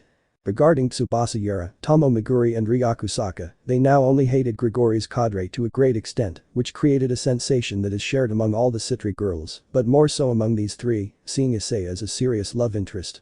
And regarding the last two, who would be Haruko Nomura and Momo Hanakai, they could only wonder how Issei carried such pain and fury without going crazy or becoming a renegade, something that only caused even more admiration in the two girls when they saw the enormous willpower of Issei to even with such pain show a smile to his loved ones so as not to worry them, something that only increased the possibilities of the two falling in love with Issei. And with the twins they only limited themselves to maintaining the barrier, while praying that Issei's energy had not leaked beyond the human world, without knowing what happened, and well, I will only say that in the underworld, they are already considering Issei's future fiancés for this moment, and with the addition that a certain Mao Xiaoju was already an official candidate for the brown-haired man, upon feeling the massive increase in power he had. And with our mysterious spectator he only limited himself to smiling, but not a small smile, but a big and challenging smile, seeing that his predestined rival reached such a level of power, with the ability to match him completely without this knowledge, that Issei is not yet at the pinnacle of his power. But inside the barrier the situation was somewhat complicated to say the least, as Issei now planned to finish off the cadre when his balance breaker, which when activated with extreme fury, reached unprecedented power with the ability to match or even surpass Belzerd, the most powerful wielder of Drag in its long existence as sacred gear, and of course that level is by far the ultimate goal for most Sekiryuuteis after Belzerd, something that Issei, at just 17 years old, achieved. All through effort, dedication, and suffering given in the training he undertook to improve himself. And regarding Gabriel, on the outside he appeared to be calm and confident, but inside he was the complete opposite, because now he was terrified to the core, because in front of him was an impossibility that until just a few days ago was the weakest Sekiryuutei of all time. Now he was matching the power of a faction leader, more specifically the boy in front of him, according to his deductions, would be capable of facing even Hades, which is the 10 most powerful existence in the world, of course it is. Emphasized to face him but not overcome this without knowing the cadre or well ex-cadre that Issei still hides much more power by being the first of the bearers not only of Drag but of the 2 celestial dragons to disperse the curse of the Longinus boosted gear with his pure willpower and nothing else. The silence was suffocating, even the flutter of a butterfly's wings or the drop of a pin could be heard. At that moment, the silence was produced by the 2 subjects who clashed glances, one with murderous intentions and the desire for revenge for all the suffering that he and 2 of his loved ones went through at the hands of the second subject, and the other, because of the fear that this caused him. On one side, facing away from Kuo Academy, was Sekiryuutei Hyoudou Issei, a boy who, shortly after entering the supernatural realm, could now place himself among the 10 most powerful existences in the world. That, added to his growing power, was more than terrifyingly large, and little by little he was influencing fear in the supernatural world, all because of the time, according to them, that it took him to reach his power. And on the other side of the field was Grigory Gabriel's former cadre, the man who longed for war more than anything in this world, and even if to get it, he would have to sell his soul, he would do it with pleasure. Now he was facing death. In front of him was one of his last human victims, the Sekiryuutei Hyoudou Issei, who looked upset. Not the next thing, because after saying and confessing his greatest sin, he was now more than dead because all the hatred, fury and thirst for revenge that flooded him inside was now manifested in his power that grew in a way beyond all the limits known to the world. Even the biblical God did not think that any drag bearer, whether past, present or future, would reach this rate of growth to the point of matching his level at such steps, and now Gabriel would know that power firsthand. Well, this was Issei's final battle against his past. Finally, the longed-for outcome of his hatred and resentment would end because Issei. I hope you're ready Gabriel, because he paused while the power surrounding his armor became denser and more intense. Today I will end your existence once and for all. He said this with a voice that caused chills to everyone present inside the barrier and a feeling to those who were outside it. The end of this hatred and nightmares finally came today. Gabriel. Well then boy, let's see what you can do. He said this in order to maintain his pride of cadre, because now it was the last thing he had left. Show me what you are capable of, the most powerful carrier of Drag. Show me what you are capable of, Sekiryuutei Hyoudou Issei. And so rising in the air he prepared for battle. He knew that it was certain that today he would die, but if he fell, it would be as a warrior standing than as a coward on the ground, because despite all the evil he has brought and the damage he caused to everyone because of his ambition, he is still a warrior, and falling in combat for him was a more than worthy death, something that he accepted, but not before giving everything of himself in this final battle against his executioner, against Issei. And so the wheel of revenge turned, and finally. And with everything ready, Issei took flight with his dragon wings to face Gabriel and once and for all end his life, to finally put an end to the cycle of revenge. There is something that Issei surely doesn't know, but he will be the first not to follow it. The true beginning of Hyoudou Issei began. The fight itself was something out of this world. Issei and Gabriel were somewhat equal, and I say something because Issei showed to dominate the fight at all times, and Gabriel desperately trying to keep up with the pace of the fight uselessly, because Issei with each second made hits faster and more precise to vital areas of Gabriel's body, such as organs and nerve areas, causing unimaginable pain to the cadre, because in each attack, he concentrated his power in a kind of sting that pierced the most important points of his body, and with each increase that Issei made his blows, were more and more forceful, reaching the point of breaking the bones of the cadre, with each non-lethal impact which made the fight easier for Issei, but a more unimaginable torture for Gabriel, because with each broken bone just breathing was already a trigger for a pain beyond all imagination, something that Issei noticed and took advantage of to use his dragon shoot against Gabriel, which he barely managed to form a spear of light in his hands, which upon coming into contact with the brown-haired man's attack disintegrated, hitting the black-haired man with red eyes squarely. In each attack, blow and technique, Issei's hatred was concentrated against the cadre for what he did. First, he broke his bones for what he made him do, and later he moved on to his second love and first girlfriend Rainer, who loved him with all her heart. He broke every bone in the cadre's body in revenge for all the atrocities he made her do by cheating on her, and there weren't a few, something that he emphasized in the cadre's face by saying, "This is for everything Ray-chan went through because of you," something that was now taking its toll on the black-haired man. Then he attacked vital points such as the pancreas, heart and lungs, with attacks infused with magic, with the full purpose of destroying said organs, this in representation of the enormous suffering that Asia went through when she was first retained, then deceived and finally murdered at the hands of Rainer, who at that time was under the control of the cadre, all to get the sacred gear from the blonde. Which Issei made clear by saying this is for all the pain and loneliness that Asia went through because of you, for all the pain she endured due to your greed and for causing her death. Now the cadre could see that his greed was taking its toll on him, and it was certain that that was not all, without knowing how right he was. And in the end, using the two combat modes simultaneously, the brown-haired man was releasing all his hatred and fury, all the pain that his heart had against the cadre for his actions, which not only affected him, but also those mentioned above, and so with a fist charged to the top of all the power that the brown-haired man had at his disposal, both Drake's and his own, he landed a last left hook in the stomach, which if it was already turned to mush now, it is safe to say that with that blow he left it pulverized, and with that final blow, Issei finally said the last phrase of his hatred, and the same one that would free him from it, shouting, "And this is for all the problems you caused Rias and the others, and for almost hurt my childhood friend, all because of your stupid obsession with bringing another war and threatening all my loved ones for your stupidity." And with that last phrase full of hatred and contempt, Issei knocked out Gabriel momentarily and left him on the brink of death. Finally, this was over forever.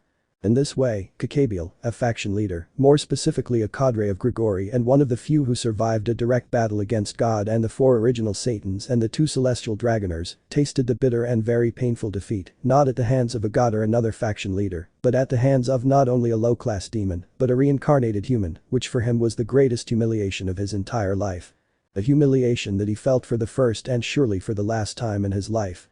And so after several minutes of clashes, bone breaks and heartbreaking screams from the red-eyed cadre, the fight seemed about to end, because on Issei's side, although he did not kill Gabriel, he felt satisfied with how he left the man guilty of all his pain, because despite wanting to kill him, for Issei to kill someone who is finished, even a garbage like him, it made no sense, and that is why he decided that it should be Gregory who decides Gabriel's fate for his crimes, because even with all the hatred that almost blinded him, he knew that this was something that they had to decide, because the last thing Issei wanted was to generate another war, and with it the death of innocents, all for his revenge, and for that, and only for that, the brown-haired man, even with all the resentment in the world, said, "Issei, it's over." This confused everyone until, "This fight is over, Gabriel, this is the end. Even if I stop this fight and let you live, it is a fact that your friends from Gregory will sentence you for what you have done here, so this no longer makes sense, because your fate is already sealed, so it is time to fix everything you have done." And so Issei, with the certainty of having definitively condemned Gabriel, retired with his companions, who were receiving him with smiles, because Issei, even when he was in all his right to end the life of the cadre, did not do it, something admirable, seeing that he was able to forgive such a despicable subject, all for the fact of not dragging all the biblical factions into a new war. In short, Issei proved to be a great person and a magnificent man in everyone's eyes. Of course, the cadre was a different story, because not only was he humiliated beyond belief by being defeated by a human reincarnated as a demon, vastly outclassed by the one who was previously called the weakest Sekiryuutei in history, and on top of that his opponent refused to finish the fight. That was more than humiliating, because it's like saying that he felt sorry for the cadre, which permanently damaged his pride, a scar that would never completely close if he continued living.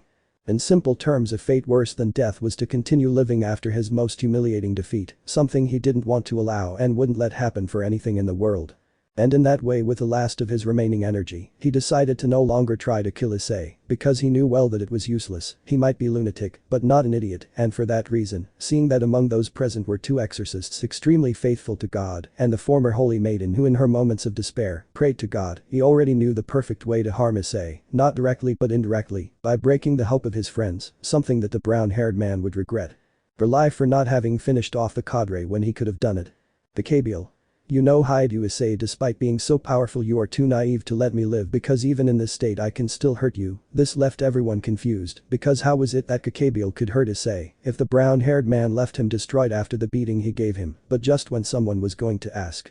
He may not be able to kill you or hurt you directly, but what about your friends, especially that exorcist you have as a childhood friend and the former bishop nun of Rias Gremory? With this, Issei's aura manifested itself once again, because the very shameless Gabriel dared to threaten now two of the closest and dearest people of the brown-haired man, something that would surely cost him dearly, but when he calmed down a bit he realized something. Issei. And how are you supposed to do that after all in your current state? You can't even make a single movement or create any kind of magical attack, and I doubt that after failing here, you will have any followers left. Admitted Gabriel, you are just delusional and saying stupid things, you can't do anything anymore. This was said by a confident Issei, because his words carried absolute truth, but Gabriel. Just as you say, Hyoudou, Issei, in my current state I cannot do anything physically against them. This did not leave anyone alone, because admitting it was a bad sign, but just then, but you never said anything about attacking his faith. This gave Issei a bad feeling, and something inside him, his instincts more specifically, screamed at him to kill him, but too late he realized, because right at that moment. Now I will tell you what was worth discovered with his ingenuity and what led me to kill him. Those that are forbidden to reveal or discover. Ahahaha, listen carefully. After a short pause, and Issei decided to listen to his instincts and went to kill Gabriel. It was revealed, during the Great War, not only the 4 original Satans lost their lives, but also God died. Shock was a word that fell short to describe the state of everyone present, because right now Gabriel said something more than impossible for everyone. God, the biblical God, is dead. That was something impossible, or it was what everyone, especially 3 girls with an unquestionably great faith, wanted to believe, but to their misfortune, it was not like that, something that caused diverse reactions in everyone present, except for Gabriel himself. First, the members of the Gremory entourage, well with the exception of Asia, were shocked because knowing that the God of the biblical scriptures was dead was a somewhat hard truth to face, because even though they were demons, they still could not believe that God was really dead, something truly impossible to believe in its entirety, but of course, they were the least affected compared to a certain nun and 2 exorcists present. But Asia, Irina and Zenobia, the 3 of them couldn't believe what they were hearing. God is dead. It seemed like a very bad joke, and in fact they wished it were so, but unfortunately for them, it wasn't. Well, right now, what reasons did Gabriel have to lie? It's true that Issei humiliated him, but to tell such a lie, that would be being the most dishonorable of beings, something that he couldn't be because he was still a warrior, a mean and heartless one, but a warrior at the end of the day, which generated 3 different types of reactions in the 3 believers of God. First, there was such truth and the fact that all her life she had prayed to a being who was already resting in peace, and that the owner of her faith had never listened to her, affected her in such a way that she fainted from the news. Or well, that would have been the old Asia if it weren't for the fact that thanks to Issei as Akeno, Kaneko, Kibayano and Inral and Mr. and Mrs. Hyoudou, she was able to resist fainting and remain standing with great difficulty, because according to her, she couldn't let news, no matter how heartbreaking it was, overcome her. Without a doubt the twins' training helped her with something more than more physical strength. Then there was Zenobia, who since she was very young, has dedicated herself body and soul to her religion and to God, so finding out that the man to whom she dedicated so much of her faith and hope is actually dead was more than heartbreaking, because it is as if you had dedicated yourself to something for nothing, which destroyed her completely and made her collapse, only being able to minimally stand with the support of her sword Durandal, which was not pleasant to see.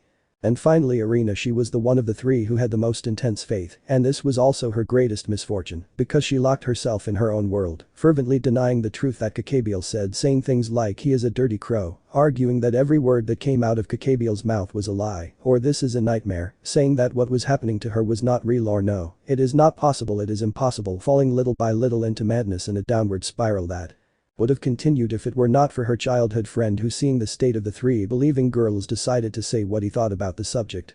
Issei. And that's all you'll say? With this he gained the attention of everyone present. Does that mean that the world has ceased to exist just because we know that? You're a fool then, so let me tell you something, and this is what I think about the matter. Inhaling deeply and then decided to speak. God is not a man, but a word. He is not dead. Just because his body has stopped moving does not mean that he has not taken care of humanity, because even when his life is over he left behind his words. His teachings, his guide, he left his wisdom to all of us. That means that as long as we believe in God, he will live in our hearts forever, because he is the faith in which humans place their hope, and that is something that you will never be able to end, no matter how hard you try. Damn crazy crow.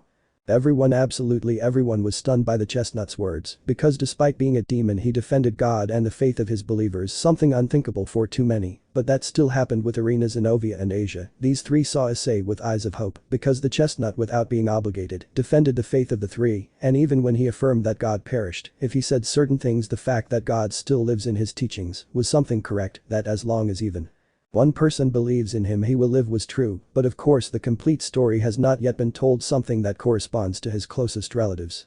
But Issei's companions, everyone was speechless because their friend, even though he is what he is, defended God with wisdom and truth, something admirable, but the most surprising thing of all was the way in which he said his words, without knowing that those words were not his, something for later. And with Gabriel he was furious. What follows was not only defeated, humiliated and pulverized, but his last ace up his sleeve to harm Issei failed miserably. First, Issei not only managed to counteract his words and save the faith of the believers who were present, but he also surpassed him again, now with dialogues and words. Now if he could not feel more humiliated seeing himself defeated in that way, now he had nothing more to lose. Not only did they surpass him, but in ingenuity now, if that was a scar that he would carry with him for the rest of his days, or what was left of them, because as I said, Gabriel getting up with difficulty. I won't allow it. He said this in a whisper almost imperceptible to everyone, because it was almost that for him until I don't care about anything else anymore, and with that he began to approach at an increasingly accelerated pace, until I don't care in the least about my own safety right now. I only long to have your head in my hands at all costs. Sekiryuutei. When you make innocent people suffer and cause their deaths. Issei. You really don't learn a thing, bat face. Well then, putting himself in combat pose, I'll finish you once and for all, damn crow. You have to pay. And so before the two of them bumped fists for the last time, an event happened that would mark a before and after, and that was it. You know it's not my style to get involved in other people's business, but in this case I'll have to do it. A mysterious voice spoke that no one except the twins on the outside of the barrier, a voice that was accompanied by the destruction of the barrier and with it. But the same coin. All that was seen was a silver glow, and then some feathers like those of a crow fell next to an agonized Gabriel. But who did it? Who possessed, apart from Issei and the Destinies twins, the necessary power to defeat an opponent of the level of a cadre? In the end all that was seen was, believe me, of all the images I searched, this is the one that comes closest to what I'm looking for the scene. Sorry, but you can't deny that it's epic.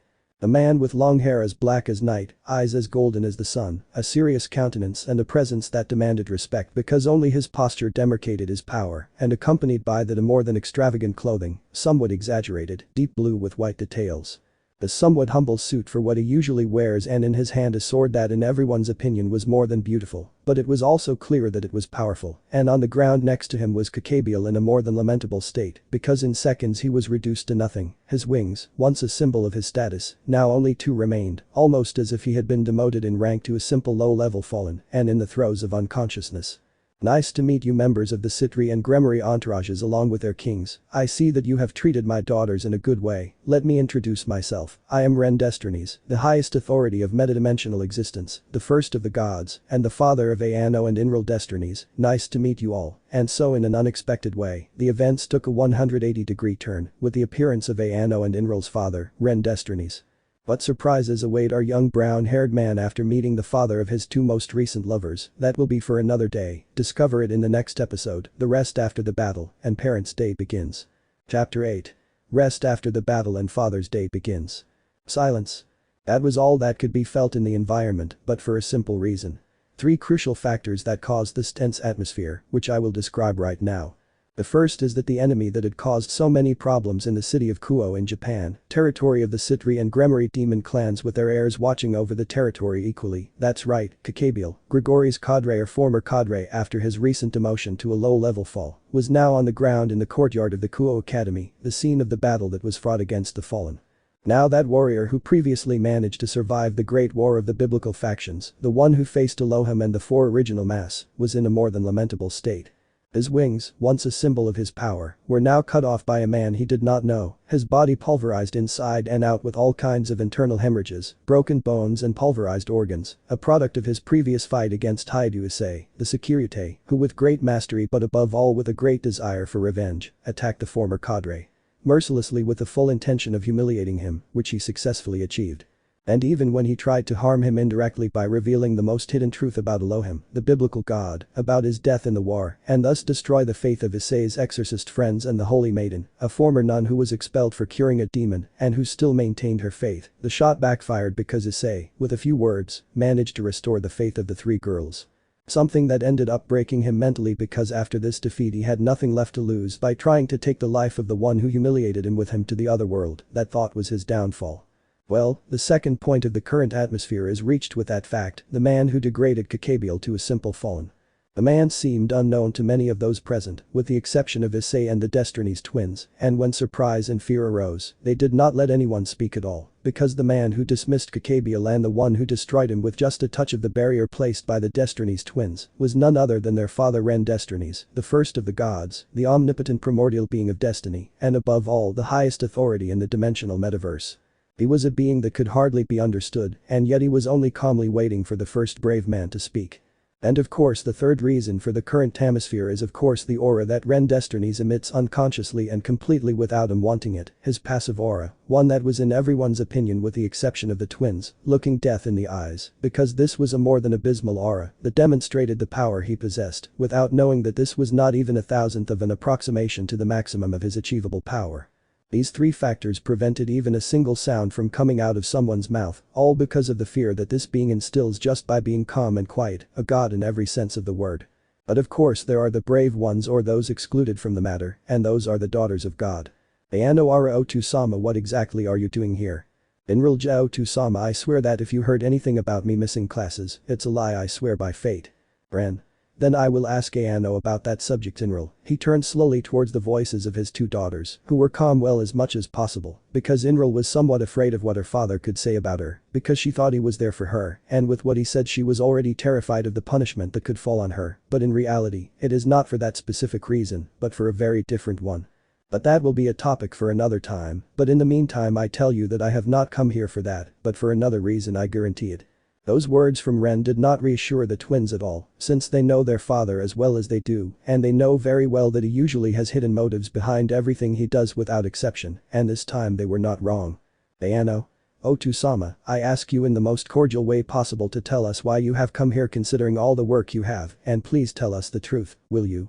Ayano said this since she already knows her father perfectly and knows that everything he does is usually done with ulterior motives. Ren. Well, Ayano, calm down and allow me to explain the whole situation to you, but first let's wait until all the guests arrive, assuming that you have already spoken to the members of the Sitri entourage about us, receiving an acknowledgement from his eldest daughter, well, but first tell me until when do you plan to hide in the shadows, young man? This that he said surprised everyone present, especially the recently arrived members of the Sitri entourage, but clearly not his two daughters, since they already knew who their father was talking about. And almost as if he were summoning some kind of familiar in the sky, overshadowing the moon itself, a silhouette appeared, one that stood out for two things, one for the crystal wings on his back, and two for his armor as white as snow, and with blue gems scattered throughout it. The one who appeared was none other than. To be honest, I thought I had hidden my aura perfectly. I think I underestimated you. Ren. Don't be confused, Hikaryuku, you were certainly able to hide yourself well by the standards of others, but in the case of me and my daughters, your presence was completely visible to us. Don't expect you to be able to hide that easily from me and my detection radar. What Ren said clarified two things. First, both he and his daughters are capable of detecting even the most hidden presence, and second, who showed up was none other than the Hikaryuku bearer of Albion, the celestial dragon of supremacy, the rival of Issei as the Sekiryuutei, and by the aura he emitted, it was safe to assume that he was at a level very close if not equal to that of the brown-haired man at his maximum. The Sekiryuutei. Well, if you don't mind, Azazel's orders were to take me to the bat-faced guy under your feet, pointing at Gabriel, so if you don't mind, I'll take him, although I thank you for leaving him on a silver platter for me to deliver. Now, if you don't mind. Immediately afterwards the Hikaryuku moved at a speed almost imperceptible to everyone except for Ren himself, who saw it as if it were a turtle moving from frame to frame. For those who do not know how to move an image frame by frame, it is a method that paralyzes it in milliseconds, a method that forensic laboratories usually use to analyze evidence tapes in search of something important, as well as astrologers to see space. The twins who saw the subject in the silver armor in the same way as their father and Issei himself, who due to his training could see the speed of the one who was his predestined rival, but he could only see him move at normal speed. The rest, including Kiba, only saw a blur move until Ren grabbed the armor's wrist as if to stop him. The Hikaryuku. What do you think you're doing exactly, my friend? I'm just following orders. The man under the armor said this somewhat irritated because Ren was getting in his way, but of course for a good reason. Ren. I'm sorry Hikaryuku, but you'll have to settle with the lunatic priest over there because this rat face, yes I know I like to insult Gabriel, and I'm sure you do too, I can't let him live for any reason. He could become a very serious threat one day, and unlike the lazy and perverted Azazel, Ren already knows Azazel from before as well as Grayfia as well as some faction leaders in person, but that's for later. I won't take any risks because of it. If you don't mind I have to finish what I started. Immediately afterwards Ren took Gabriel by the hair, who despite the enormous damage he received, looked at Ren with a face of pure terror, because it was clear that the subject in front of him would not hesitate to kill him, and with the fact that from all the pain and the screams of agony that he already launched, he was left without a voice to even beg for his life. His completely numb arms refused to obey, and did not get up to try to fight, and in the end, what was left of his spirit of survival vanished when he saw the empty look devoid of emotions and serious that Ren gave him. In short, Gabriel accepted his final destiny, death. The Hikaryuku. I'm sorry but I'm just following orders, so nothing personal. Then the Hikaryuku moved at great speed to try to hit Ren and take Gabriel, but suddenly he felt as if his entire body had completely paralyzed, and when he saw Ren, he could see that with one hand raised, he was holding a magic that froze volley in place, only being able to observe the death of one of his targets. Ren. Just stay still Hikaryuku and watch what you want, and with respect to you Gabriel, and so little by little, he began to unsheath his sword with his free hand, while the magic that bound the Hikaryuku was maintained by his daughters. Ren. You have caused enormous evil and chaos to the world with your actions, ex-cadre of Grigori Gabriel. Among the many crimes are murder of humans, theft of the Excaliburs, attempted war, manipulation, abuse of your power and alteration of the balance in the world, so tell me you have something to argue in your defense. This while Ren's sword was already halfway out of its sheath in view of all who saw the public execution of the cadre, and Gabriel himself, who despite wanting to say something the words did not come out to his misfortune seeing his imminent end. Ren. I can see that no, therefore I Ren Destinies Ren condemn you to death and subsequently eternal torture in the abyss of madness, in which your darkest fears and the greatest horrors that exist and you can imagine in all existence will be in charge of destroying your will, and in every moment that you find peace in your eternal punishment your body will return to you, but not your mind to the beginning, making you always suffer from the torture that will be imposed on you, as if it were the first. This left everyone with a feeling of pity for the cadre, even the Hikaryuku felt it, because despite everything he did no one deserved such punishment, and now Gabriel was about to receive it, because Ren's sword was already ready to finish Gabriel off completely and forever. Ren. And now I can only give you this last show of mercy Gabriel. I promise you that your death will be peaceful and painless, that is all I can promise Gabriel, so despite everything I hope you regret your actions. So, immediately after I place Gabriel at the height of his gaze and, goodbye Gabriel, I hope you suffer for all the innocent souls who suffered a premature end because of you. He moved his sword to Gabriel's abdomen and at the end he stabbed him there was no blood or tears, anything, just the cold and hard ground where the body of the fallen angel fell, to which life was abandoning him little by little, and in his last moments when he exalted his last breath in his mind when he saw Issei and those who accompanied him, he could only say one phrase in his mind, because feeling the end allowed him to see all the damage he caused by his selfish ambitions, and he only said one thing. His last thought was, I hope and you are happy. I do Issei get stronger and stronger for what is to come, this as a last respect for the final opponent he faced and who was able to show him mercy, but at least he died at the hands of a warrior, and that for Gabriel was his last consolation before closing his eyes forever, without knowing that this would only be the beginning of his eternal torment. And so after Gabriel's death, a dark mass began to form in his body that dragged him. That was the messengers of madness taking their new victim. For everyone present, the scene was very terrifying, because if what Ren said was true, then no one could save Gabriel from his imposed punishment, no one accepted. Ren. I'm really sorry that you had to see such a grotesque scene. I ask for your forgiveness for that, but unfortunately I won't take any risks with that crow. And regarding you, Sekiryuutei, I'm afraid you'll have to return with Azazel alone with that lunatic Aya, pointing to the crater where Freed was, and I'm sorry for interfering with your orders, but that guy could become more dangerous than you imagine over time, so I hope you understand that I was only tying up loose ends. Sekiryuutei. Anyway, it doesn't matter much since after all he's already dead. Anyway, I guess I can settle for Gabriel's lackey as a consolation prize. Immediately after appearing next to Freed to carry him again, only Issei, Renano and Inral could see him move. Without further ado, I guess I'm leaving. I still have to interrogate this idiot about everything he knows, and so ready to leave he is stopped by a voice. Drake, are you ignoring me, White? Was the voice of Drake, who spoke through the boosted gear to his rival, waiting for the answer which he luckily received. Albion. I see that you are awake, Red, and from what I can feel your carrier is quite promising, was Albion's response to his eternal rival Drake, which impressed everyone when they saw that the two celestial dragons were talking to each other. Rias, the two celestial dragons are talking to each other. Akeno, Ara, this is something you can't witness every day. Haneko, her hostility towards each other is increasing rapidly. Asia. I hope nothing bad happens. Arena. I wouldn't bet on that, Asia-san. Now Arena, after having heard the truth from God, is less aggressive towards Asia. After all, the celestial dragons are destined to fight each other. Zenobia. I hate to say it, but I agree with Arena. Ayano. Don't worry, Otu-sama will stop you if you start fighting. Inral. That's true, so calm down, nothing bad will happen. Returning with Albion and Drake. Drake. I wish we hadn't met like this. Albion. Don't worry, coincidences happen, after all, this is our destiny as well as that of all our carriers. And so when Albion and his wearer were about to leave, the individual inside the armor spoke to Issei. Sekiryuutei. Listen to me carefully, my predestined rival, it is a fact that you and I will face each other, so I hope you give me a good fight, Hyoudou Issei. He said this in a humorous way to the one he recognized as his rival, especially after witnessing the beating he gave Gabriel. Issei. Be careful what you ask for, Sekiryuutei, because I assure you that I will give you a beating that even your ancestors will feel, Issei responded in the same way to his rival. And just a second before leaving, Ren spoke to the Sekiryuutei, a few words that would permanently change the course of everything for the current Sekiryuutei and would begin to lead him down the right path. Ren. Before you go, Sekiryuutei, let me tell you something. This caught the attention of the man inside the white armor, who stopped dead in his tracks. When you're ready to switch sides, remember this. Valerie would have wanted the same thing, and I can show you when you're ready. This left the man inside the armor completely blank, so he decided to fly away at high speed without even stopping. For everyone present, the name Ren mentioned was a mystery, with no one, not even his daughters, suspecting that it was a name that would be crucial in the future for the current Sekiryuutei and its redemption to the right path. Ren.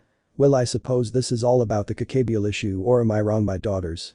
Ren asked his daughters, who nodded calmly because everything was finally over, or that was what everyone present thought. Of course, due to how sudden the matter was, Ren decided to finish introducing himself. Excuse me if you saw my cruelest side, young Sitri and young Gremory, for that I will formally introduce myself. I am Ren Dresternes, the first of the deities.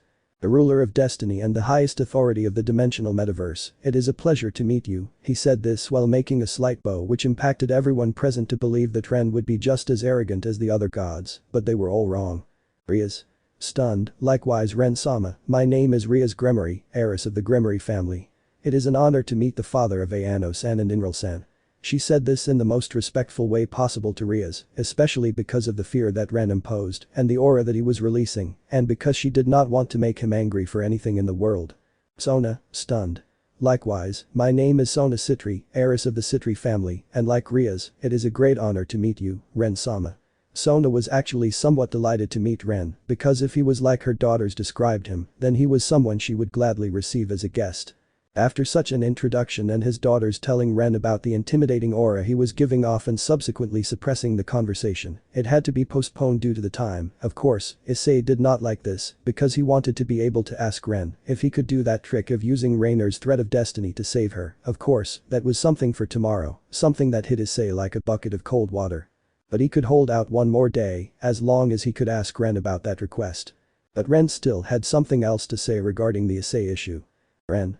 Before I forget, Hyoudou Issei, to which the aforementioned stood in front of Ren quite uneasy about what would happen. I know you want to ask me about the thread of Rainer's destiny to be able to bring her back, but I'm afraid to tell you that despite being able to do it arbitrarily, I will wait for the three biblical factions to sign the agreement that after the chaos caused by Gabriel is more than inevitable. This made Issei somewhat sad but confident, knowing that it wouldn't be long before he finally spoke with the second woman he loves and got her back, and something smaller. If I'm not sorry, the curse of the boosted gear is almost completely gone, or am I wrong? Issei. No, you're not mistaken. Currently, the boosted gear curse is almost completely eliminated, which has given me access to a new phase of my balance breaker. If you'd like, I can teach you Ren-sama. Issei said very respectfully to Ren, knowing who he was standing in front of. Ren. Well, that makes things easier for me. Listen carefully. In a few days, I'll invite you to my house for special training. After all, that new armor isn't everything you got after almost completely dissipating the curse on your sacred gear. But that will be for later. For now, let's rest from everything that's happened here. From here until Volley's presentation, everything is the same as the anime, except that Issei is more calm with Azazel in front of him. Of course, I did mention the pool day slightly. After that, new events occurred, such as the fact that Zenobia, the bearer of Durandal, joined the Gremory nobility, inspired by Issei, who, despite being a demon, did not hesitate to defend God. As well as the see you later that Irina and Zenobia gave each other, which was more friendly, and in that way they remained friends. Something else to highlight is the fact that Azazel appeared in front of Issei, as it is things went by somewhat calmly, until the pool day, because let's say that Akeno and Rias' argument became very dangerous, because they also dragged Kaneko and Asia in, who didn't hesitate to attack with everything to get Issei's attention. Of course the twins weren't present because their father called them to discuss some things. That's why the fight even took its victim, poor Kiba, who was brutally massacred by the 4 girls in swimsuits. Well, let's just say that Kiba was even worse than an abstract sculpture. And regarding Zenobia, she tried to make her move to have Issei's children, but of course this time the punishment fell on him when he was discovered, and well, I won't say more so as not to traumatize my audience. And regarding what was happening at the Destiny's residence, well, Ren. And you two have something to say about everything you did without my consent. Ren said this while he was in front of his 2 daughters, who had a huge bump on their heads, as a sign of having been hit very hard, while their father kept a serene face, but the multiple veins on his forehead said otherwise. He may be a doting father, but above all, he is a king, and in these types of cases he has to act as such. Ayano. It's just that Otu-sama thought that since we already had Rias' nobility on our backs, it was best to make sure they didn't say anything to their superiors, that's all. Ayano said this, somewhat uneasy because of her father's look. Inral. I swear to you, Otu-sama, it was all One-ichan's idea. I told her it was a bad idea, but she didn't listen to me. This was said by a trembling Inral who was already anticipating the punishment that would fall on her and her sister. Ren. No excuses. This scared the twins. Remember that above all we are a metadimensional faction, therefore if you wanted to do this, you had to consult with me first. It seems that I have not disciplined you completely well yet, but don't worry, all day long I will dedicate myself to re-educating you two from scratch. Do you understand me? Immediately afterwards, the twins nod frantically. Well, prepare yourselves because this will be your own hell. What happened next cannot be described, but one thing is certain: if you walked past the Destiny's house you could hear the following. Ayano Inral. Otu-sama, we are very sorry, we swore never to disobey you again, so please have some mercy.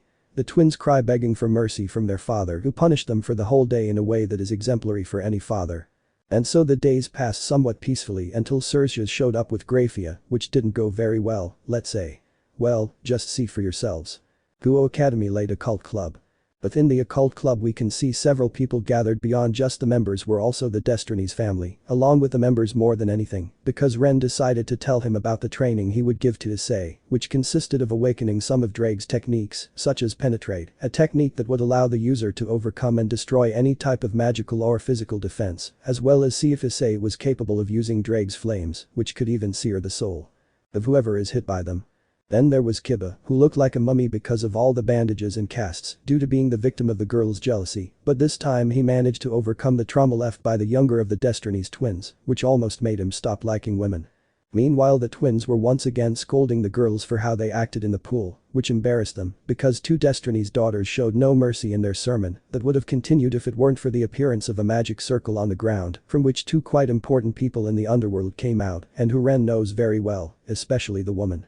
The newcomers were none other than Sirzechs Lucifer, the current Mayor Lucifer, and his retinue, as well as his wife Grayfia Lucifuge. The fact that these 2 important presences met in that place was no coincidence, and Ren knew this very well. As soon as they arrived, both Sirzechs and Grayfia noticed that there were new faces that they had never seen. Well, that was good for Sirzechs with the entire Destiny's family, but with Grayfia, only the opposite twins were unknown, because she knew Ren very well. Sirzechs are Rias-chan, I didn't know you had guests. If I had known I think I would have come at another time. This was said by the current Lucifer when he saw the situation in which the members of the occult club found themselves with their unknown guests. Rias Oni-sama. Not that it bothers me, but what exactly the hell are you doing here? That aren't you supposed to have a lot of work as a Mao? Rias said this, very confused by the fact that her brother, one of the four great mass of the underworld, was present in the club just like that. Sirzechs. Well, Rias-chan, that's because my visit has two purposes and one is precisely work. He said this calmly because although the current situation was somewhat quirky for him, it was funny, of course, also somewhat scary, seeing how Kibble looked like a mummy, but of course, he had to deviate from the subject when he saw his wife with a strange attitude and look. Grayfia, is something wrong?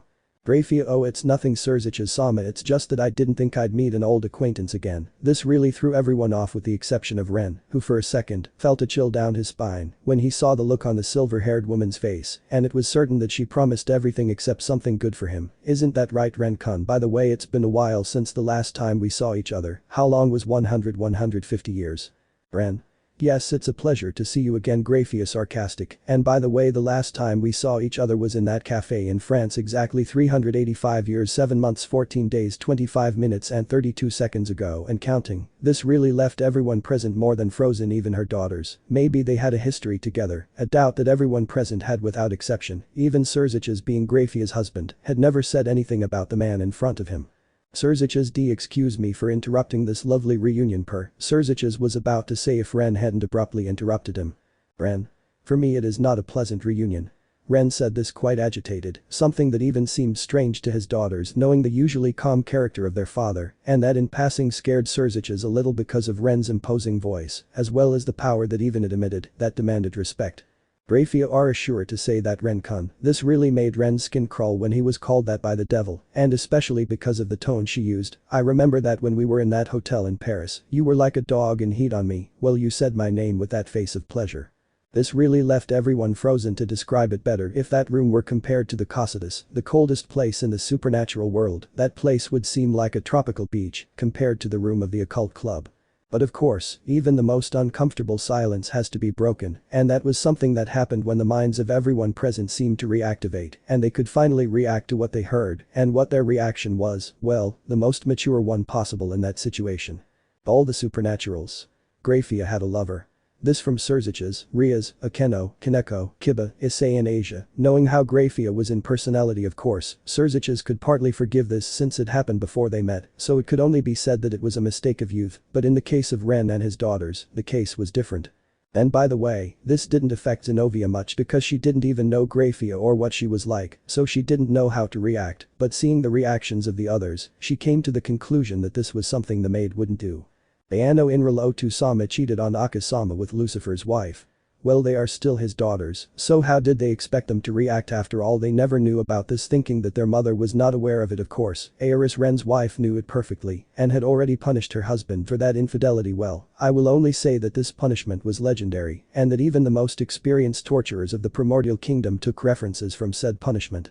Meanwhile, with Ren and Grayfia. Ren. Well, Grayfia, I hope you're happy with the current result. This was said by Ren, who was visibly upset about how the Platinum Star had revealed a secret that he would have preferred to take to the grave.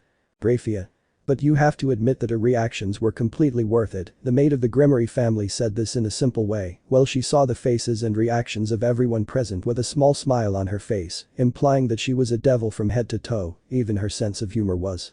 After a few minutes and several attempts to assassinate Ren by Sirzechs obviously failed in a humiliating way for the Siskin, everyone present calmed down to ask Ren and Grayfia for an explanation of what was happening and if what the maid told them was true, and the person in charge of responding to that was of course Ren. Ren. Everything Grayfia said is true, she and I had something at some point. This left everyone shocked to know that Grayfia, the cold, straight, and very serious maid wife and queen of Sirzechs, had a lover in her time, and that on top of that, he was a primordial god, something that in the minds of the girls who knew Ren's identity only said, as would be expected of the supreme one Isama, as a form of admiration when they saw what man she managed to take to bed. Ren. Well, this is a bit long to tell, but I'll start from that cafe in Paris, France, exactly 387 years ago. And so began Ren's story of his first adventure, and luckily not his last, because that experience taught him to be very cautious, especially with women. Flashback 387 years ago, Paris, France. In Paris we can see a young woman with silver hair tied in a ponytail as she walks through the city of Paris, admiring the streets and avenues full of life, very different from the war that at that time is being fought in the supernatural world for dominance, and just as she is part of the vanguard of this war against the faction of the anti-mass, who wish to take away their hereditary titles from the children of the deceased mass, and of course, because her family always served the Lucifer family. She, like her younger brother, participate in that war to defend their lord Rizabum Liban Lucifer. It's just a reference image. Walking in those streets was none other than Grayfia Lucifuge, the eldest daughter of the Lucifuge clan, one of the pure-blood clans of demons. The girl in question was quite attractive, a prelude to the great beauty that she would eventually achieve with age. She was just strolling through the city of Paris until she came across a particular establishment that, for some unknown reason, caught her attention. Just to give you an idea, but in my opinion, someone like Grayfia would have looked like that in her youth. Let's continue. I bet you can't guess where I got the image from. The place was the famous Café Theatre, one of the best-known cafes in Paris for its pleasant style and its more than perfect coffees, thanks to all the methods used in its preparation, as well as the entertainment that this cafe offered, so Grayfia decided to enter the cafe to see what it was really like. For Grayfia, that place was too beautiful, its simplicity, its aura of elegance, its music, its coffee, everything was absolutely perfect. Also, seeing how picturesque that coffee shop was made Grayfia wonder if she was supporting the right faction. After all this peace, as well as that beauty, would be destroyed if her faction won. That and many more doubts were planted in her mind and heart until she was interrupted from her thoughts by a voice she had never heard in her life. The beautiful place, don't you think seeing this atmosphere always relaxes me and calms me? After all, it is an example of the tranquility and harmony that can be enjoyed in peace. Grayfia turns to see the man who spoke to her to be surprised. He was a young man who was somewhat tall, 1.78 meters, with hair as black as the night, a muscular build without exaggeration, golden eyes like gold itself, and dressed in a trench coat that did not match the time and a sword on his back. A handsome boy in Grayfia's opinion. Yep, I'll put the master of hacks, Hyoudou, as the young version of Ren later. This seems fair considering how I think Ren would be as a young man, and only Hyoudou fits the profile. Let's continue. Grayfia was not stupid and knew that those clothes were not from the time, therefore she only came to two possible conclusions. 1. He was a member of the anti-Mag faction and came to kill her, or 2. He was a foreigner from other lands, and of course the second option was the closest to the truth, so Grayfia only limited herself to approaching the subject without lowering her guard at any time. Grayfia. Yes, it is a very picturesque place, and I have to admit it, Grayfia replied somewhat seriously because of the situation she was in, because the subject in front of her, now that she could feel him well, possessed a very powerful divine aura, despite the fact that he was suppressing it as much as he could, so risking dying, she decided to ask something. My name is Grayfia Lucifuge, so I would like to know why a god is here. Calm down, you don't have to get upset, girl. After all, if I had any hostile intentions toward you, you would already be dead, and you know better than me that what I say is true, or am I wrong? Daughter of the Lucifuge family and right hand of Rizabum Livan Lucifer. The stranger said this as a warning to make it clear that Ren wasn't messing around at all, but calm down, I just found it interesting that you were here. By the way, since you introduced yourself, it's my turn. I'm Ren Destinies, and as you said, I'm a god. Kuoh, calm down, I'm just here to relax, not to start any conflict. Grayfia. I see, and how can I trust that you're telling the truth? Grayfia said as she prepared an ice spear in her hand under the table, and then Ren puts his sword on the table. What does this mean? Ren. Just my promise that I won't do something like attack you, and in case I lie you can kill me, and I promise you that I won't put up any resistance. What do you say? That to later see how Grayfia calmed down little by little. Perfect. Now it would be better to see in detail what is about to happen. After all, this is my favorite part of the show. And in this way, a friendship began that over time would transform into something different, only Ren Destinies didn't even suspect it yet. For the next 2 years, a couple of times a month, more specifically on the first day, in the middle of the month, and at the end of the same month, Ren and Grayfia met at the Café Theatre to chat, occasionally discuss, or simply enjoy the place.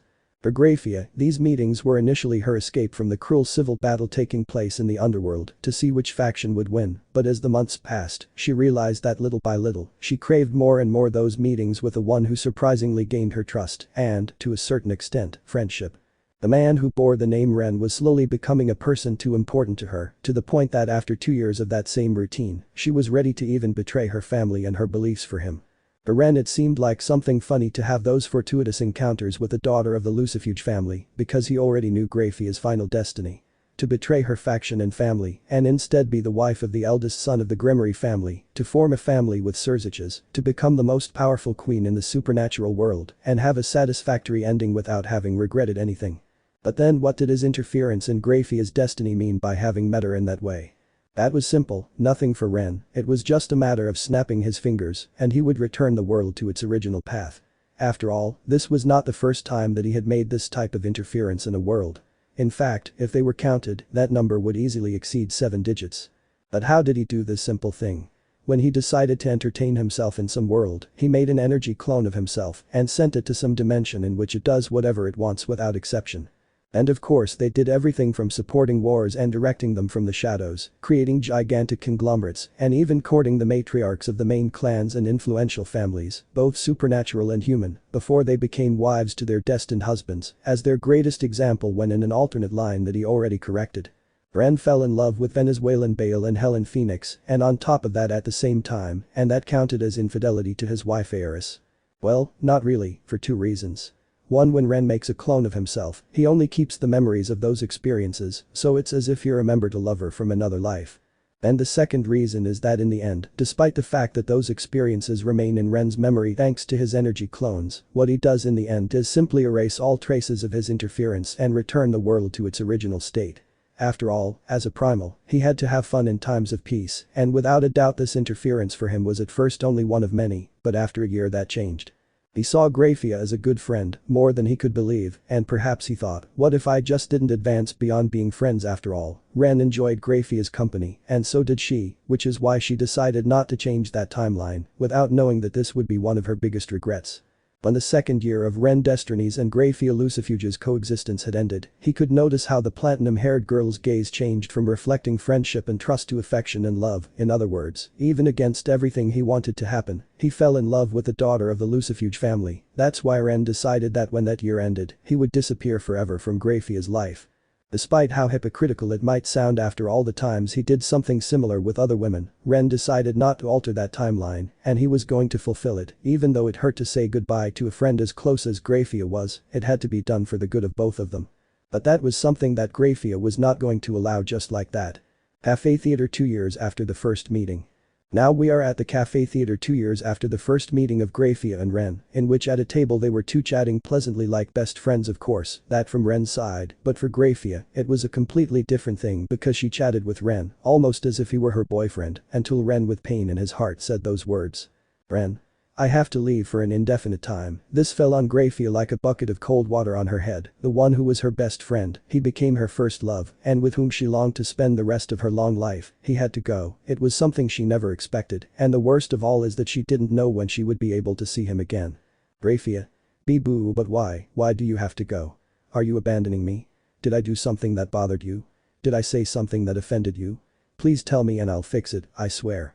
She said this in a desperate manner upon hearing those words from Ren. Ren. It's not that, Grayfia, it's that I've neglected my work for too long, and I'm not saying this because of these meetings, but because something that requires my full attention suddenly appeared, and I'm telling you this because I don't know when we'll see each other again. It's not your fault, I assure you. Ren said this quite hurt by having to lie to his friend like that, and also that she can maintain her original destiny without any more changes than necessary. Several minutes passed and no one spoke because the atmosphere was very tense as well as very cold, but after 5 minutes Grayfia finally spoke. Grayfia. Isn't there anything I can say that will make you change your mind? Ren then shakes his head because that was an unwavering decision for Ren no matter what. I see, but at least we can enjoy this last time we'll see each other. Ren. I'm sorry that everything has to end like this, Grayfia, but even if I want something else, there's nothing I can do, although I promise you that we can enjoy this fine reunion to the fullest. For Grayfia, this meant forgetting Ren forever, never seeing the man who stole her heart again. But was she okay with that? Of course, that didn't mean she came prepared to at least make one last priceless memory with him, and even if he were gone forever, that moment that Grayfia planned would never be forgotten. Grayfia. It's okay, at least it was a beautiful 2 years that I was able to spend with you, Ren, wherever you go, I only ask you one thing. Then Ren decided to pay his utmost attention to Grayfia's last request. Please never forget me. Ren. I swear to you Grayfia that I Ren Destinies will never forget you not even in death, she said this smiling at her friend while they both clinked their coffee cups for the last time, a sign that this would be their last meeting. But of course Grayfia didn't say her last word, and that was shown when Ren took a sip from her cup of coffee. It's good to know that you accept this with ma du res, and it happened Ren Destinies fainted, but what a simple thing happened. Grayfia. I'm sorry Ren, but I simply can't give up so easily, so I only ask that when you regain consciousness you can forgive me. Immediately after, and without any of the cafe customers seeing them, Grayfia carried Ren's unconscious body, and with a magic circle they were teleported to a hotel in Paris. I just hope you can forgive me, but I simply can't give up so easily, after all I am a demon.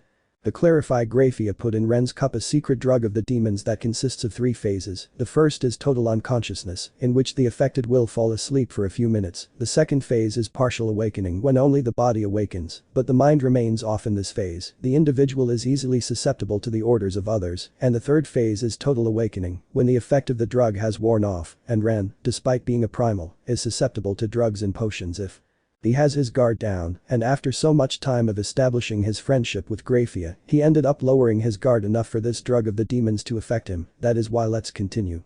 After a few minutes, Ren got up, but with a blank look, a sign that he was still under the influence of the drug. However, if one looked at his eyes, one could see that he was more than aware of what was happening, but unable to control his body, which was at Grayfia's total mercy. Grayfia. I'm sorry it's come to this Ren, but if we have to separate, at least allow me this final moment with you. Let me have one last precious memory with you please. She said this while she slowly undressed first her long-sleeved blouse, then her skirt, then her bra, you know, the typical ones of the time, and finally her panties to look as she came into the world. Ren, I order you to take me in this place and make me yours. What happened next will not be commented on, but I will say this. In that room of that Paris hotel, only these sounds could be heard. Lemon skipped. The next morning Ren woke up in the hotel bed hugging Grayfia while she was still sleeping. For Ren, this adventure behind his wife's back struck a deep note in his soul, but having partially reciprocated Grayfia's feelings relieved him a little, and so before leaving that place never to be seen again, he left Grayfia a note and a kiss on the forehead, and after being prepared to assume the consequences of his actions, he left only to reappear in front of Grayfia almost 4 centuries later. Regarding Grayfia, when she woke up and didn't see Ren, she understood that what happened in that hotel was a one-night thing and that it would never happen again. Therefore, as soon as she got up, she decided to leave Paris because the war she was still fighting wasn't over, and thanks to this experience, she already had a little more clear idea of which side she really had to be on. But before leaving, she saw an envelope that said for Grayfia. She didn't hesitate to open it and read its contents. Even today, she doesn't regret it because thanks to that letter, she was able to let Ren go and continue with her life. The letter said the following. Letter. Dear Grayfia, I'm sorry I left without warning, but my time even to write this letter is very limited. I'm sorry that even my words are so short, but I just want to tell you a few things, so please pay attention and read this letter to the end. First, I assure you that I'm not angry about having taken drugs, and I think I understand why you did it, a way for you and I to form a last memory, something that I am actually grateful for, because this way I can say goodbye more easily, and you won't be confused because if you had asked me, I would have agreed to fulfill that last favor before leaving.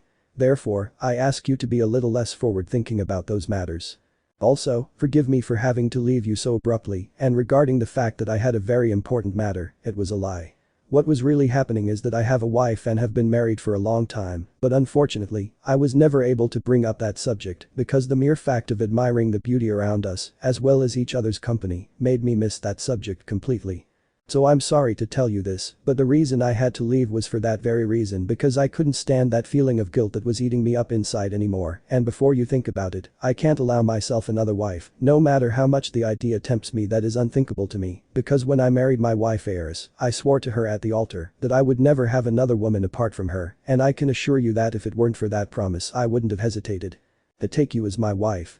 But don't worry Grayfia, I assure you that very soon you will find the one who will be your true eternal love, because it is a fact that many would kill to have the opportunity to even walk with you, and I say this because I know what you are like both on the outside and on the inside. For that and for our friendship, as well as for what happened last night, I ask you not to forget me, but to let me go because I will do the same. I will never forget all the moments we spent together, just as I know that you will not forget them either. So I ask you to appreciate and keep in the deepest part of your heart these moments that we spent together, because I will do the same, even though this is only paper. I swear on my honor that I Ren Destinies, I will never forget you, my second love. I will treasure those precious moments for all eternity. Until then, Grayfia, because I assure you that this will not be a goodbye, but a see you soon someday, whether in this life or the next, we will see each other again. Take care, Grayfia, and live your life happily and without regrets. And before I run out of time, I only have one more thing to tell you. I assure you that life will smile upon you, therefore, trust in yourself, because I know that the one who will be the love of your life will soon appear. Until forever, my dear Grayfia. At Ren Destinies, your friend and for one night passionate and happy lover. For Grayfia, that letter was her last impulse, what most threatened to move forward and be able to fall in love for the second time, of course without forgetting her first love, something that she will treasure until the end of her days, while she lives her life to the fullest. And that was how the undestined encounter between Grayfia, Lucifer and Ren Destinies came and went, but one thing was certain. The two of them would never be able to forget what they had created that night, and in the end, the feeling of love they shared was something they would always remember, no matter what the time. End of flashback. Ren. And that's the story I have with Grayfia. At first, it was just a few meetings between close friends, but over time, and just for that night, the situation progressed further than I anticipated. That's why now I have to keep my guard up at all times. The silence was palpable in the atmosphere because a story never imagined was told that night, even though no one said anything. It was mostly due to indignation than any other feeling, especially for Ren's daughters, who were the first to respond. Ayano. Oh Tusama, I'll ask you a question, and the relationship as well as the respect we have for you as a father will depend on what you answer, so please be honest. Ren nodded, almost knowing what his daughter would ask him. Okada-sama knows what you did with Grayfia-san. Ren. It was me who told her, my daughter, after all, I assumed responsibility for my actions and imprudences, so it was clear that I would confess. Of course, Agares punished me in an exemplary manner, and only a century later did she forgive me for being unfaithful to her, but I assure you that for both me and Grayfia, it was a one-night stand, because currently we are happy with what life offered us. Grayfia nodded at Ren's comment because she herself only considers it today as a one-night stand and nothing more. Everyone was impressed to see that despite being able to hide it from his wife and carry on as if nothing had happened, Ren did what few would do, and that was confess his infidelity and assume responsibility for it. Despite his wife's enormous resentment, he persevered in order to rekindle the flame of their relationship, something entirely admirable, because Ren proved to be, in every sense of the word, the man among men, for his qualities that define him as such. Ayano. I see. Ayano seemed thoughtful about the subject because she now knew that despite her father being unfaithful, he assumed the blame for his actions, so Ayano's response and therefore Inral's was, okay Otusama, I think we can respect the fact that you preferred to face the consequences than to hide such a fact, for that you will not lose my respect as well as Inral's, but tell me why you didn't trust your daughters with such a secret. Ren. Believe me, I didn't mean to hide it from you, but it was your mother who insisted that I not mention the subject unless I was forced to, so forgive me, daughter, but I assure you this. That was my last secret because it was the only one I hid from you and your sister, I guarantee it. That calmed his daughters knowing that their father no longer kept any more secrets. But of course there was still someone dissatisfied with all this. Sirzechs. Yes, this is very nice and all, but the fact is that you, Mr. Ren, slept with my wife, and that is something I cannot forgive so easily. I hope you keep this in mind. The man Lucifer said this, clearly very upset by the fact that his wife slept with another man. Ren. Could you please calm down, Sirzechs Dono? Ren is respectful with faction leaders who do a good job in their duties. It is true that what happened with Grayfia and me really happened, but that was even before you met her, therefore in itself it was just a you thing, so I ask you to please keep a cool head and think very carefully about what you will say from now on. After all, you are the Mao Lucifer, and you must act as such. Sirzechs realized in time that what he was saying was true. He was the representative of the demons, and therefore he had to act as a leader and be diligent and appropriate both in front of his own as well as in front of others. Therefore, despite the enormous fury he felt, he had to keep a cool head in every situation and not let himself be carried away by his emotions. Sirzechs. I'm sorry for that pitiful display on my part, Ren-sama. In the story it was explained that Ren is a god, of course. Sirzechs doesn't know what god he is, but he prefers to maintain a respectful attitude towards the gods, mostly out of courtesy. Just as you said, I am the Mao Lucifer, and therefore I have to maintain my composure at all times, so tell me why I have to remain calm about the fact that you slept with my wife. Ren. For the simple and plain fact that I just mentioned that this happened before the two of you met a couple of years before, but at that time you still saw Grayfia as your enemy, in case Sirzechs Dono forgets. At that moment Sirzechs gave himself a mental slap when he saw that what Ren said was true back then. He didn't know Grayfia, in fact, he saw her as an enemy being from the anti-mass faction, therefore he only limited himself to being ashamed of the fact that his jealousy didn't allow him to see that detail. Sirzechs. I'm really sorry for losing my composure, Ren-sama, just like you said, I should have seen things from a logical angle before letting my emotions control me. I really offer you a sincere apology for my behavior, and then the red-haired Mao bows in a sign of apology in front of Ren. Ren. You better get up, Sirzechs, don't know, after all you just did what any jealous husband would have done, even I would have reacted like that if any ex-boyfriend of my wife showed up. Nothing more, Sirzechs, don't know nothing more, but well, before having to interrupt I was about to comment something to his sister. Am I wrong? Sirzechs. That's true, thanks for reminding me, Ren-sama. Then he stands in front of Rias to say what he came to say. Rias, the reason for my visit is not only for Parents' Day, which by the way Otu-sama will also come, this made Rias paler than Albion, because of the embarrassment that will soon pass, but also for work. You see, soon the three biblical factions will meet to discuss an alliance, and I would like this academy to be the meeting place. Rias. An alliance between the three major factions. But are you sure you want the academy to be the meeting place for such an important event? I mean, I'm sure there are better places. What Rias said made some sense. Although Kuo and Sona are her territory, and now with almost the entire Destinies family living there, it's perhaps the safest place. She thought it would be better to hold the meeting somewhere else. Ren. It is surely because Kuo is a neutral territory. This caught the attention of all those present. Kuo is not only a territory in which the demons, despite having two heiresses of prestigious clans, is quite neutral in terms of political conflicts between the three biblical factions. What Ren said was true because Kuo is in fact very neutral, even though it is the territory of demons. It is also because here Gabriel was defeated by the Sekiryuutei Hyoudou Issei. Therefore both Michael and Azazel prefer to meet in the territory where the one who humiliated Gabriel is to also establish a good friendship with Issei. Am I wrong? Perhaps Sirzechs don't know. Everyone was surprised, even Sirzechs was surprised because what Ren said was true. Since Issei's power shot up throughout all the factions, especially the Angels and the Fallen, they have sought to be on good terms with Issei, something that almost no one outside of the faction leaders knows, and for that reason, Kuo is the territory chosen by the three representatives of the biblical factions to ensure that the current Sekiryuutei is not a threat to anyone. Sirzechs. Just as Ren-sama says, the reason, apart from those I mentioned, also includes that it was in this city where Gabriel's revelation also took place, and to start off on a good note, it was decided that the city that witnessed that guy's fight would also be the main stage for the meeting. Ren to admit that it is an effective move on the part of the Puritan of Michael and the Iro Crow of Azazel, thus they ensure that there are no surprise attacks from any of the three, as this city has already been the site of a medium-scale conflict that threatened to start another war. When Ren finished speaking, they were first surprised by how he called the leaders of Heaven and Gregory, but of course everyone without exception, whether to a greater or lesser extent, laughed out loud at how Ren called Azazel something that nobody believed, but then they became serious because of what he said about the city considering so many points for the meeting. Sirzechs.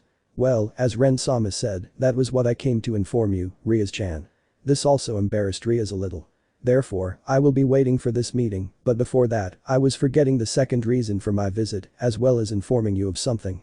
Rias. And what would that other reason for the visit be? She clearly didn't know, but she had a very bad feeling about the matter, as well as what her brother wanted to tell her. Sirzechs. The second reason why I came is because it will soon be Father's Day, so I couldn't miss it for anything in the world. This scared and left Rias a little pale because of this new information, and by the way I have to tell you that our father will also come for Father's Day. If Rias wasn't pale before now she might even have a shade of white on her face, paler than the scales of Albion, because of the news that her father will also come. Rias. But what are you talking about? Even when this is also for work, you are a Mao Oni-sama, you have to think more like one. The shame in Rias was such that she shouted to the four winds what she thought. Of course for all this it was a little comical, but it didn't go beyond that. It was Grayfia, right? She told you, didn't she? When I turned to see the maid she looked away, almost telling Rias that she was the culprit, which made her even more furious. Ren. Well, what's done is done and that can't be avoided, right? This caught the attention of everyone present. I mean, it was a fact that if it weren't for Grayfia, your brother would end up finding out about this event, so you'd better resign yourself, Rias-san, and accept that you'll be humiliated in an insurmountable way. Rias had a face worthy of being framed in a museum, so Ren said, was it inevitable? So why does she have to be the only one who goes through that humiliation? But then before she could say anything, Ren, anticipating what she would say, spoke up. Ren. And by the way, I assume, Sirzechs don't know, that Serafol-san also knows, or am I wrong? This surprised more than one person when they saw that Ren knew Seraphol to a certain extent, and it also left a small smile on Ria's face when she saw that she wouldn't be the only one who would suffer in that hell called Parents' Day. After all, I doubt she would miss an event for her beloved little sister. Sirzechs.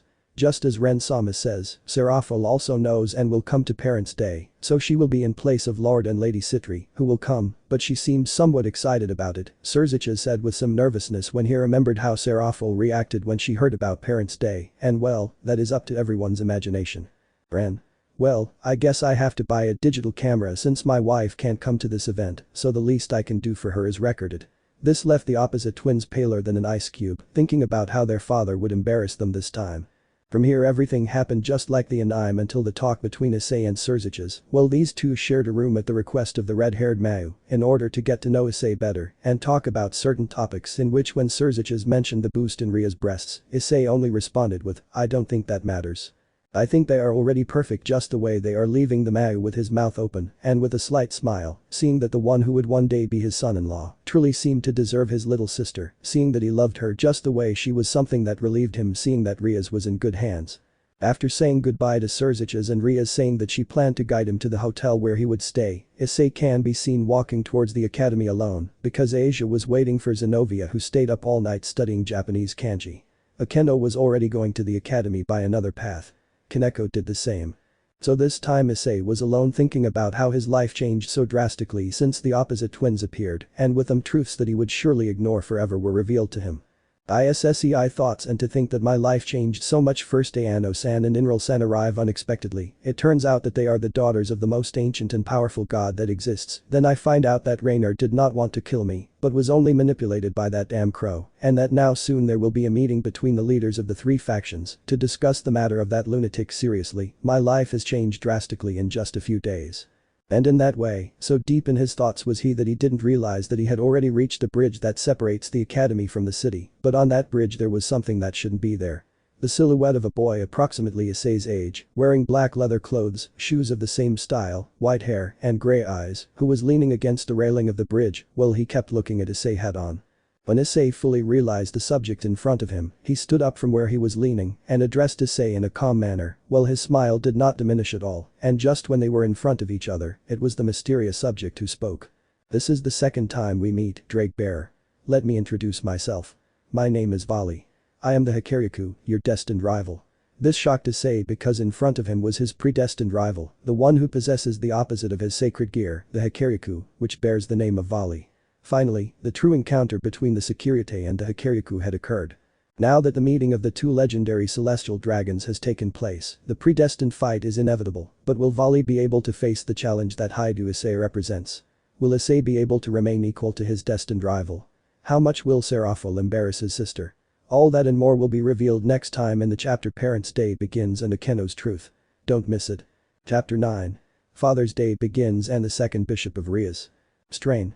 That was what was felt in the environment surrounding the entrance to the Kuo Academy, which was preparing for Parents' Day, and even the humans knew it from their instincts that screamed at them to stay away if they didn't want to die, and this is for two quite simple reasons, which are: 1. On the small bridge to the Kuo Academy there were two people. The first was Hyoudou Issei, the current Sekiryuutei, which a little more than a month after entering the supernatural and imposed itself to be one of the most powerful Sekiryuutei in history, if it was not already the strongest reason why currently all the mythologies to some extent had some fear of him, of course, this excluding their most powerful leaders, but only to a certain extent, and of course the fact that Issei looked in a very serious and penetrating way at the second occupant of the bridge was the reason for the atmosphere that was felt, and regarding the other subject, it leads us to the second reason, which was through the current Sekiryuutei, the one who introduced himself recently with the name of Vali without revealing his last name because of how little he felt of Vali. It can be concluded that both he and Issei, after his year of training with the Destinies twins, were equal in their entirety, but without ensuring anything at all on the subject because of the current Sekiryuutei. The only thing known is that in addition to being powerful,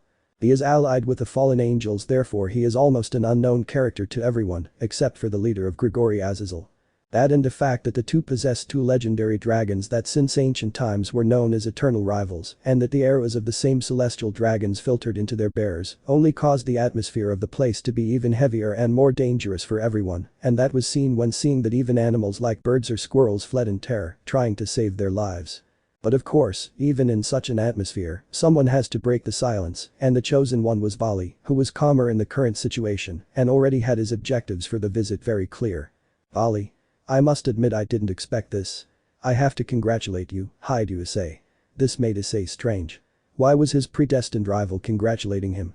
It was a doubt he had to get rid of, and he decided to do it. Issei. Why are you congratulating me, Sekiryuutei? Is what Issei said seriously, because despite everything, the one in front of him was not just an ordinary sacred gear bearer but the Sekiryuutei, and from what he felt in his aura, he was a very powerful one, but it was Vali's response that managed to calm the tension in the environment a little. Vali. That's actually simple, Hyoudou Issei. It's because I can't find a single opening in your defense, so I see that you're prepared for a fight even in this situation. That's something I must congratulate this strange Issei. That perhaps wasn't the same case with the subject in front of him, because the boy in front of Issei also didn't show any opening in his defense, so in that sense they were equal. By the way, I would appreciate it if you called me by my name. I'm not used to being called Sekiryuutei. Issei. Very well, then I will call you Vali, as long as you remove the Hyoudou and just call me Issei. What do you say? To which Vali nodded at what Issei was saying so they could continue with their talk if it weren't for the fact that now on Vali's neck there were two swords, on the right side being Zenovia's sacred sword Durandal, and on the left side being Kiba's traitor's sword Balance Breaker, and before both Issei and Vali could say anything, Zenovia was the first to speak. Zenovia. I think your joke has gone too far, Sekiryuutei. You better go, said Zenovia very seriously at possibly having to face the current Sekiryuutei, whom she claimed she couldn't even touch, understanding that he possessed a power similar to that of her companion Issei. Kiba. I'm sorry, but we can't allow you to face Issei-kun. After all, we just saved the city from being destroyed, so now it becomes a crater because of your fight, was what Kiba said, being aware of the power of the current Sekiryuutei, which was very close to that of his friend Issei, and also being very clear about the consequences of the two of them facing each other directly. Vali. Please, do you really think you can go against me? If you couldn't even defeat the weakling Gabriel, against me it would be even more useless. But if you don't care about the innocent people who get hurt, go ahead, I have no problem at all. He said so that both Kiba and Zenovia lowered their swords, because what Vali said was true. Of all those present, only Issei and Rias along with Akeno had any chance of facing the Sekiryuutei, but Issei, of course, seeing how he humiliated Gabriel, it was a fact that if Vali came to fight from that place, he wouldn't come out unscathed. But then two things happened. The first, Rias, along with the rest of the members of his entourage, arrived to stand by Issei to give him their support in this matter, and the second thing was that now the edge of a katana hovered around Vali's neck, and said katana was held by none other than Ren. Don't you think you're going too far with this joke, young Sekiryuutei? Said Ren with a somewhat bored look while still holding his sword at Vali's neck, who now seemed somewhat nervous. After all, the one who was threatening him was now a being from a totally different league than his, because even Albion warned him not to make him angry, and that already said a lot about his power. Of course, behind Ren, you could see two heads of hair, one white-haired and one fiery-haired, implying that they were Ren's daughters that he himself brought to the academy on this occasion. Ayano. Oh, Tusama, don't you think you're going a little too far? It's true that we can't allow any kind of fight, but you know as well as I do that the wine isn't for that purpose, right? Ayano said, drawing the attention of everyone present with the exception of her younger sister, who already knew what she was talking about. Ren. I know very well, Ayano. I just want to make sure that both this brat and the lazy iguana with wings inside him know that it is better not to mess with me or make me angry anymore, daughter. This unsettled everyone until suddenly from Vali's back emerged two wings of a bluish-white color, which had to be his sacred gear, and then a voice was heard. Albion. Hey, what are you, lazy iguana with wings? Don't compare me to that lazy drake, did you understand? I'm not like the one who spends all day sleeping. Is what was heard from Vali's wings, which it was safe to say that it was Albion, the dragon sealed in Vali, who was heard more than indignant at how Ren addressed him, and of course, he would have continued talking if it weren't for the fact that on Issei's left arm, a red gauntlet with golden spikes and green gems appeared that shone. Implying that now it would be Drake's turn to speak. Drake. What do you mean by don't compare me to you, damn ice cube? As far as I know, every time we had our confrontations you were the one I found asleep and I had to wake up with blows, you damn lazy lizard. Was what Drake said, who sounded annoyed, not the following of that, because in his tone, you could almost see that he had several veins marked on his face from fury. Albion. Don't come to me with that bad imitation of Darth Maul. As far as I remember, when I challenged you, you were snoring while you said, please Tiamat, no more, I will be good, and you call me lazy when you are the king of the lazy oven with legs. Said Albion, starting a fight between the two sealed dragons that more than that seemed like the discussion of a couple of children with some insults, mockery and reminders of embarrassing pasts of the two, and it would have continued like that if it weren't for someone intervening. Ren. Ren shouted imposingly, stopping the fight between the two dragons who, by the way, were now inside their respective sacred gears, trembling with fear from the enormous amount of power that was in that shout that certainly gave everyone present goosebumps. Ren. Remember that you two were the two celestial dragons, the closest to the dragon gods and above all, two representatives of your race, not a pair of children. Can't you even grasp that? Ren said more calmly but still somewhat furious at the fact that it was so easy to provoke these fights between the two dragons, who were now bowing their heads in shame. Ayano.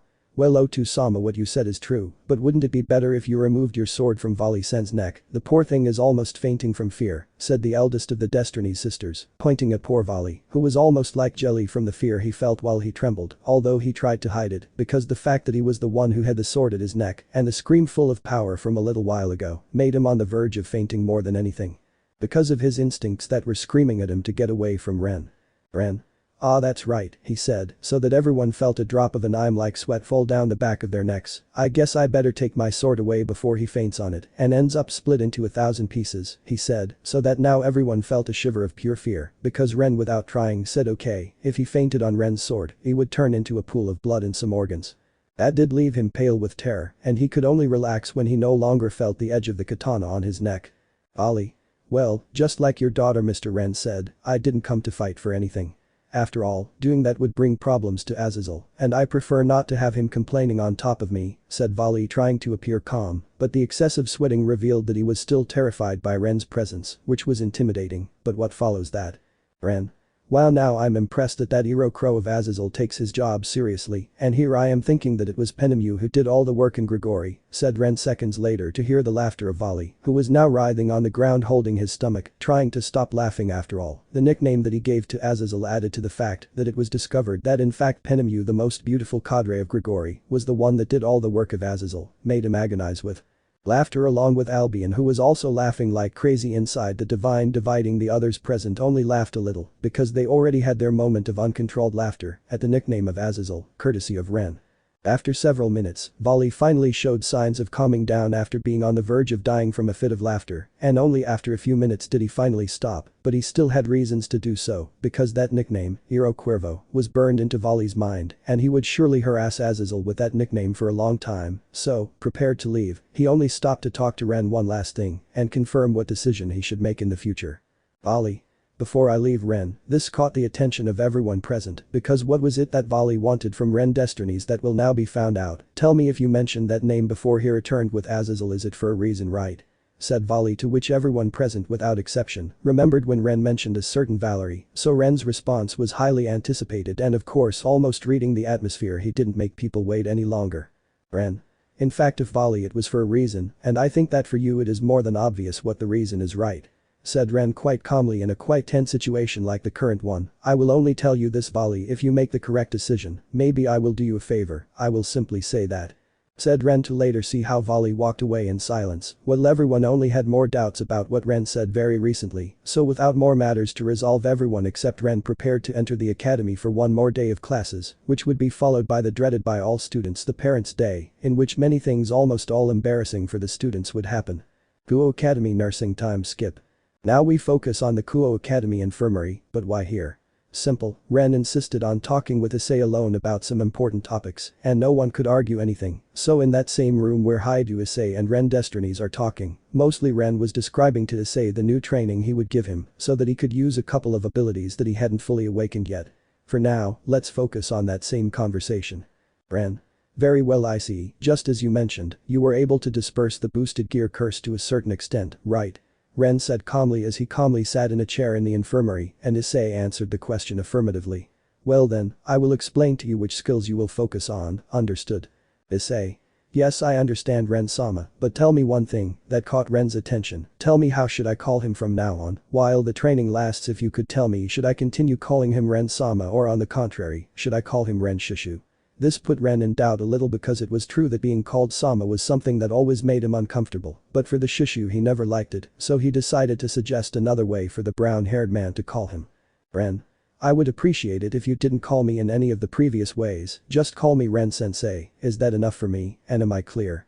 said Ren, to which Issei nodded almost in a military pose. Well, with that decided, I think I can go on to explain your training. But first, I know you want to ask me something, or am I wrong? Said Ren calmly, to which Issei nodded, because he had a couple of doubts in his head since the battle against Gabriel. Well, ask, because it is now that you will be able to get answers. Issei. Well, I just wanted to ask you about a topic that your daughters left unfinished, and it is also about Kiba's balance breaker, Issei said with great doubt about those two topics that had been intriguing him for a long time. Ren. I see. Well, first tell me what my daughters left unfinished, and then what it is regarding Hyoudou-san. Depending on the sensitivity of each matter, I will see what is best to respond and what is not understood. Said Ren to receive an affirmation from Issei. Well spoken. Issei.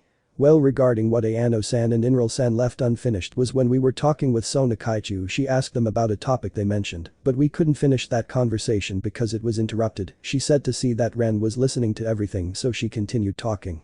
In short, Sona Kaichu asked Ayano-san and Inral-san about something they described as core magic. Excuse me for the question, Ren-sensei, but exactly what are those core magic, if you don't mind me asking? Ren. That silence wasn't that Ren was in shock, but that he was thinking what to say. In itself, it wasn't a forbidden subject to mention, but it wasn't an easy one to deal with either, since the core magics were perhaps one of the most dangerous, but at the same time safe secrets of his people, because of what they symbolize for them, so he made a decision. Listen, Issei, I'm afraid to tell you that I still can't mention that subject to you due to certain factors, but I promise you that one day I will tell you when it's necessary. Understood, he said, so that Issei reluctantly accepted. Well, now you wanted to ask me something regarding Hyoudou-san's balance breaker, right, and what it is about, although I can already imagining it. Issei. Well, I just wanted to ask about how Kiba achieved something like that. I mean, despite his being a balance breaker and literally breaking the balance, how can two such opposite energies unite that repel each other, such as sacred and demonic energy? That's the only thing that has me with so many doubts, said Issei, because certainly that was something that had been killing him with doubt since the fight against Gabriel, and he hoped to get his answer now, which luckily for him would be like this. Ren. I see, so that's what you were wondering, isn't it? Well, I can answer that right now, for your good fortune, so listen carefully. Understood, he said, only to see Issei putting all his attention on him. Well, the reason why Hyoudou-kun could do that is simple. In fact, you see, Issei-kun, you know the reason why demons exist in your world, right, or do you want me to be the one to tell you? Issei. No, in fact I do know. Rias and the others made me study the subject as a way to learn the history of the race to which I belong. From what I know, demons arose when some angels from heaven rebelled against God. Among those names, the most prominent were the archangel Lucifer and those who followed him, which were Leviathan, Beelzebub and Asmodeus Belphegor, among others. After their failure and subsequent exile, they sank into the deepest darkness, giving rise to demons, right? Ren. Almost but not entirely, Issei. Certainly Lucifer and other angels rebelled against Elohim and were expelled from heaven, but they themselves did not sink into darkness, but the power that belonged to them, the sacred power that Elohim gave them at birth, what it did was corrupt themselves in such a way that their bodies changed for all eternity. Their wings, once a symbol of purity, lost their plumage, which was already totally black as night, and in the place of beautiful feathers, dark and perverse. Wings appeared which were similar to those of bats, their auras that once radiated peace now emitted pure terror, and their eyes that once reflected calm, now emitted fury and contempt. That is the explanation of how Lucifer and those who followed him became what is known today as demons, although in itself, the explanation does not end there, but there is still more. Issei. Wait, there's still more to it than just the fact that he described how demons were born, and could you tell me what exactly is missing to explain? Ren. It is in fact very simple. What I want to get to is the following: the demons, the angels and the fallen angels are still in themselves the same species, only with energies that have a different operation, the energy of Elohim as well as his children, and the weapons created by him are made to destroy corruption, but not darkness. That is how the energy of Elohim and his children and creations works. It is not that it destroys darkness, but it destroys the corruption itself, of which the bodies of the demons are made, which now symbolize the sin and betrayal they committed by revealing themselves to God. And as for the fallen angels, well, they are only on earth wandering until the redemption system is applied. That is why they are what they are, neither angels nor demons, just angels whose wings now symbolize their corruption and sin. That is how it is and nothing more. Issei. Well, what you want to get to is Ren. To summarize, the reason why Hyoudou-san was able to fuse the sacred and demonic energies in his sword is because they have enough similarities between the two to be able to mix in a perfect balance and equilibrium. Look, as an example, imagine that you try to unite the energies of light and darkness, the truths that in theory are 100% opposite. It may seem that it is not possible to do so, but in fact it is. All that has to be done is to find the point of connection between the two energies. Issei. The point of connection between the two energies. How exactly does that work? Ren. Simple is the same as looking for a match between both energies, for example their origin, the race to which they belong, their purpose, their history. All you need to be able to fuse two energies perfectly is to find something in which both energies coincide. Only one single union link is needed, and the rest will form alone. Of course, that does not mean that it is easy, because depending on how opposite those energies are, it may take more effort to find that common union that allows them to be linked. It is in fact that same reason why Hyoudou-kun's sacred demonic sword or my balanced sword seemed impossible. But both Hyoudou-kun and I are examples that the impossible is only the point of view of a closed mind that has not tried everything to achieve it. Issei. In other words, it says that Kiba's sword was possible to make because the demons were originally angels, and that's why their energies are still in a certain way linked to God, and only because of that was it possible to create that perfect link for Kiba's balance breaker, right? Ren. Well, I see that you've been listening to me or at least enough to understand how things work, that's good. Well, now with your doubts cleared up, I think I can move on to explaining how your training will be. Or do you still have doubts that you want to clarify? Ren asked calmly while he saw Issei shake his head, a sign that he had no more doubts and was ready to listen to the training that Ren prepared for him. Well, Issei may have said that he would be your teacher, but I'm afraid to tell you that because of this training, I can't help you much. Issei. But why exactly, Ren-sensei, is it that I still lack something like getting some kind of new motivation, some new power, or what is it that I'm missing? Issei said, somewhat upset by the fact that this time he can't be trained because of his weakness, without knowing that this time it wasn't the case. Ren. Do not confuse my words, Issei. It is not that you lack power for this training or some kind of extra motivation. What happens, I see, is that I literally cannot help you because in this case that duty falls on Drake, not me, because the powers that you must obtain were originally his when he still possessed his physical body. That is why it has to be Drake who teaches you how to use them. Said Ren, seriously impressing Issei for the reason why he would not be trained by Ren. Of course, Drake was another story. He in the boosted gear was thinking about what powers the deity could be referring to until the abilities that made him fearsome to all factions beyond his devastating power passed through his mind and impressed him, making him wonder if his current wielder was ready for such abilities. Break diaresis, excuse me for asking Ren-sama, but just in case you are not referring to those techniques, or if that is the case, I believe that my partner is not yet ready to possess them. After all, you more than anyone should know how powerful they are, therefore I ask you to reconsider letting my partner learn them, were the worried words of Drake, because for the Issei, he was not yet ready for that specific power, due to what it meant to master those abilities that once belonged to him. Ren. You're wrong, Drake. After all, if Issei was able to withstand the training of my daughters, who assures you that he is not ready for those techniques, after all you better than me know the enormous effort that he puts into his training, also that he can protect his friends and his loved ones, so think again if he is not ready to learn those techniques of yours. Was what Ren said to the sealed dragon, which left him thoughtful and doubtful of his words, because it was true that his current partner tried too hard in the recent training he had all, so that he could protect his loved ones, therefore what would prevent him from controlling those techniques? That was until Issei decided to speak. Issei.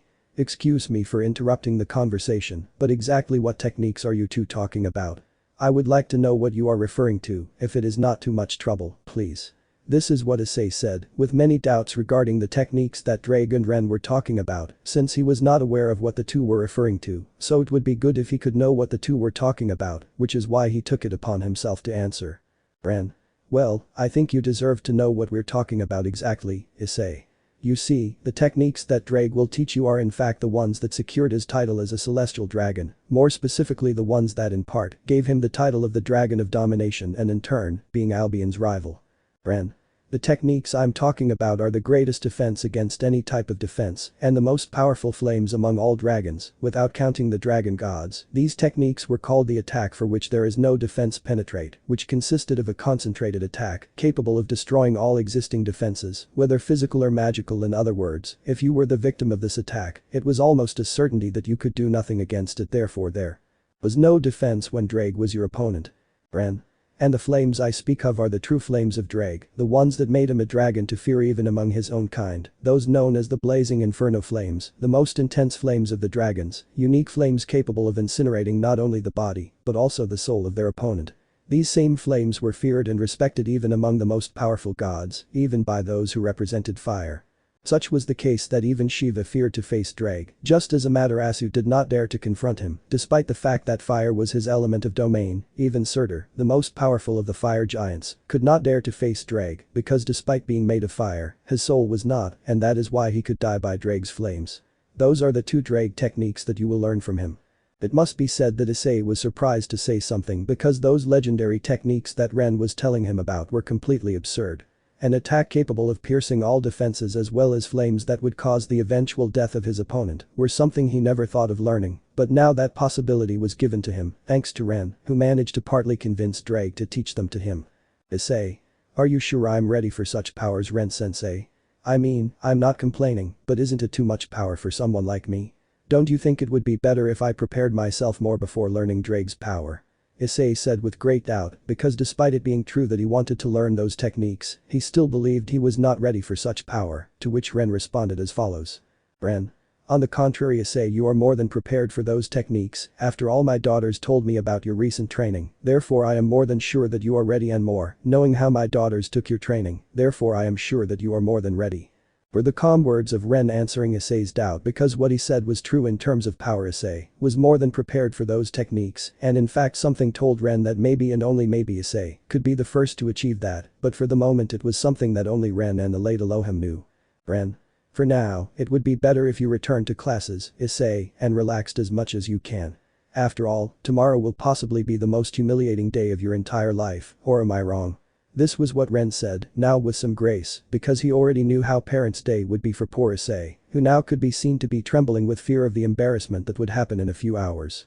So the class hours at the Kuo Academy passed in a quiet way, if you can say that the fact that many of the students were praying and imploring the gods they knew that their parents do not embarrass them too much, the girls, because they were still in their new favorite activity, hunting perverts. It will continue like this until after the date of Issei and Akeno, something that now for almost everyone became routine to see, because now the perverted duo was hunted as if they were animals by the Endo club and some girls from other clubs, and when they managed to catch them, wow, it was a beating that deserved to enter the 10 biggest beatings in the world and compete for the world record. In fact, just by saying that on one occasion, Motohama almost became a masochist from so many blows, everything has been said. Another thing to detail was that Rias and Sona in the company of Tsubaki with Sona and Akeno and Issei with Rias were discussing some details of the supernatural world with great caution, but of course they took it more lightly than Parents' Day, because they knew well the hell, ironic because they are demons, that was coming to them by already knowing what their families were like. Sona in particular was trembling with fear by already knowing what her older sister was like, so she could only pray to the Mao, because if she did to God, she would only receive tremendous pain that her sister would not find out about Parents' Day. Poor thing, what awaits her. Of course, Rias already knew in advance that her brother already told Serafal about the subject, so she was grateful that she would not be the only one who would suffer that day. Of course, Akeno's insinuations towards Issei were not lacking, as well as Ria's jealous outbursts, but one thing that was now new was the fact that Sona and Tsubaki now felt a little jealous of those interactions, something that not even they themselves could fully explain, but sooner rather than later they would be able to do so, without knowing that this explanation would hit them hard and without mercy. After finishing classes and leaving the academy, Issei prepared for tomorrow, which would possibly be the worst day of his life, but luckily, it wouldn't be the only one who would suffer, because he found out that instead of Motohama's parents, it would be his aunt who would come in their place, something that made him happy when he found out how attached and overprotective she was. Something he couldn't wait anymore, because at least he wouldn't be the only one wanting to disappear from the face of the earth tomorrow.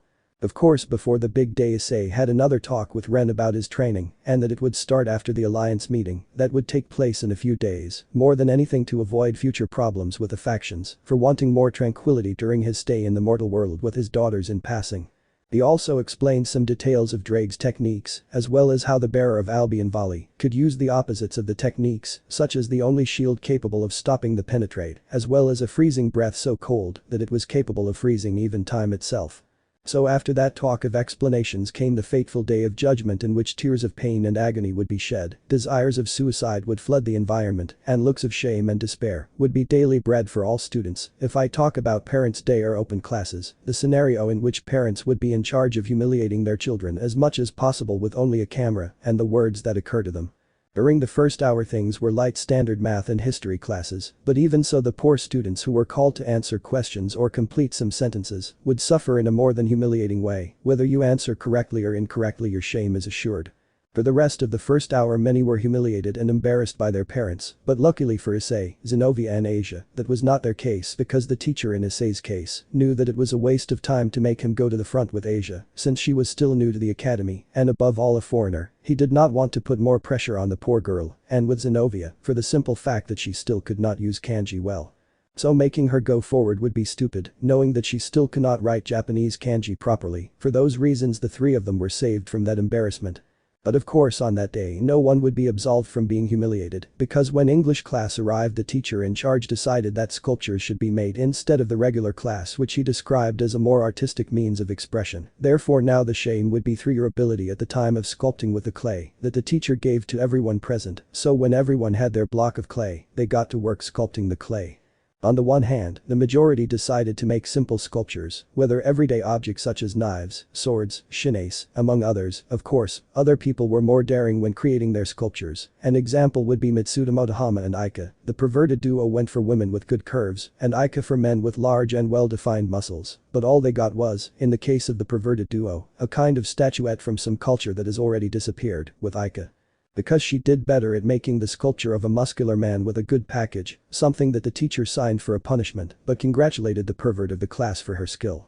With Asia, she was simpler, but she is not without merit either, because despite only having tried to create a sculpture of Issei, her relative, this one did not turn out badly, but it did not deserve the award for Sculpture of the Year. To put it another way, it was average, neither good nor bad. But with Issei he was in a bind because he didn't know what to do, or rather the right word was completely blank, nothing came to mind, and by the way the fact that his parents were murmuring in support of the two of them, especially Asia, didn't help at all, and when he saw that everyone was already putting the finishing touches on their sculptures, he tensed up because he was the only one missing, or well, with the exception of Zenobia, who if she didn't start soon, would be reprimanded for it. The pressure became more and more present in Issei, so he tried to think of the first thing that came to mind. Issei. Come on, Issei, think, what can you do? That was what he said in a low voice as he remembered the master's words, whether they are trees, houses, or people, they only believe what comes to mind, whatever we have in mind, but what can I create? And suddenly it happened, the memory of his most difficult fight so far came to mind, in which he faced himself with that dragon appearance, the vivid memory of how he almost died at the hands of his own shadow, and how he achieved new power with his own will, clearing all his doubts and fears. The memory of that fight that was burned into his mind was what he unknowingly captured in clay. Master? Hi Hyoudou-kun. Was the only thing Issei heard before returning to reality because until recently he was in his own world immersed in his memories, so the teacher's voice was like cold water falling on his head. Issei. Huh? That was all Issei could say before noticing what he did with the clay they gave him, but what? And that was the last thing Issei said before admiring the sculpture in front of him, in which his hands unconsciously made a perfect replica of Issei, using his cardinal crimson armor facing his shadow self, who was using the forbidden power of the boosted gear, the Juggernaut drive in which these two faced each other. Of course the difference was that Issei's replica was flying so he could look his shadow counterpart in the eye, a work of art worthy of an award in the opinion of many who saw it, not knowing of Issei's talent. Professor. This is more than incredible. I didn't know that beneath all that perversion such talent was hidden. Hyoudou-kun. Should I consider recommending him to an art school? This was what Issei's teacher said when he saw how detailed and perfectly structured the sculpture was. Issei created something that truly deserved a prize, and if the teacher had won, he would have given it to Issei without hesitation. Mitsuda. But listen, who are the ones fighting in Issei's statue? That's what Mitsuda said, confused, because it was true, there was no way to know who were fighting in that representation, because only Issei's companions as well as the Destinies twins knew, so the others could only draw conclusions, whether wrong or inconclusive. Motohama. Maybe it's about King Arthur's fight against the dragon or something like that. After all, few heroes in history have faced something like that. Motohama, assuming, said, because speculating was all he could do. Mitsuda. Hey Issei, how about exchanging it for my spectacular work of art? Mitsuda said, offering the statuette of some pagan god to Issei in exchange for his creation. Motohama.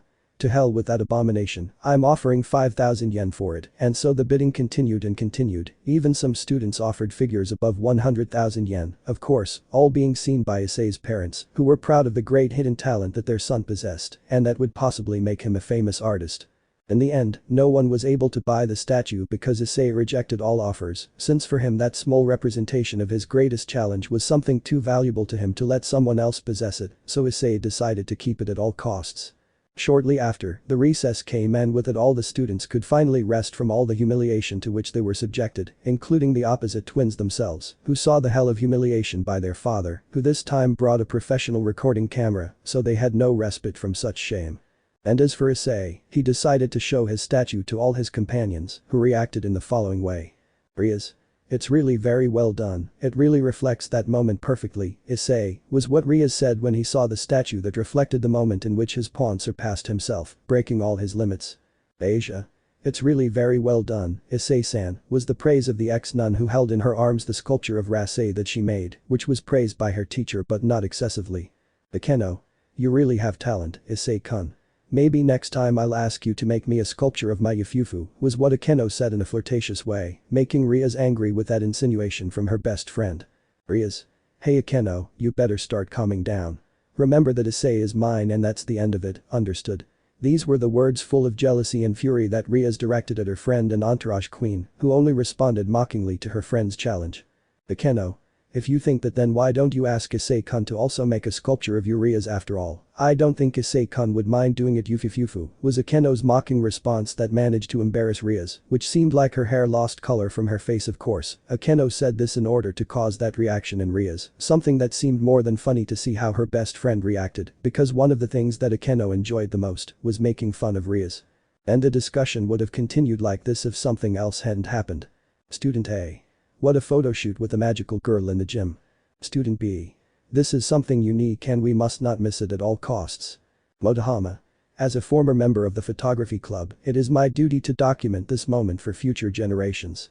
Were the enraged shouts of all the students who rushed to get to the gym in order to get even a single photo of the magical girl who was said to have appeared in the gym, and on top of that, she seemed to be a complete beauty, something that disconcerted Asia and Issei, but gave Rias and Akeno a very bad feeling. Rias. It's not possible, please, that it's not her, was Ria's useless plea, having finally gotten an idea of who could be causing such a fuss. Akeno. Yufufufufu, it seems that things will get more interesting now, Rias, was what Akeno said, already imagining the faces of suffering that would be generated very soon. Of course, before they left, they were joined along the way by the Destinies family, who already knew about the enormous problem that arose at the gym, and, above all, they had a clear idea of who it was, because they felt their energy arrive as soon as they stepped onto the streets of Kuoh, so the twins and Ren mentally prepared themselves for what was coming their way. Upon entering the gym, the first thing they saw was the crowd of boys desperately taking pictures, trying to get some of the attention of the girl who was at the front of the gym while posing in many ways. Issei was one of the two who could recognize the girl's costume, because unfortunately for him, Ren was also able to do so. The costume in question Issei recognized from one of his frequent clients for contracts was from a series of magical girls, and above all, it seemed to be the limited version of the same costume, but for Issei, it was more satisfying to see that costume on this occasion, without having a man underneath it, something that the brown-haired man was grateful for from the bottom of his soul. Well, the beauty who wore it was a girl of medium height, reaching short, with a two-pigtail hairstyle to match the dress more, some very good curves, as well as a childlike and very adorable face, and even more so for her amethyst-colored eyes. Yes, Seraphol has eyes of that color, for those who are wondering, and it will stay that way because in my opinion, they suit her better than blue eyes that managed to captivate the brown-haired boy for a second. Who was stunned to see such a beauty and now wondering which student she was related to. But unlike Issei, Ren felt ashamed because he knew perfectly well who the girl was. She was Seraphol Leviathan, one of the four great mass of the underworld, and a super demon, along with her other mass companions. Ren knew that Seraphol was perhaps the most powerful demon woman in the entire underworld, being only very little above Grayfia Lucifuge, because between the two the difference was almost null. What Ren knew about her was her entire life, as well as the power that she held, which was the control of the water of her family taken to the maximum extremes, being able to create ice from the water that she manipulated. That is why Seraphol was respected and was given the title of Mau. Despite her childish attitude, her power was something to take into account, but well, there was Seraphol posing like a magical girl, her hobby so to speak, and that in the opinion of Ren, as well as the opposite twins, should keep for her private time. Of course things continued like this for a couple more minutes, so Issei decided to take advantage and ask Ren about who the girl was, because from her face, he seemed to know her very well. Issei. Excuse me Ren-sensei, but just in case you know who that girl is. Well, I'm saying this because of her face, because she looks like she's about to faint from embarrassment, and what Issei said was partly right, because Ren was dying of embarrassment because of Seraphol's attitude, knowing that her way of acting, despite being charming, was completely out of place. Of course, Issei said this question while doing his best to prevent it from being discovered that he already knew the girl in front of him. Ren? Yes, I know her, Issei. In fact, I think my daughters already mentioned her name to you, but to refresh your memory, she is Seraphol, Sitri Leviathan, one of the 4 Mau of the underworld, and, by the way, a super demon who specializes in ice, so it's better not to make her angry because, despite seeming calm, she can be very dangerous. It should be noted that Issei was impressed because in front of him was dressed in a magical girl costume, one of the 4 Mass of the underworld, something that in fact could already give the Mass a bad reputation, but luckily according to Ren, she was respected despite her hobby, so that concern disappeared, but the fact that she mentioned the surname Sitri made him see that she was Sona's older sister, so now he knew more or less the type of humiliation that awaited Sona. Unfortunately for her. Ren. But now that I realize, Issei, why did you ask that? I say, I know it was out of curiosity, but is there any other explanation or circumstance? Ren's question was correct because, despite being the ruler of destiny, he did not dedicate himself to snooping into the past, present, and future lives of all living beings, because that is what the research and monitoring department of the primordial kingdom was for. Issei. In fact, Ren-sensei, what happens is that I already this talk was taking place at the same time that the photo session was still in progress. Of course the same photo session would have continued if it weren't for the fact that at that moment, Saji came in ready to exercise his role as a member of the student council and, incidentally, interrupt Issei and Ren's conversation. Saji. Hey. This is not a show, this is the academy which is having parents' day, so leave the show is over, let's go long, is what Saji said, waving his hand in a sign for the crowd to disperse, which ended in complaints from all the students who did not hesitate to express their discontent because they lost the opportunity to continue taking pictures of the magical Sika. Of course the situation did not get worse because someone helped Saji, luckily for him. Issei.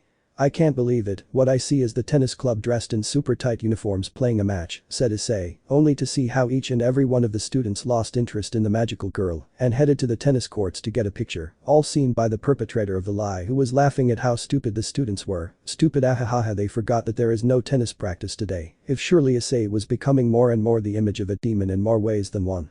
Saji. I owe you one, Hyoudou, if you hadn't done that maybe Sona Kaichu would have gotten really mad at me. Then she turned to the disguised girl whose name she didn't know for now. Excuse me, are you related to a student? To which the girl responded with a hum as an affirmation. I see, excuse me, but that way of dressing is against the rules, so I would appreciate it if you didn't appear at the academy again in those clothes. Something that the girl seemed unhappy about because of what Saji said, and it would have continued like that if it weren't for the fact that someone by fortune, or misfortune, entered the gymnasium, being this person, Sona Sitri, the president of the student council. Sona. Saji, why was there so much commotion in the gym? Was Sona's question, and it was obvious that she was serious about the matter because Father's Day was something important. Saji. Well, you see, Sona Kaichu, what happened is that Saji didn't even know how to answer the question because he knew that no matter what he answered, unless a miracle appeared, he would be severely punished, but luckily for him, that miracle would appear in the form of the girl he had been scolding until recently. Seraphol. Sona-chan, I found you. It was the girl's animated words that froze Sona in fear because she knew the girl in front of her perfectly, and to her misfortune, she did end up finding out about Parents' Day, so now it was Sona's turn to go through the hell of shame, and this time nothing and no one could save her. After getting off the stage, Seraphol rushed to her sister while making some childish gestures. Of course this was killing Sona with embarrassment because her older sister's attitude was making her look ridiculous, even more so when she started saying things about invading and destroying the sky because of her concern, then moving on to something about your reaction between the two, all being seen by Saji who didn't even know how to react, as well as Rias, Akeno, Asia, and Issei. Who at one point gave Sona a look of pity, even more so when they saw how animated the girl with pigtails was. To give you an idea of how excited Seraphol was.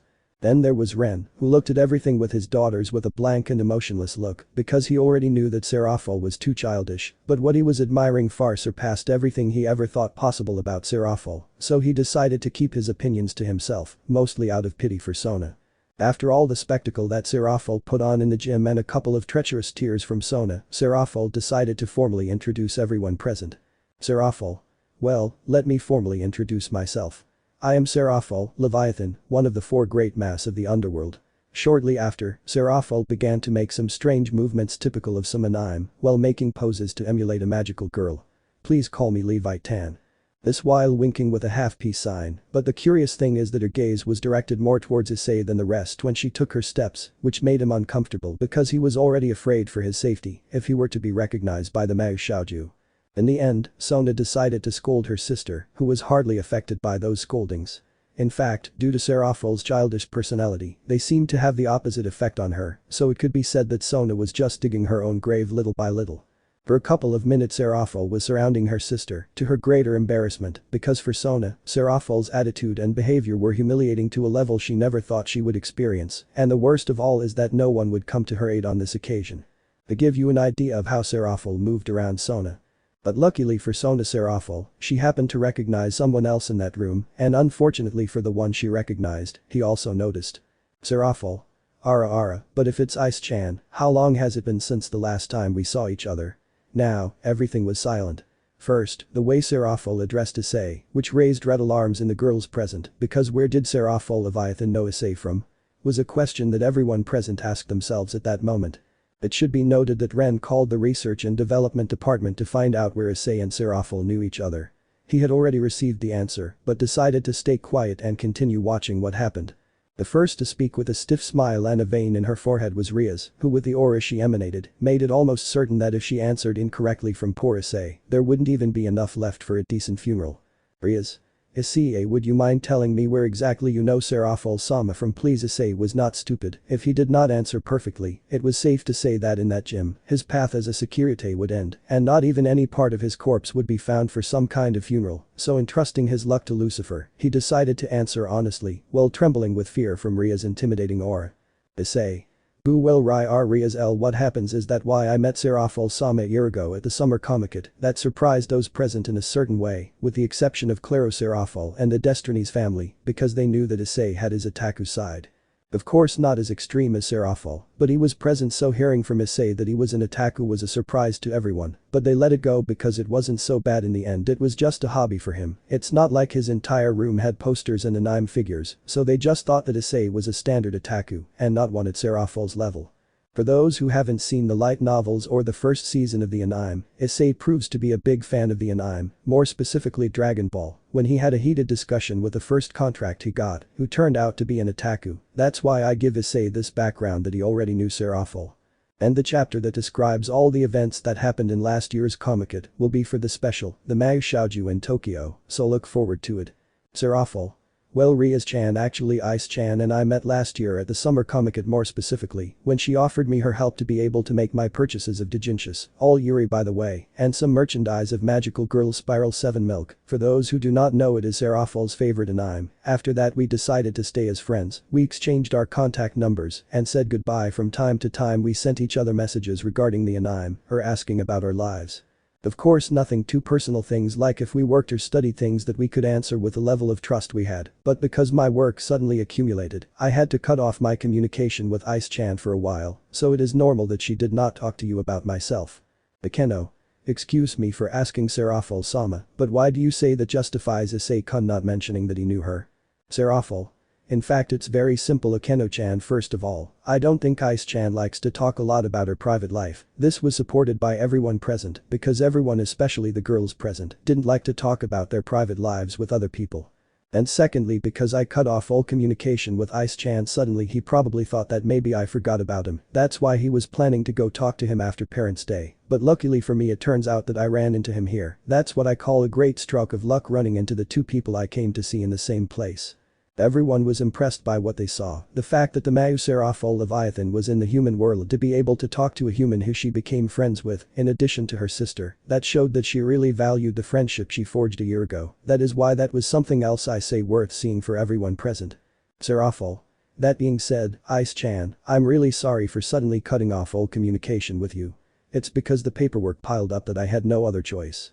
I hope we can still be friends after all of this. Seraphol said this while lowering her head in a sign of regret, not knowing that Issei already assumed it, since Seraphol suddenly stopped sending him the typical daily messages, so he had nothing to forgive. Issei. Sera-chan, there's no need for you to apologize. I already knew that something like that could have happened, so you don't have to apologize for anything, and don't worry about the rest. We never stopped being friends, and I assure you that for something so small I won't let you get away from me just like that, Sera-chan. Sincere words from Issei were all that was needed to make Seraphol very happy.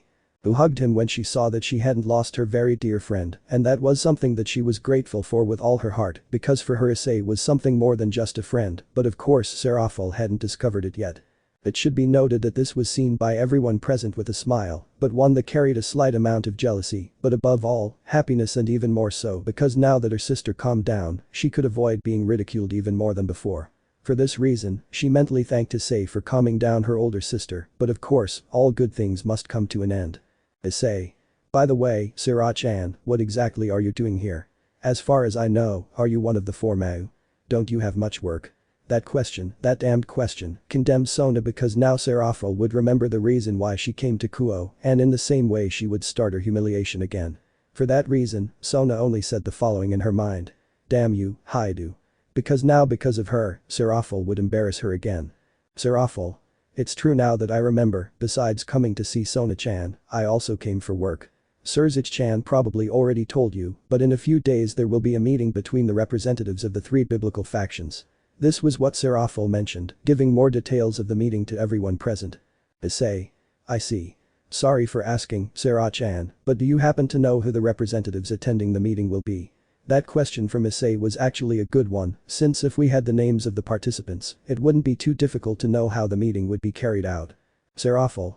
In fact, now that you ask, yes, I know it. Recently, Sirzechs-chan confirmed that those who would attend would be from our faction. It would be only me and Sirzechs-chan being the most indirectly involved in the Gabriel incident on behalf of the angels. Those who would attend would be Michael along with his bodyguard, as well as his sister the Seraphim Gabriel, and on behalf of the fallen only Azazel would attend, along with Penemu and the current Sekiryuutei. Those would be all those who will participate in this meeting.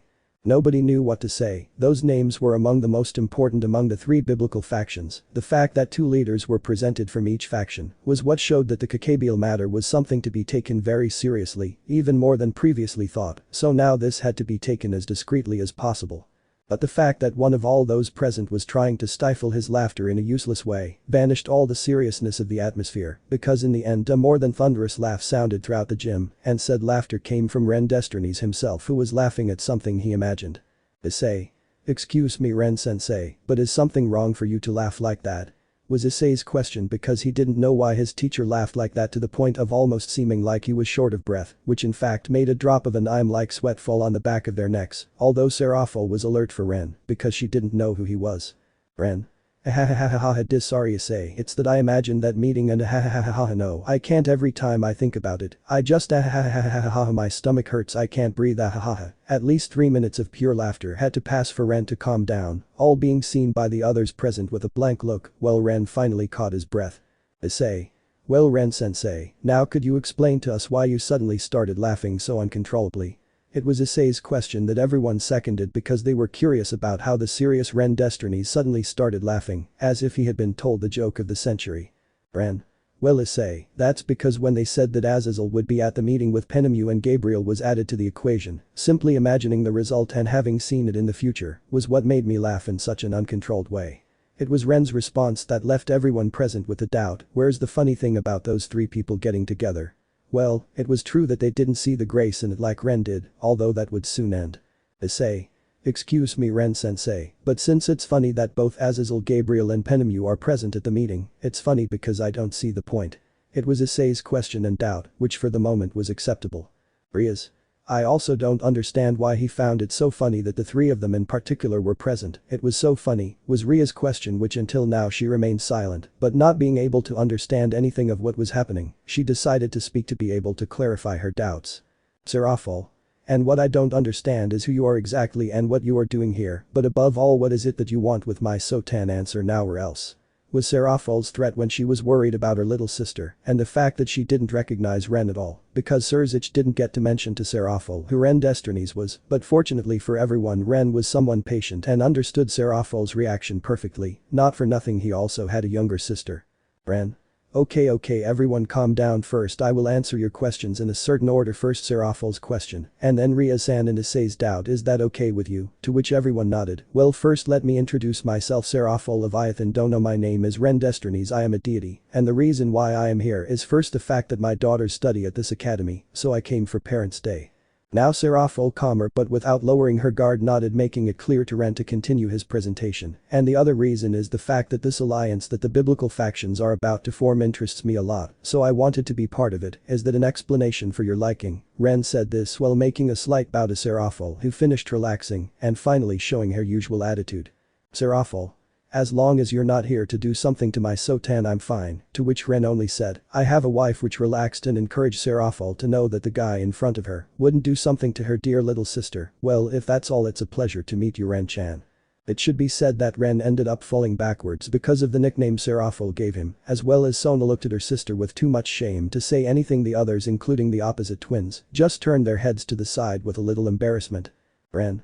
Well, now follows Issei's and Rias' doubt as to why the fact that both Azazel Penemu and Gabriel are present at the meeting makes me laugh so much. It made me laugh so much, right? To which those mentioned as well as almost everyone present agree. Well, it's simple. In fact, this is directly linked to the reason why Azazel ended up falling and becoming a fallen angel. Now listen carefully, to which everyone decided to pay attention to what Ren would say next.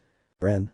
At first, when Azazel was still an archangel in the service of Elohim, he was in fact extremely pure of mind to the point of confusing him with a child, so everyone expected him to stay that way. But it was not like that. One day when Azazel was in his typical investigations that sought to recreate the greatest creation of Elohim, the sacred gears, he in his frustration ended up tripping when leaving his research study and colliding with a two-winged angel and accidentally touching her breasts. That sensation remained engraved in his mind but did not cause his fall from heaven. But now the curiosity of the female body awakened in Azazel, which would only get worse in a short time. At the time, Azazel managed to contain his lust and in turn his status as an angel, but to his misfortune at that moment, the most beautiful and powerful seraphim in heaven entered his field of vision, Gabriel, who was recognized for her unparalleled beauty. When Azazel saw her, his lust was ignited again, but this time with more force than ever, reaching the point of desiring Gabriel above all else. It was that thought that caused his wings to flicker for a second to black. So desperate and with uncontrollable lust, he descended from heaven to earth, and it was there when he took the step to become a fallen angel, but not just any, but the leader of all fallen angels. When he arrived on earth, in his immense despair because his lust only increased with every second, with the image of Gabriel's immaculate body burned into his mind, Azazel committed the sin of lust, because in that state, it is said that Azazel desecrated the bodies of more than 1,000 human women, the vast majority of them pure virgins, and slept with the majority. Only with the first Azazel did he become fallen, but because his lust only increased, and now as a fallen one it exploded. Over the course of 100 years, Azazel had already slept with thousands of humans, even leaving one or another of his children there. But for Azazel, this was nothing more than the appetizer of something even bigger. After all, his true goal was only one, and that woman who was always in his sights was none other than Gabriel, and he swore to do the impossible to get her, even if he had to confront his father Elohim to achieve his goal. Nobody said anything, not because they didn't have anything to say, but because knowing that the leader of the fallen angels actually fell for lust and took it to the extreme was something shameful in his history. And the worst thing is that it could be confirmed in the history books of the biblical factions, which only made any respect for Azazel disappear. But of course, Issei only admired the fact of what Azazel achieved before and after becoming a fallen angel. But he kept his comments to himself because the last thing he wanted was to be punished by all the girls present. Ren. Also, by the way, the vast majority of angels who fell into lust, becoming fallen by it, was indirectly Gabriel's fault. It could be said that Gabriel in fact created a good part of the fallen that make up Gregory. Of course, she doesn't know it, and it's better that she continues like this a little longer. Issei. Well, Ren-sensei, that was certainly a good story and all, but what does it have to do with the fact that it caused so much grace, was Issei's repeated question when he didn't get a clear answer from his teacher. Ren. Pretty simple, Issei. In fact, now I will explain a little the relationship of those three. You see, Penemu, when he became Gregory's cadre, at first he admired Azazel, because at that time, he did not get so involved in his investigations, but after the Great War and Elohim died, the very idiot focused so much on his investigation to the point of making Penemu his personal secretary, just so she would take care of the paperwork. That of course, made her angry, causing almost all of her respect to be lost. But not all, but well, that changed when Azazel committed what is in my point of view his biggest stupidity, and by far. Everyone. And that would be it. Was the collective question of everyone present, including the opposite twins, since they did not dedicate themselves to studying Azazel's past, believing it not to be very relevant to the story.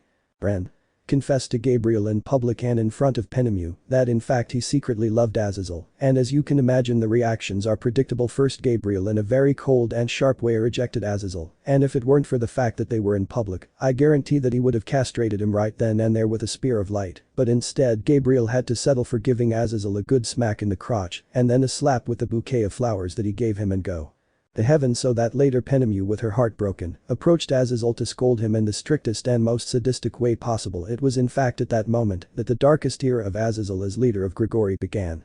Ren Penemu, having lost all positive feelings towards his leader, took his job too seriously, going so far as to tie him to a chair and sometimes even chain him all up so that the idiot Azazel wouldn't escape the paperwork to immerse himself in his research of the so-called artificial sacred gears, his attempt to recreate Elohim's greatest creation, and on Gabriel's side, things didn't get any better, on the contrary, with her, the treatment he received from her was even worse.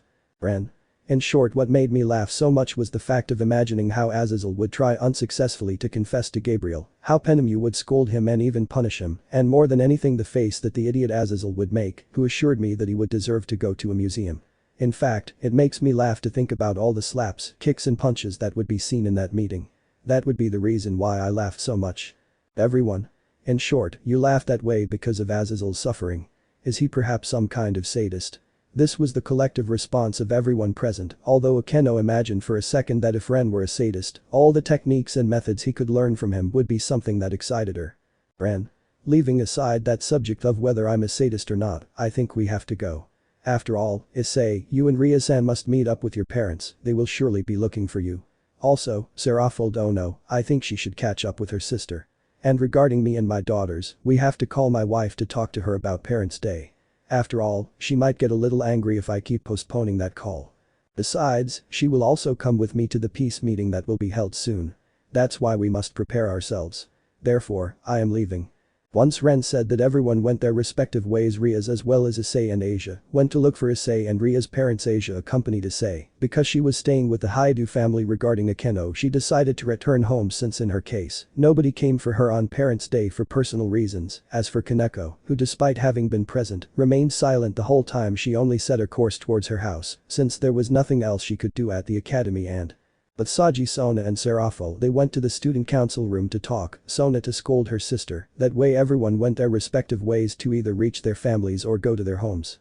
I'm not going to add much more filler, but to summarize, everything happened the same as in the original story until the moment when Sirzechs decided to interrupt the small discussion that was going on between Rias and Asia over Issei, which, if it weren't for Siskin, would have had victims. Sirzechs. I see that everyone is quite excited, was the voice that sounded from the door belonging to Ria's brother, who had a quite smiling face for the simple reason of seeing how his sister changed for the better since she was in the underworld, seeing how meeting Issei and his entourage members whom she considers family changed her for the better, allowing the Mayu to see something that he rarely saw in his little sister for years when he found out about her forced engagement, and that was it. A smile of true happiness. For those who don't understand, Sirzechs was watching since Rias kissed Issei, and he's referring to the smile of victory he gave Asia when she arrived. Rias Issei Asia Oni Sama Sirzechs Sama Mau Sama was the only thing the three of them could say, since they were still a bit out of it due to the recent discussion they were having until recently. Sirzechs. Sorry to interrupt your conversation, but I need to talk to you, Rias, it's something important.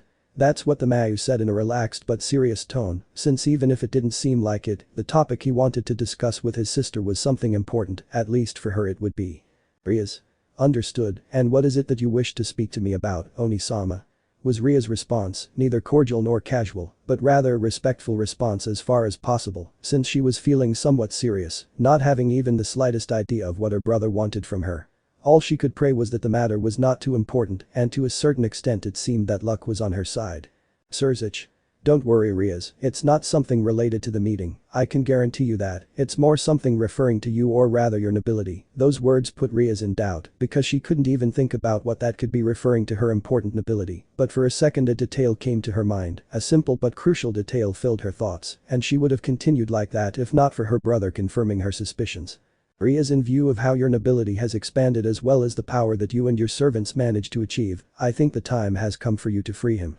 Rias Oni-sama, you're not talking about. At this point Rias doubted her brother's next words because she personally did not consider herself ready to perform such an act because in her own words she was not ready yet, but her brother thought otherwise. Sirzechs. That's right, Rias, that's what I'm talking about, the time has come, Rias, release your second bishop. Sirzechs finally said it. Lucifer told Rias to release his second bishop, but did he have another one? Could it be a man or a woman, and why did he say release? Is it that all this is sealed and more in the next chapter titled Issei, the most dangerous romance of all? Chapter 10. The second bishop is released, and Akeno's truth is revealed. Don't miss it, and until next time. Chapter 10. The second bishop is freed and Akeno's truth. 7:58 p.m. CIO, Occult Research Club, inside the building. In front of a wooden door were all the members of the Occult Research Club, and accompanying them were the Destinies family made up of Ren Destinies, Ayano Destinies and Inral Destinies. They all seemed to be waiting for something when suddenly Rias finally spoke after a silence that, despite having been short, was agonizing due to the expectation it generated. "Rias. It's time," finally mentioned the Redeed, while the other members of the club as well as their nobility nodded, this, except for the Destinies family, which was there for other reasons. But why did this happen? Why was what was behind that door of the club building so important?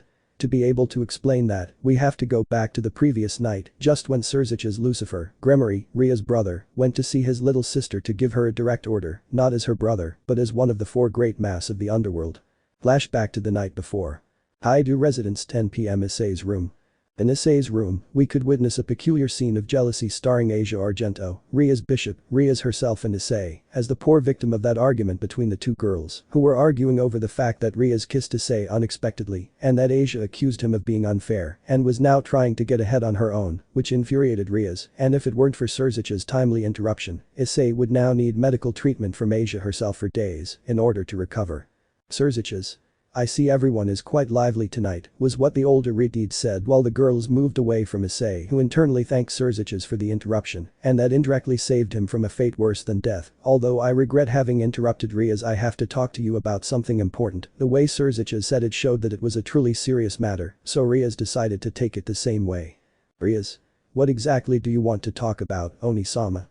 Despite everything, Rias knew when she had to be serious about something, and when her brother, who in her memories tends to be a little attached and overprotective, knows well that when he says something is serious, then it is. That's why Rias wouldn't take it as a joke and would respond to his brother with the same seriousness. Sirzechs. "Well, Rias, in view of the great progress you have made not only as a demon, but as the king of your entourage, I, as well as the other mass, have come to a decision." The fact that the other demon kings were involved only increased Ria's doubts as well as her concern, since with the four great mass involved, the matter, depending on what it is, could even be a matter of life or death. Sirzechs. "Well, Rias, I'm not going to beat around the bush anymore, and I'll tell you, me and the other three mass have come to the conclusion that you finally have what it takes to free your other bishop. That's why Rias, I Sirzechs Lucifer order you to free him." He said this using his title, showing that it was a request to Rias not as his brother, but as the demon king Lucifer, something that Rias knew very well. Of course, without anyone noticing, three more presences entered the room and were just waiting for the moment to intervene. "Rias. If that's what Oni-S orders me to do, no, if it's the Mao Lucifer's order, then I will obey it without hesitation at all. So I agree to release my second bishop," said Rias, at first calmly about to name Sirzechs as her Oni-sama, but in the end, deciding to retract it and call him by his title to show that she would take that matter with the seriousness it deserved. But even so, there were two people confused about the whole Issei and Asia matter. Of course, in the end, only Issei decided to ask what they were talking about. Issei. "Sorry to ask Sirzechs-sama, Rias, but exactly what the hell are you talking about, and what about Ria's second bishop?" Issei asked, hoping for an answer, but someone who didn't belong in the conversation jumped in. "I can explain that to you if you want to say," answered a male voice, and when they turned around they saw Ren Destinies with his daughters next to Issei's desk, which surprised everyone, because at no time did they hear them enter, and before you ask, we entered just when Rias decided to obey Sirzechs Dono's order, but seeing that it would be rude to interrupt, we decided not to say anything at all. In the end, Ren said calmly while he prepared to comment on Ria's second bishop, because it was one that he knew well because of its powers that came to remind him of one of his brothers. "Ren. Well, regarding your question, Issei, the second bishop of Ria's Gremory, is called Gaspar Vladi, illegitimate son of the Vladi vampire family whose territory is located in Romania." Ren spoke calmly about Ria's unknown bishop, impressing her when he saw that he even knew about Gaspar as well as Sirzechs, seeing all the knowledge that the subject possessed, not only about his sister, but about her entire entourage in general. Ren. Well, regarding his personal life, I won't say anything, since that's something for Rias or Gaspar himself to comment on, but I can tell you about his power, said Ren, leaving everyone even more surprised to see that he even knew Ria's second heir so well. But when they remembered his title and position, those who knew him put their surprise aside, although Sirzechs still had doubts about how does he know so much. But he put that aside and allowed Ren to continue speaking, since in the process he would save Rias an explanation about Gaspar. Ren. Well, Issei Gaspar's power is divided into two parts, his sacred gear and his latent power. First I will explain his sacred gear, said Ren, which after a mini pause continued.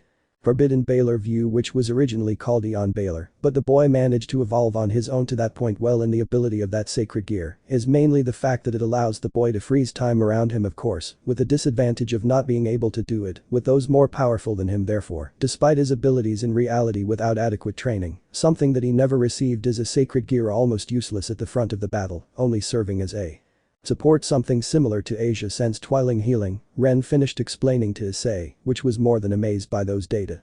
Ren. Now, regarding the boy's latent power, I can only say that it is gigantic, and believe me, I am not exaggerating, Ren said seriously, implying that that would be all that would come out of his mouth regarding the latent power of that boy. Well, with that explained, the reason why Rias keeps him sealed is because the poor guy, due to personal problems, cannot control his power at all, and if he were to lose control, he could become a complete danger to everyone around him. That's why it was ordered to be sealed. Did you forget something, Rias-san? Rias?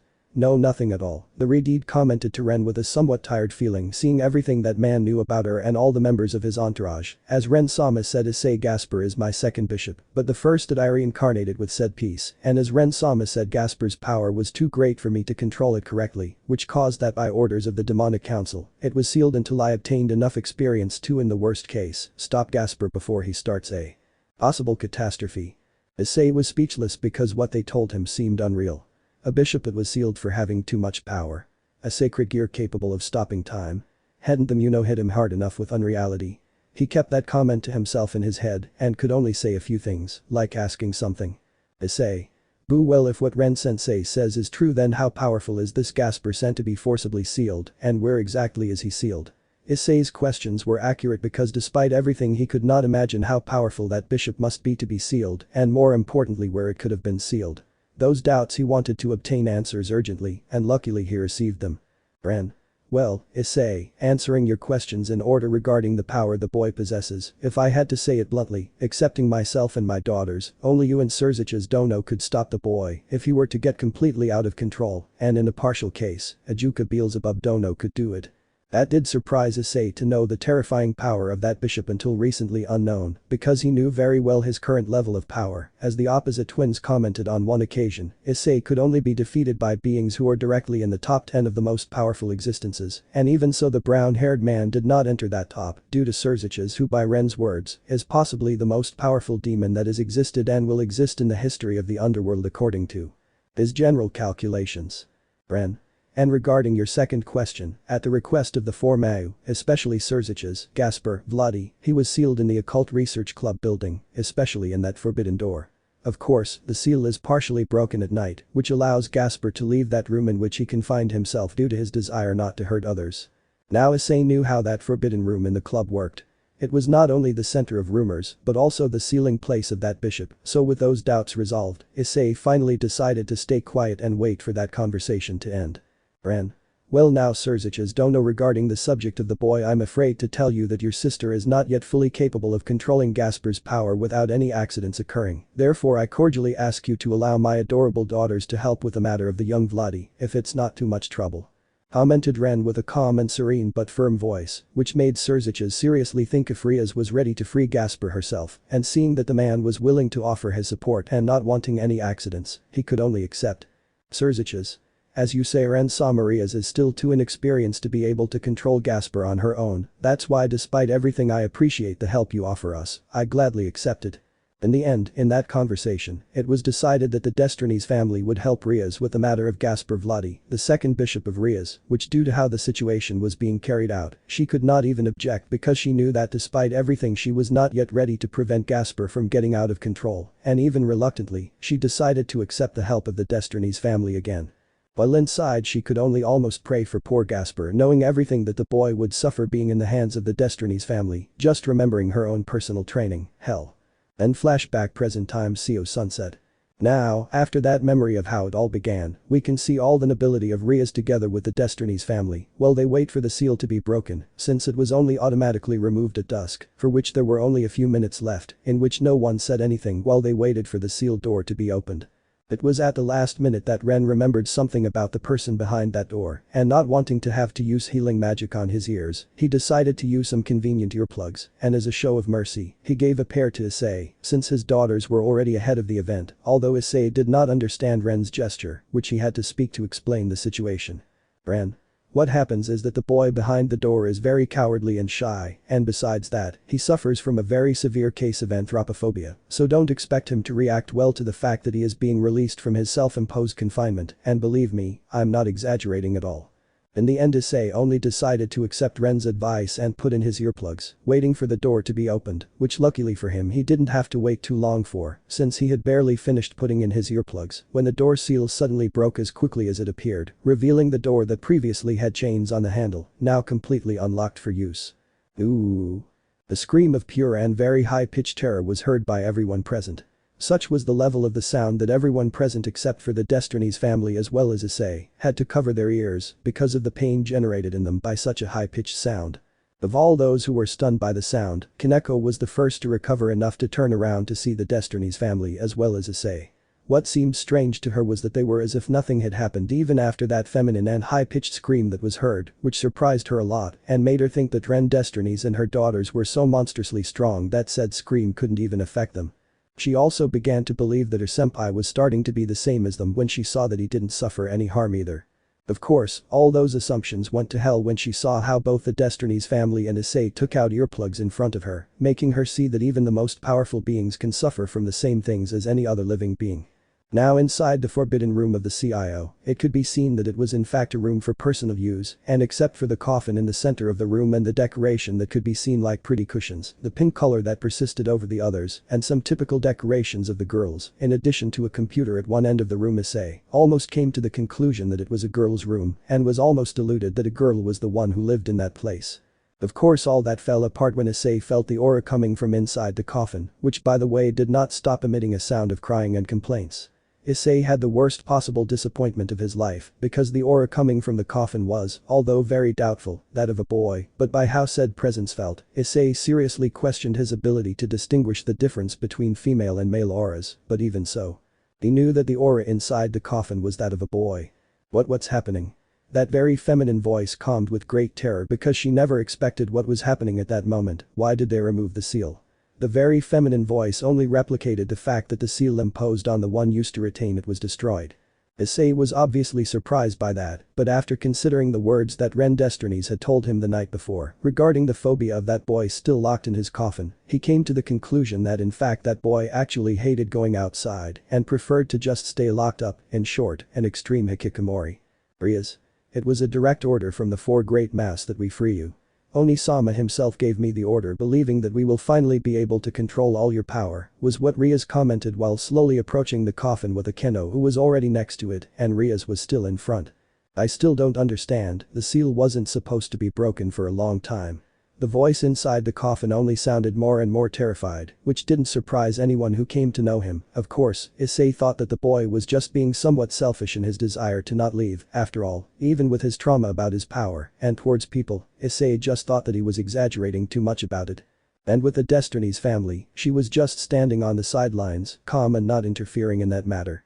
Of course, Ren Destinies was slowly beginning to lose his patience when he remembered how incredibly cowardly Gasper is in the current era, and considering how much Ren hated cowards, he was slowly losing his patience, and it was a fact that if he didn't keep quiet, he would end up doing something extreme. Akeno. Ara, you better stop being so fussy and obey Butchu's orders, so please get out of there. With a typical smile of hers, Akeno did not hesitate to remove the lid of the coffin herself to take out the boy who wouldn't stop crying and complaining inside. Once it was revealed, Issei was in for a big and at the same time heartbreaking surprise. Who was inside the coffin was a person with short blonde hair barely above her shoulders, somewhat pale skin, dark wine red eyes, and small stature. He couldn't fully assume until he saw the complete profile of the person in question, but Issei assumed that he was in fact smaller than Kaneko by little. In addition to that, he was dressed in the Kuo Academy uniform, but the main difference is that it was the female uniform identical to Kaneko's, having similar complexions. If you saw her for the first time, that person would seem like a true blonde beauty, but Issei knew that this was just another cruel truth of the world. Well, that pretty girl was actually a transvestite boy. That was a blow too hard for Issei to see how a true blonde beauty was a transvestite man, and on top of that he looked so good in that female uniform that Issei could only feel an unprecedented rage for how that boy who seemed to be more of a girl than anything else. As soon as the boy was completely out of the coffin, Rias approached it to talk about him, even though she knew that Issei already knew her name because of Ren. It was a fact that she had to at least introduce him and comfort him a little, so that he wouldn't end up escaping. Rias.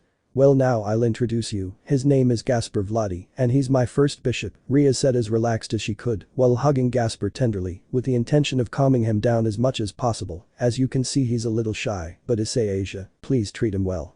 Both Issei and Asia complied with the orders of their king. Of course only Issei was still somewhat furious with that boy, in his own selfish opinion, who, even knowing the situation Rias was in, refused to cooperate because he surely knew what trouble Rias would get into by not being able to obey the orders of the four mass.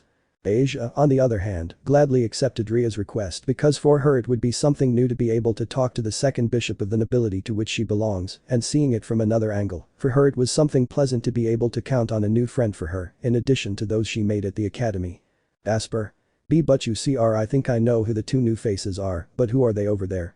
Where Gaspar was pointing was the direction of the Destinies family who preferred to stay out of everything because they knew they didn't have the right to say anything until it was appropriate, and luckily for them, now that Gaspar pointed them out, it was time to introduce themselves. Ren.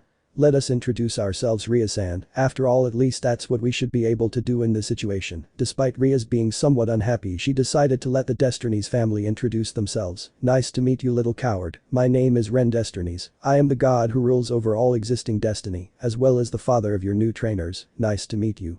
In this presentation everything was going well except for the fact that Ren called Gaspar a coward, which infuriated Rias and the others because he was making fun of him. Of course, Issei saw Ren's face and knew immediately that he wanted Gaspar to yell at him that he wasn't a coward as a step forward to overcome his phobia, even a little. Of course, he just sighed in disappointment when he saw how Gaspar just hid behind Rias, very afraid of having been insulted, and didn't even have the courage to respond to said insult. Akeno. Nice to meet you little one, my name is Akeno Destinies, and even though it may not seem like it, Inral and I are twins, but of course I am the oldest of the two, as my father said, from today on, both my Harmona and I will be your personal trainers, so that you can finally master your power completely, that is why I hope we get along well from today on. Inral. Just like Father Dwarf said, I'm Inral Destinies, and together with my sister we'll be your personal trainers, so don't think you'll be able to be lazy forever, so you'd better get ready. I'll be happy to help. As expected from opposite twins, even their presentations were opposite. On one hand, Akeno proved to be very calm and refined without losing her touch of familiarity that allowed you to relax with her. On the other hand, Inral was the opposite and despite being a good girl, her presentation made her seem somewhat childish, but for the rest, her fresh and relaxed attitude only helped to calm the nerves of any situation. Rias. Well, as Ren Sama said, from now on his daughters will be your trainers with the purpose of helping you control your power, so please accompany us outside. Gaspar, Rias spoke in a very calm and patient manner, just as would be expected from a leader, of course, all thanks to the rigorous lessons she received from the opposite twins in her free time from the training, hell, she went through at the Destiny's residence. Gaspar. I don't want to. It's scary outside, I don't want to go out. Gaspar might seem selfish, but in the eyes of both Rias and Ren, he was more than within his rights due to everything the young Damfer went through in his youth with his childhood friend, and despite the fact that Ren disliked cowards, he knew very well that the trauma was too strong, but to one person that attitude seemed above all selfish, and since he couldn't stand it any longer, he decided to intervene in a manner that was at least somewhat calm. Issei. That's enough, I've been patient because I heard about your anthropophobia from Ren-sensei, but this is already bordering on the absurd, so quickly approaching a Gaspar Issei prepared to get him out even if it was by force, better stop behaving like a coward and get out of there, maybe you're not a man. With a quick movement Issei grabbed Gaspar's arm firmly, which caused the young Damfer to get scared and activate his sacred gear, but what that boy saw without a doubt paralyzed him in his place when he felt that Issei's grip did not soften at all, and in fact intensified, implying that Issei was not paralyzed and he was not the only one. Gaspar. See, how is it possible that you can still move if something like that was never supposed to have happened? Gaspar's question was not lacking in logic after all, it did not matter who it was every time he activated his power unconsciously because of his fear everyone around him was frozen like statues, but that boy in front of him was not affected, something like that only happened on the occasion that Sirzechs Lucifer. Ria's brother visited him, and due to the enormous power of Mayu he was not affected now in front of Gaspar, a second individual could resist said power that caused the enormous fear and contempt towards him since his childhood. Issei. That's simple Gaspar-san, it's because your power isn't big enough to affect me, that's why I'm fine, Issei responded in a very calm manner, thus giving a firm answer to the boy's question. Besides, I'm not the only one, look over there, where Issei was pointing. Gaspar decided to turn around, and what he saw surprised him, because he never believed something like that possible at all. Where Gasper turned to see was the Destinies family totally calm without being affected by his power, something that genuinely surprised the damper when he saw that in that room, there were 4 people present who could withstand his power and even confront him in what was their own world devoid of all time. When Gasper was about to scream again in fear, Ren decided to speak and leave a warning to the transvestite. "Ren. You better shut up, little one, because if you scream one more time I swear I won't hold back at all, and I'll make sure that female uniform you're wearing stops being a transvestism on your part, is that clear?" What Ren said wasn't something incomprehensible, but rather a very clear warning that if Gasper didn't shut up and keep his screams to himself, he would stop being a man, at least physically speaking. Little Gasper interpreted Ren Destiny's words in a very grotesque way, and fearing that would happen to him, he remained silent, even covering his mouth to avoid making a single minimal sound that would infuriate Ren Destinies and thus prevent him from turning him into a girl by force, without knowing that in fact Ren Destinies was referring to literally turning him into a girl without exception through his magic. Of course, that was something that Gasper would never find out, right? Ren.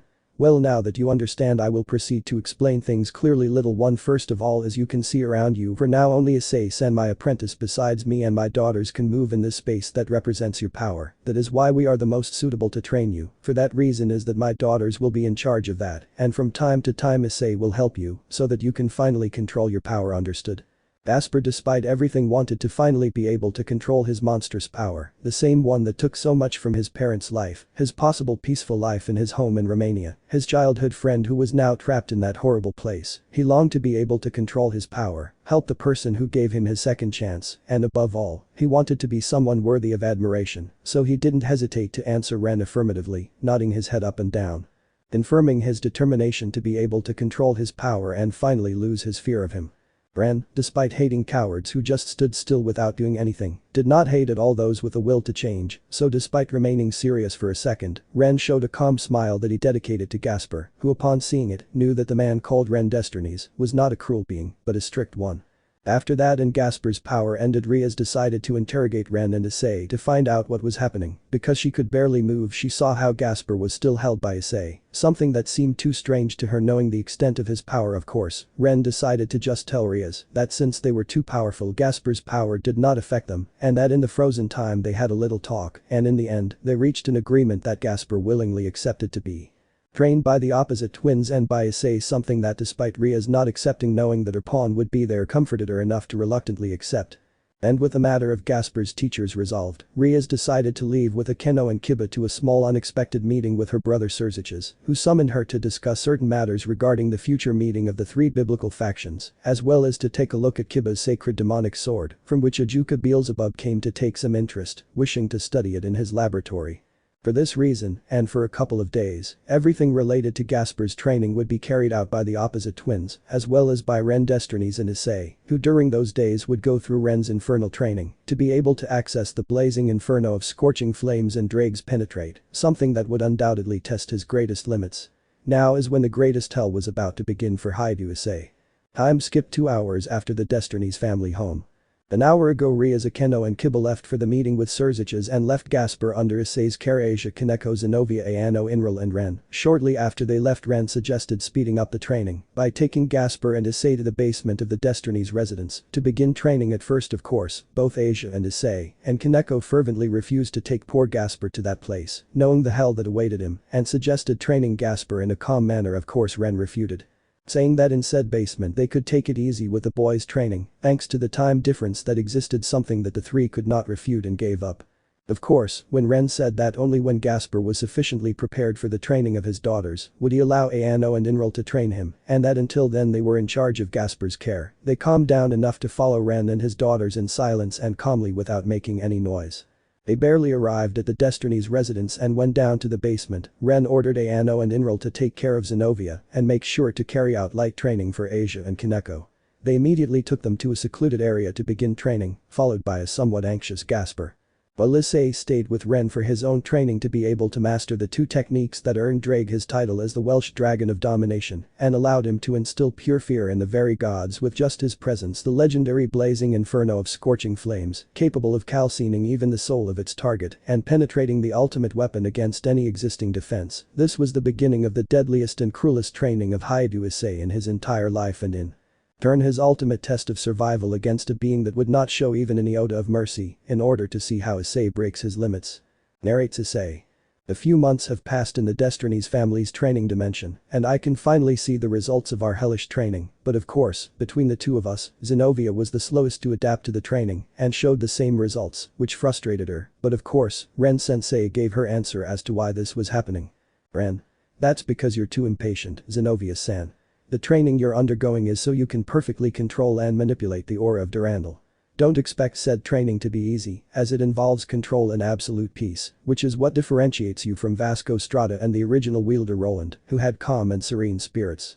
If you want to obtain results, first calm your spirit. According to Ren-sensei, in order to control Durandal, the paladin Roland's weapon, an enormous peace and spiritual tranquility were required. After all, according to him, you can't bend the ocean with a storm. Honestly, I didn't understand, but then Ren-sensei said that if Zenovia wanted to access Durandal's true power in this life, she had to calm her spirit and free herself from each and every one of her doubts, and only then would she be able to surpass herself.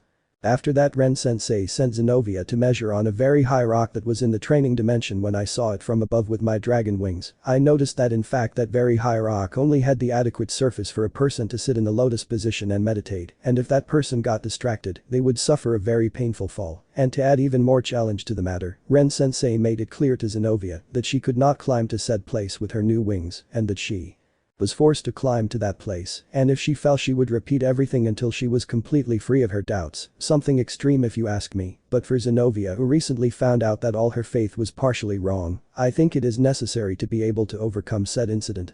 After that and when Zenovia began her meditation, Ren-sensei dedicated himself entirely to my training, while the twins watched Gasper, whose training was to stop moving objects with his sacred gear.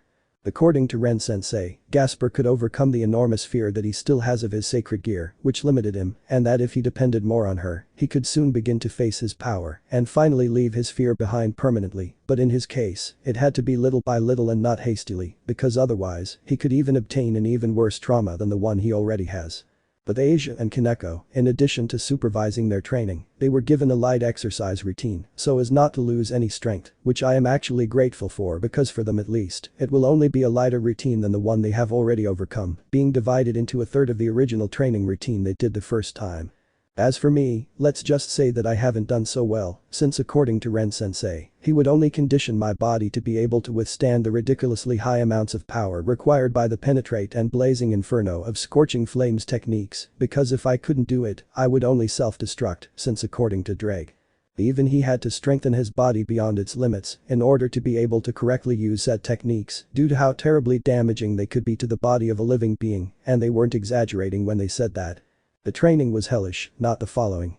The routine was separated into 3 segments during the first 5 hours. I would have to do 500 push-ups, 500 sit-ups, 500 squats, and run a total of 100 kilometers, all while carrying body weights, 6 in total, 4 between my 2 arms and legs, 1 on my waist and 1 on my head, all according to Ren-sensei. They weighed a total of 50 tons, giving me a total of 300 tons to carry.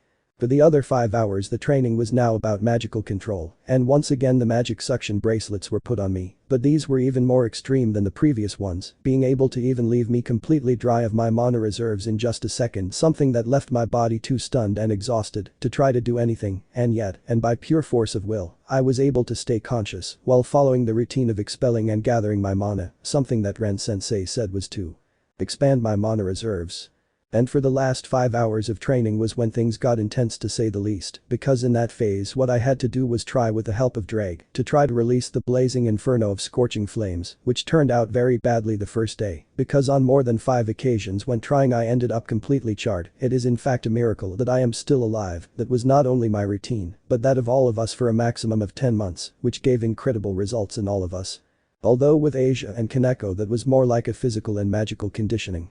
After 10 months, Gasper finally lost his fear of the power of his sacred gear and could now use it freely and directly. Of course, he still can't stop a single attack from Ayano Inral Ren-sensei or me, but now he has definitely progressed a lot compared to how he was at the beginning, which I am grateful for from the bottom of my heart. But Zenovia, she was finally able to balance the Durandal aura, and now it was more stable in Zenovia's hands, who was amazed to see her enormous progress just by meditating, although Ren-sensei said to explain it. Ren. The main reason for your progress, Zenobia-san, is because you already have a body well enough prepared to be able to use Durandal. The only reason why you couldn't reach this level was because of your almost non-existent spiritual control and peace of mind that you had. Now with both, you can finally release a part of Durandal's power, but don't be confused because you still have a long way to go to be able to proclaim yourself the legitimate bearer of Durandal. And with respect to me, I was the one who had the best results in mastering the blazing inferno of scorching flames, because despite not being able to use them for long periods, now I can finally manifest them, something that even Drake considered a miracle, and that Ren-sensei praised only to consecutively say that there is still a way to go before I can fully control them, but when I achieve it, even the gods will fear my power, something I eagerly await. After that, our personal hell in that training dimension finally ended. According to Ren-sensei, even if we continue training here, we would not achieve true significant progress because our bodies and spirits, after such demanding training, required a minimally long period of time, from a few days to a couple of weeks, before training again. Although according to Ren-sensei, it may be that even after that period, we will not need more training for a while. We knew this when we knew our current power levels. According to Ren-sensei, after my training, I finally reached a level where I could give Sirzechs-sama a very intense fight, even using his 100% power, something that surprised me because according to Ren-sensei, Sirzechs-sama was supposedly so powerful as to even equal and even surpass some of the most powerful gods. Of course, that would only be if I used my Cardinal Crimson armor, which thanks to the physical conditioning I received, I could now make it last for a maximum of 1 hour in continuous combat, and with respect to my balance breaker, the account was completely eliminated, and for 23 hours, I could maintain it continuously and without pauses, as long as I do not need to use the Cardinal Crimson armor, because if that were the case, the time would be drastically reduced to just 1 hour. After that, Ren-sensei said that Ayano and Inral would only help Gasper gain physical resistance, because in order for him to release all his hidden power and be able to control it at will, he still has to overcome his deepest phobias and fears, and if he didn't, he wouldn't advance more than he has achieved, so Gasper could only train his spirit and strengthen it to the maximum. Something that I sincerely hope he achieves because during these 10 arduous months I came to see Gasper as a great friend. Finally free from that place we all headed home to prepare for the next day, because tomorrow there were classes, and I preferred not to have the teachers on top of me just for missing a day of classes. In the end, some teachers still have me in their sights, especially the gym teacher in charge of the kendo club, Kana Kojima, or as she is known by the total male population of the Kuo Academy, including teachers and some other girls, especially Kiryuika Oni Kojima. Don't be confused by her appearance please, she may look young, and in fact she is very young to be a teacher at only 23 years old. She is classified as one of the most beautiful and sensual women of the Kuo Academy, even rivaling Akeno-san and Rias. Despite that, she is also the most feared of the entire academy, which earned her the title of Oni Kojima, strict to the point of equaling that of a military colonel, if not more, with the character to confront any adult who decides to go against her, regardless of the social rank that said adult possesses. Even on one occasion she scolded Ria's father, as if it were nothing, and what can be said about the students when she advances, they all bow to her. That already shows how much fear she instills in people, but of course she did not start her career as a teacher at Kuo. In fact, 2 years ago she transferred from Kawanuma West Junior High School after some incidents with a student. Of course, the official version was that she was transferred at the request of the director of Kuo Academy. As far as I could find out, they were just accidents that were misinterpreted enough by the entire Kawanuma Academy that, in order to maintain their prestige and good name in the press, they were forced to let Kojima-sensei go. Of course not without making sure to give one of her best teachers a good job secured for the inconvenience that both she and the student who kept trying to take the blame to save Kojima-sensei's job went through, and well in the end, she ended up at Kuo, since the director of Kawanuma and the one from Kuo were close friends, and as a special favor, she enrolled Kojima-sensei in the academy as the PE teacher, and she was also assigned as the teacher in charge of the kendo club, and that's also how my, to put it mildly, bad relationship with Oni Kojima began and what caused me to be marked by her. You see, as soon as she was assigned as a teacher at Kuo, she proved to be a complete demon. She was not at all merciful with those who broke the rules, and in fact on one occasion a student was brave, or stupid, enough to insult Oni Kojima directly. A mistake that he regretted for the rest of his days because as punishment Oni Kojima forced him to carry in his 2 outstretched hands 4 enormous buckets full of water in each hand, while at the same time he forbade him to sit or even move for the rest of the day, and that if he did, he would have to write a report of more than 10,000 words on the history of Japan, and for each spelling or historical mistake, he would be punished in gym class with 100 push-ups. Well, let's just say that from then on she was feared and respected by the entire male population of Kuoh, which was not very large, but still they had an enormous fear and respect for her, myself included. Now regarding Kojima-sensei, she is very serious in her work and will not hesitate to punish you if you did something wrong, and I'm not exaggerating. After all, she doesn't get carried away by any kind of external influence like appearances or internal influences. If you did something wrong, don't doubt that she will not have mercy on you. In fact, on one occasion she even punished Kiba. He still hasn't told me why, but when I tried to ask him he was just trembling. I honestly think she could be some kind of demon in disguise or something like that to scare Kiba like that. Later I found out that the reason why Kojima-sensei punished Kiba was that Kiba's fan club was starting to disturb the public order of the academy, so Kojima-sensei, when trying to punish the girls, Kiba ended up intervening to save them, which earned him a 4-day session with Kojima-sensei. Honestly, I don't know what he did to Kiba, but seeing how he was shaking, I doubt it was anything nice. Well, as for why I was marked by Oni Kojima, it's for the simple fact that I made the mistake of spying on the Kendo club, as well as a couple of other incidents that occurred between her and me. You see, one day when Mitsuda and Motohama invited me to spy on the Kendo club's locker room, I firmly tried to avoid going, because I knew very well what awaited the three of us if Oni Kojima caught us, but even then not even I knew, but they convinced me to go, and it just so happens that that day Oni Kojima was on guard outside the locker room, and she ended up catching us. Of course we tried to run away from her, but the result was that we only made her more enraged, so we made the decision that one of us had to sacrifice ourselves, and in a rock-paper-scissors game I was nominated to sacrifice, and reluctantly I decided to stay behind and accept the punishment, but of course that wasn't the only time she and I had a similar encounter. During the rest of the year we ran into Oni Kojima on more than one occasion, either spying in the locker room or when Mitsuda and Motohama read their H magazines, which immediately caused Kojima-sensei's fury. Of course, having experienced her punishment once, I didn't hesitate to flee every time she appeared in my field of vision, which left Mitsuda and Motohama to receive the very hellish punishment from Kojima-sensei. As for me, she and I have had some very unfortunate encounters on a few occasions, like that time when due to a storm I ended up locked in a laundromat near my house with my clothes completely wet, and it just so happens that Kojima-sensei also got trapped in that place by the storm, and the worst of all is that during the whole time we were there, I had to fight against myself over and over again to avoid seeing her, the reason her clothes were transparent. And it's not a joke, because of the rain Kojima-sensei's clothes were too transparent, and it wasn't just her shirt and skirt. Oh no, if it had only been that I would have had it a little easier, but also her underwear was transparent, which caused that if I turned to look at her, she would undoubtedly kill me, something that I sincerely tried fervently to avoid, but in the end for the most absurd reason it ended up happening. And well, that was what happened, simple in the end. To avoid catching a cold we put our clothes out to dry, so as not to have to carry them around in their current state. Of course in my case I was left in boxers, but Kojima-sensei ended up with nothing, and to avoid problems, we decided to turn our backs on each other until our clothes were ready, which was taking a long time, and while we waited, we decided to talk amongst ourselves to kill time, which in fact worked wonderfully. But in one of our little chats I ended up hearing the real reason for her transfer, and also how she blamed herself for not being responsible or capable enough to avoid such accidents. In an attempt to cheer her up, I unintentionally turned to look at her, my biggest mistake, which at that moment, if it claimed my life, I wouldn't mind. When I turned to look at Kojima-sensei, what I saw was nothing more than the definition of pure beauty. Even in his work clothes, Kojima-sensei already demonstrated that he had a very sensual body, but seeing him naked like I did was something totally different and even more majestic.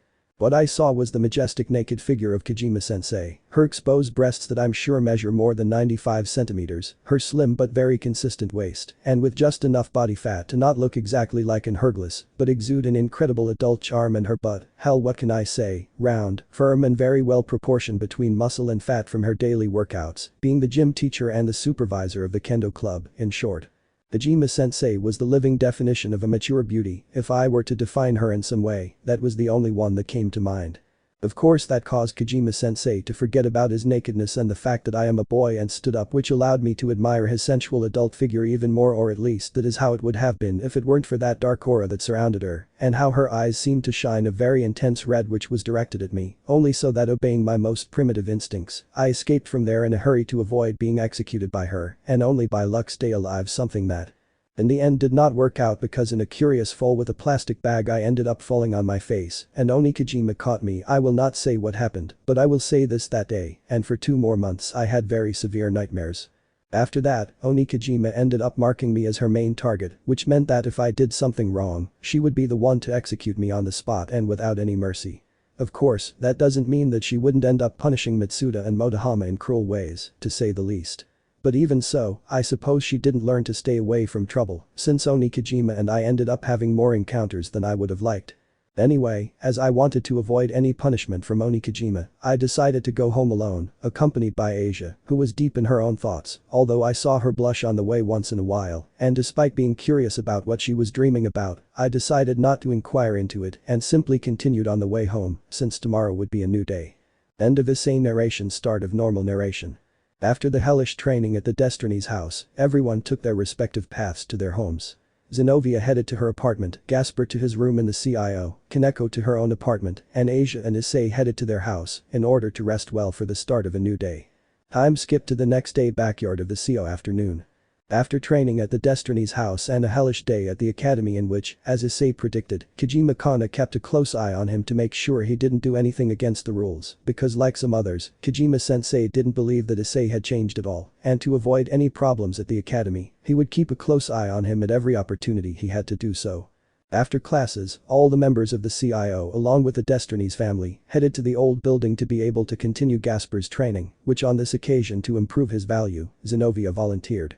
Of course, Issei wanted to refuse, but before realizing it, the blue-haired girl was already chasing the poor Gasper with Durandal, who, out of fear, even kept crying at all times, while desperately fleeing from an ironically smiling Zenobia.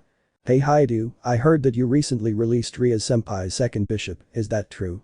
While Gasper was desperately fleeing from Zenobia, a very familiar voice was heard from behind everyone. When Issei turned around, he saw Saji, who, seeing how things were going, came out of curiosity about the new bishop that had rejoined the Gremory entourage, and seeing him, well. Saji. Ooh, beautiful European blonde. It was no secret that Saji had a weakness for foreign blondes to the point of trying everything to get a date with one, of course, despite counting on Asia, he knew very well the hell that awaited him if he tried to flirt with her, that's why seeing Gasper not knowing the truth and at the same time seeing that Issei showed no interest in her, he thought that would be his chance. Issei knew the truth about Gasper's gender, and it was a fact that if he didn't say anything to Saji, he would surely try to confess his love to the poor damper. Of course, Issei was a good friend, and that's why he felt the need to tell Saji before it was too late Gasper's true gender, but remembering all the times he flirted with Asia, Issei decided it was time for a little revenge. Issei. If you think she's pretty, why don't you go and ask her out, Saji, I support you. For Saji, that seemed too strange to see how Issei supported him to stay with a girl as pretty as that blonde being chased by Zenobia, but a thought came to his mind, maybe he felt sorry for me because of Asia and is allowing me to have the blonde foreign girl this time. But those thoughts, Saji only decided to deeply thank Issei, who gave him free rein with Gasper, and wait for everything to end to ask him out without knowing what was waiting for him. And no, I won't do something like making Saji end up with Gasper just to make up for the fact that Momo, Haruko, and Sona won't be with him. The girl who will be Saji's partner was revealed at the end of the chapter. Until then, hold on. After that, Gasper was finally able to stop running from Zenobia, who on more than one occasion almost cut him in two with her Durandal, only for Kaneko to then start chasing him with garlic in her hands, which only caused him to run as fast as possible, deeply hating said food for his vampiric blood and for its intense smell. "Oh, I see things are lively," behind all those present an unmistakably male voice spoke to all those present when they turned to see who it was. Only Issei recognized him, because that man was one of Issei's frequent contractors and a real addict to collecting things. Dressed in a loose grey yukata with intense amethyst eyes that only emitted pure power for the most experienced warriors, black hair and a golden lock and a thin beard, the man in front of them was Azazel, the leader of the Fallen Angel faction, and in turn one of the most powerful of all Grigori, bearing the title of leader. Nobody said anything because they didn't know the man in front of them, and although Issei did know him, he didn't know if it was wise to tell his companions who he was or not in order to avoid arguments. Azazel, seeing that Issei was planning to not say anything, decided to introduce himself just to annoy the brown-haired man a little, but someone got there first. "Ren. I see that you finally decided to show your face. Honestly, I thought that you would stay hidden, watching the whole time until we left, but I think that curiosity got the better of you, didn't it, Hero Crow?" That comment threw everyone off because they couldn't believe that that man had been watching them for a while. Even Issei was surprised because even he didn't fully sense Azazel, but one look from Ren was enough for him to understand that the difference in experience played an important role in the fact that Azazel went unnoticed by his detection. "Azazel. I would appreciate it if you would stop calling me that every time we see each other, Ren-kun, or perhaps what you want is to ruin my reputation even more." That man in front of them seemed more than just annoyed by that comment. If the fact that he even emitted a black aura was not indicative enough, those present did not know what it was, although despite everything Ren Destinus continued speaking in order to mock Azazel as much as he could. "Ren. There's no need for me to do that, Hero Crow. After all, you're destroying your reputation very well, even more so with the scandal from a few months ago, in which you were found in the back alley of a London brothel, completely drunk, with almost no clothes on, and with suspicions of having impregnated a human prostitute." After that, a sort of fight began between Ren and Azazel, in which while one tried to make fun of the other returned the mockery in a way that was several times worse, something that baffled everyone, but seeing that it was going to go on for a long time, Issei decided to intervene before they went from words to blows, something that, considering the personalities of the two, was more than likely. "Issei. That's enough, you two, Ren-sensei. I understand that you don't like this crow here," pointing a finger at Azazel, who, despite the indignation he felt, knew that it was wiser not to say anything, because the boy who was pointing at him was more powerful than he was. "And as for you, Azazel, you do have the courage to appear here out of nowhere." In this way the bomb was dropped. It turned out that the man that Ren Destinies had been humiliating for a while was none other than the leader of the fallen angels of Gregory. Azazel, with it everyone without exception, stood on guard. Zenobia holding Durandal Kaneko with her fists raised, Asia ready to heal any wounded, Saji with his sacred gear absorption line, Gasper on the other hand hiding behind a tree, but among all of them only Issei and the Destinies family were calm and imperturbable, and not without reason. "Ren. You should relax, you know, after all the Hero Crow here present is not a warmonger like Gabriel, and if he came here it is not to fight." That caused everyone, despite not lowering their guard, to relax a little, because they knew well from the words of Ren and his daughters that in fact Azazel is a complete pacifist addicted to investigations. "And well, Hero Crow, exactly why are you here, and don't tell me that it is only because you were curious about Gasper, because I am not going to swallow such an obvious lie." "Azazel. You're never going to change, right, Ren-kun?" In response, Ren just gave him a stern look that said, "Speaker die." Okay, damn well, as Ren-kun said, here present I am here in peace, but two reasons that allowed the others to finally relax completely. "Well, as you have surely heard of Ren-kun or not, I am Azazel, the leader of the fallen angels in Gregory, and also, as you would say, a sacred gears addict, one of the reasons why I am here." After that, Azazel looked between Issei, Asia, Saji, and Gasper, still hidden behind a tree, while he only sighed for some personal reason. "Azazel. The way I see it, the bearer of the holy demonic sword is not here, so it is safe to assume that I will not see him today, right?" Issei in response just shot a dragon shot that almost blew Azazel's head off, leaving a bald spot indicating where the attack went through. "Hey, what the hell is wrong with you? A simple 'he's not here' would be enough, seriously, don't you know how to respond civilly or what?" Issei. "It was simply a warning shot, Hero Crow." This comment discouraged Azazel when he saw how not even a teenager respected him in the slightest. "Listen carefully, Azazel. If you ever dare approach Kiba or any of my friends, rest assured that you will know firsthand what I am capable of, just like Gabriel."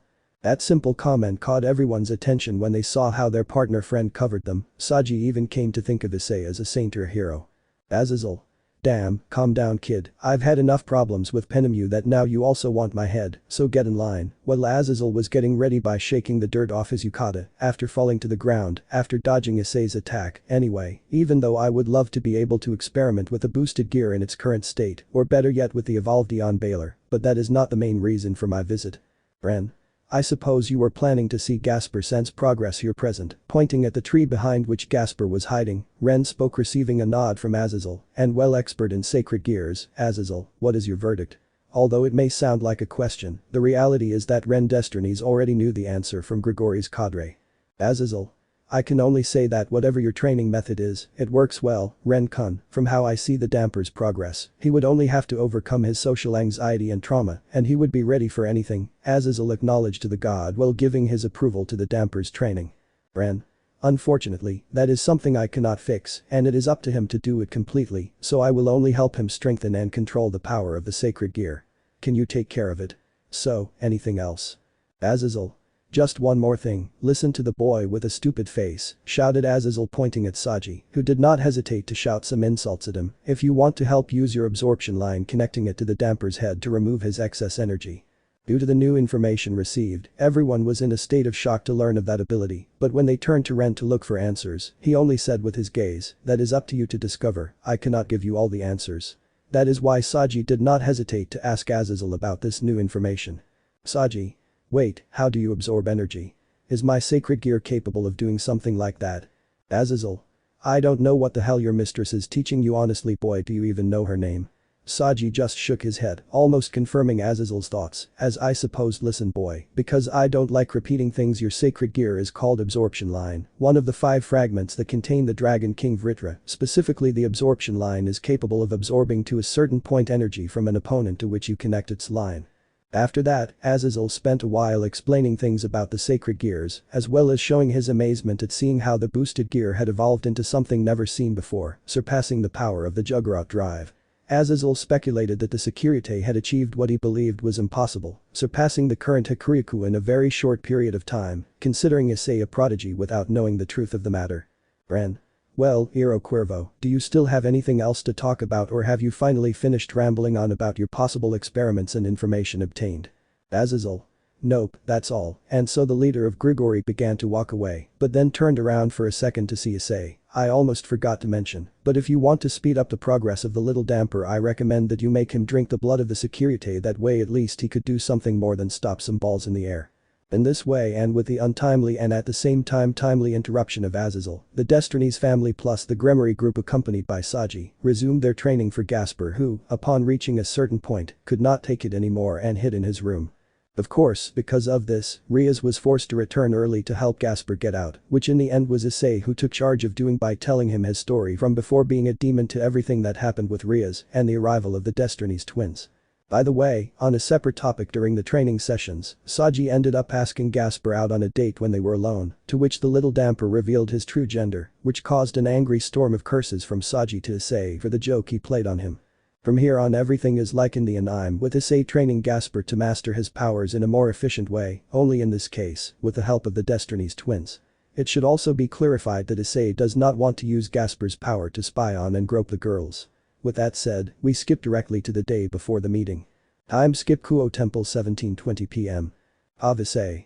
I don't know what's going on exactly. At first, I was supposed to help Gasper with his training alongside Ayano-san and Inral-san, but suddenly Akeno-san calls me to tell me to come directly to Kuo Temple, which, as far as I know, had been without an administrator since the previous monk in charge died. Well, it's not like I could refuse since Akeno-san was clear in saying that it was important. Issei. But would it still be okay for me to enter here? That's what I said when I saw the entrance to the temple, and it's not like it's strange for me to say something like that, after all I am a demon, and normally these places are usually forbidden to us. It won't be that once I cross this door I will be burned to the bone, right?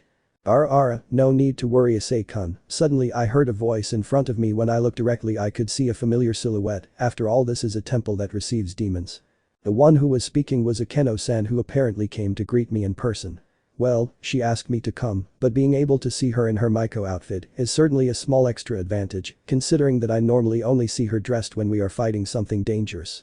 Even so, I have to admit that that outfit looks wonderful on Akeno-san, almost as if it had been made exclusively for her. Issei. Akeno-san, I see, but is it still okay for you to be here? I was not wrong to ask that. After all, with or without a monk, this is still a sacred place, maybe not in the correct sense, but it is still a sacred place that demons are forbidden to enter. Akeno. Fufufu, don't worry, Issei-kun, after all this place is in fact my home. That really surprised me quite a bit. I didn't know that Akeno-san lived in the Kuo temple. I have taken care of this place since the monk in charge died a couple of years ago, so don't worry Ice-kun, this is a place that welcomes demons. That's actually a relief to hear, but I doubt Akeno-san summoned me here just to tell me that. It's probably something more. Issei. That's great Akeno-san, but why exactly did you call me here? Ever since Akeno-san called me, I've had that doubt in my head the entire trip here, and honestly, I just want to get that doubt out of my head. I can answer that for you, young man. Suddenly I heard a voice that I had never heard in my life. It was peculiar because it seemed to radiate calm and kindness, but it gave me chills just hearing it. And in a single instant a great flash of light appeared in my field of vision, blinding me completely. Only after a couple of seconds, I was finally able to see what caused what I saw. Surprised me. In front of me was a young man with long blonde hair and eyes blue as the sky, dressed in a kind of more ornate priest's attire with golden shoulder pads, but that is not what stood out the most. What stood out about that subject were the 12 white wings he had on his back, as well as that halo on the head of that being in front of me that I can only identify as an angel. Michael. Allow me to introduce myself, young Sekiryuutei of this generation. I am Archangel Michael, leader of heaven, and this meeting is something I asked to make happen. This is unexpected, because the leader of the angels wants to talk to me about exactly that. I don't understand. I think it would be better if we talked inside the temple to be more comfortable, don't you think? After that I only dedicated myself to following that person called Michael into the temple with Akeno-san. After all, if the leader of heaven himself wants to talk to me, I can't be disrespectful to him by making him wait, so without saying a word I followed him in silence. Of normal. In the temple room a more than peculiar scene could be observed, since in it there was in the first place a smiling Akeno, who seemed to enjoy what was happening around her, Issei who was in the Caesar position in front of the third person present in that place, the same leader of the angels and ruler of heaven, the Archangel Michael, who in the minutes that Issei and him have been face to face, has not said a single thing, keeping his face peaceful and relaxed. Until suddenly Issei grabbed his left hand in which the boosted gear was located, a sharp pain which Issei had already felt before so he thought. Issei thoughts. My arm hurts like it's on fire, is it because of this guy's presence? No, this is something more. Issei knew very well if it was the presence of the Archangel that was affecting him, he would feel said pain throughout his body, but it was limited to his left arm, the same one in which his boosted gear lived, and that he offered to Drake to be able to use the balance breaker against Rias or Phoenix during the engagement party between that Yakitori and his beloved Rias. And in an instant a flash of light appeared between Issei and Michael, something that, despite having caught Issei off guard, did not alter Akeno and Michael at all, almost as if they had already known what was about to happen. When the flash of light ceased in the center of the room now floating inert a unique sword with a peculiar design, a simple but elegant handle, a guard resembling the fangs of a dragon, and a beautiful blade with amethyst and gold decorations in front of Issei, was a sacred sword. Issei used a sacred sword so that was it, Issei could only say that before Michael interrupted him. Michael. In front of you, young Sekiryuutei, lies one of the most valuable possessions in heaven and one of our greatest treasures. The sword Dragon Slayer Ascalon, was what Michael said, to which Issei only murmured Dragon Slayer, almost understanding something in his mind. Michael. Young Sekiryuutei, both I and the other archangels wish to give you this sword as a gesture of good faith between the faction of heaven and the current Sekiryuutei, was what Michael said, something that surprised Issei, because if what Michael said was true, then they were giving one of their most valuable possessions to him, a demon. Issei. Seriously, are they giving it to me? It's not like I rejected it or anything like that, but I don't understand why me. A question that ate away at Issei because he didn't understand why they were giving him a legendary sword so easily, something that Michael understood and so he spoke up. Michael. A long time ago during the great war that was fought between God Gregory and the demons in a stalemate in which only victory was aspired to above all, something unprecedented happened in the middle of the battlefield. Michael. Two dragons of great power known for their eternal rivalry, normally called the Red Dragon and the White Dragon, had taken their fight to the battlefield of the Great War without warning, causing immeasurable destruction in their wake. At this point, Issei understood that Michael was talking about the history of the Great War of the biblical factions, the same one that caused Drake and Albion to be imprisoned in the Longinus boosted gear and dividing. Michael. The destruction and death caused by those dragons was so much that it actually reached such a point that for a time, until those two dragons were subjugated, a temporary alliance was created to be able to finish off the two out-of-control dragons that were destroying everything in their path. Issei could now square the stories of Michael and Drake since they began to coincide with the moment in which the three biblical factions united against Drake and Albion, but upon hearing Michael's perspective, he understood that it was in fact Drake and Albion who got involved in the war. Michael. The battle was in fact more cruel and vicious than the war had been before. In that confrontation, the two dragons, despite being sworn rivals, upon seeing their sacred duel being interrupted by us, exploded in anger and without hesitating for a single second, attacked the temporary alliance that we had formed against them. Michael. It was exactly 9 days of tireless and cruel battle, hundreds of thousands died, both angels, demons as well as fallen angels, but if one race suffered more than the others it was the human race due to said battle, but in the end we achieved our final objective of subjugating the two celestial dragons Drake and Albion, destroying their bodies and sealing their souls in the sacred gears, boosted gear and dividing. Issei felt déjà vu when he heard Michael speak because Drake had already told him everything that Michael is now telling him, although it is safe to say that the Archangel himself did not know that, and that is why he told him the story of the death of the two celestial dragons. Michael. It was only during that alliance that the three factions were able to achieve something real, and not what we had been doing until then. An eternal war without any sense. That was the basis for us to see that peace could exist between our races, which is why that ceasefire was extended to this day, with the hope that one day it would become true peace. And so leaning forward Michael touched the Ascalon sword still floating in front of Issei, who only paid attention to what Michael said. Michael. That's what this meeting is for, young Sekiryuutei. Gabriel's actions did much more than just damage the city you live in. He destroyed the delicate balance that previously existed between demons, angels, and fallen angels. That's why today, the leaders of the three factions gathered to finally sign the peace that we have longed for. Michael. And that is why I wish to put my hopes in you, young Sekiryuutei. You, who until a few weeks ago were considered the weakest Sekiryuutei in history, are closer than ever to taking the position of the most powerful. That is why I wish to offer you to Ascalon as a gesture of good faith and a way to compensate, to a certain extent, the dragon that lives inside you for what we did. Issei was only perplexed at what he heard. Heaven gave him one of its greatest treasures, just so he could have it. Why did they have hope in him? A demon. That was incredible and almost impossible to believe, but here was Michael, the leader of the angels, affirming that. Issei hesitated to take that sword because it was not only sacred but also Dragon Slayer, which is why it represented his two greatest nemeses. Issei. Honestly, I am honored to receive such a gift, Michael-sama, but unfortunately, I am a demon and also part dragon, so the sword will surely reject me. I don't think I can wield it. Michael. I understand that in that case, why not absorb it into your boosted gear, that way you can carry it to Ascalon without any problem. What are you saying?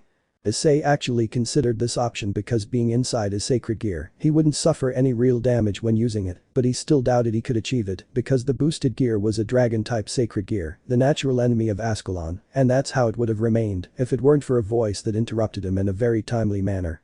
You know, apprentice, you underestimate the judgment of the sacred swords. Everyone turned towards the voice, which was leaning against one of the walls of the room, and from the way it spoke, it seemed to have heard the entire conversation between Michael and Issei. Issei. Ren-sensei, what are you doing here? A valid question came out of Issei's mouth because he knew well that his teacher Ren Destinies should be with his daughters, even instructing Gasper to better control his latent power. Ren. If you're wondering about the damper, don't even ask.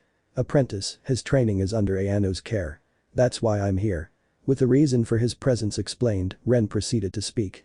And as I said, apprentice, you greatly underestimate the ability of that sword to choose. Issei. How do I underestimate her, and why does she mention that now I'm supposed to be a demon and part dragon on top of everything, so it's obvious that a sword like Ascalon and I are incompatible. Ren.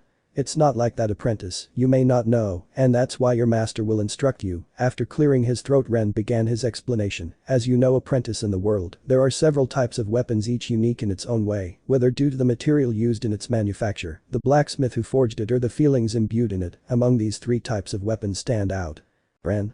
First, magical swords made by human hands and imbued with unprecedented magic. These swords can be divided between holy and cursed swords, but they share the fact that their creator will always be a human. Ren. Then there are the demonic swords, such as the legendary sword of Siegfried Balming. These swords are normally imbued with large amounts of demonic energy or dark energy, hence their name. Normally demons or dwarves are the only ones capable of making such weapons. Ren. And finally, sacred weapons imbued with large amounts of divine or sacred energy in their creation. These branches are characterized by the aura and power they normally possess. Only divine beings can produce them. Ren. Now name three types of weapons that are different from each other, but in many cases share a single quality. Do you want to know which one it is? Issei doubtfully Asinsho, because if with that he could finally remove his doubts, then he had no reason to hesitate in asking. He is in fact a simple apprentice, all those weapons have their own consciousness. Issei. Self-awareness. How do you mean those weapons are alive? It was an answer that Issei, despite vaguely understanding, did not understand until that moment, because he knew that since Excalibur did not accept everyone as bearers, then to a certain extent it had the ability to choose its owner, but he did not think to that extent. Ren.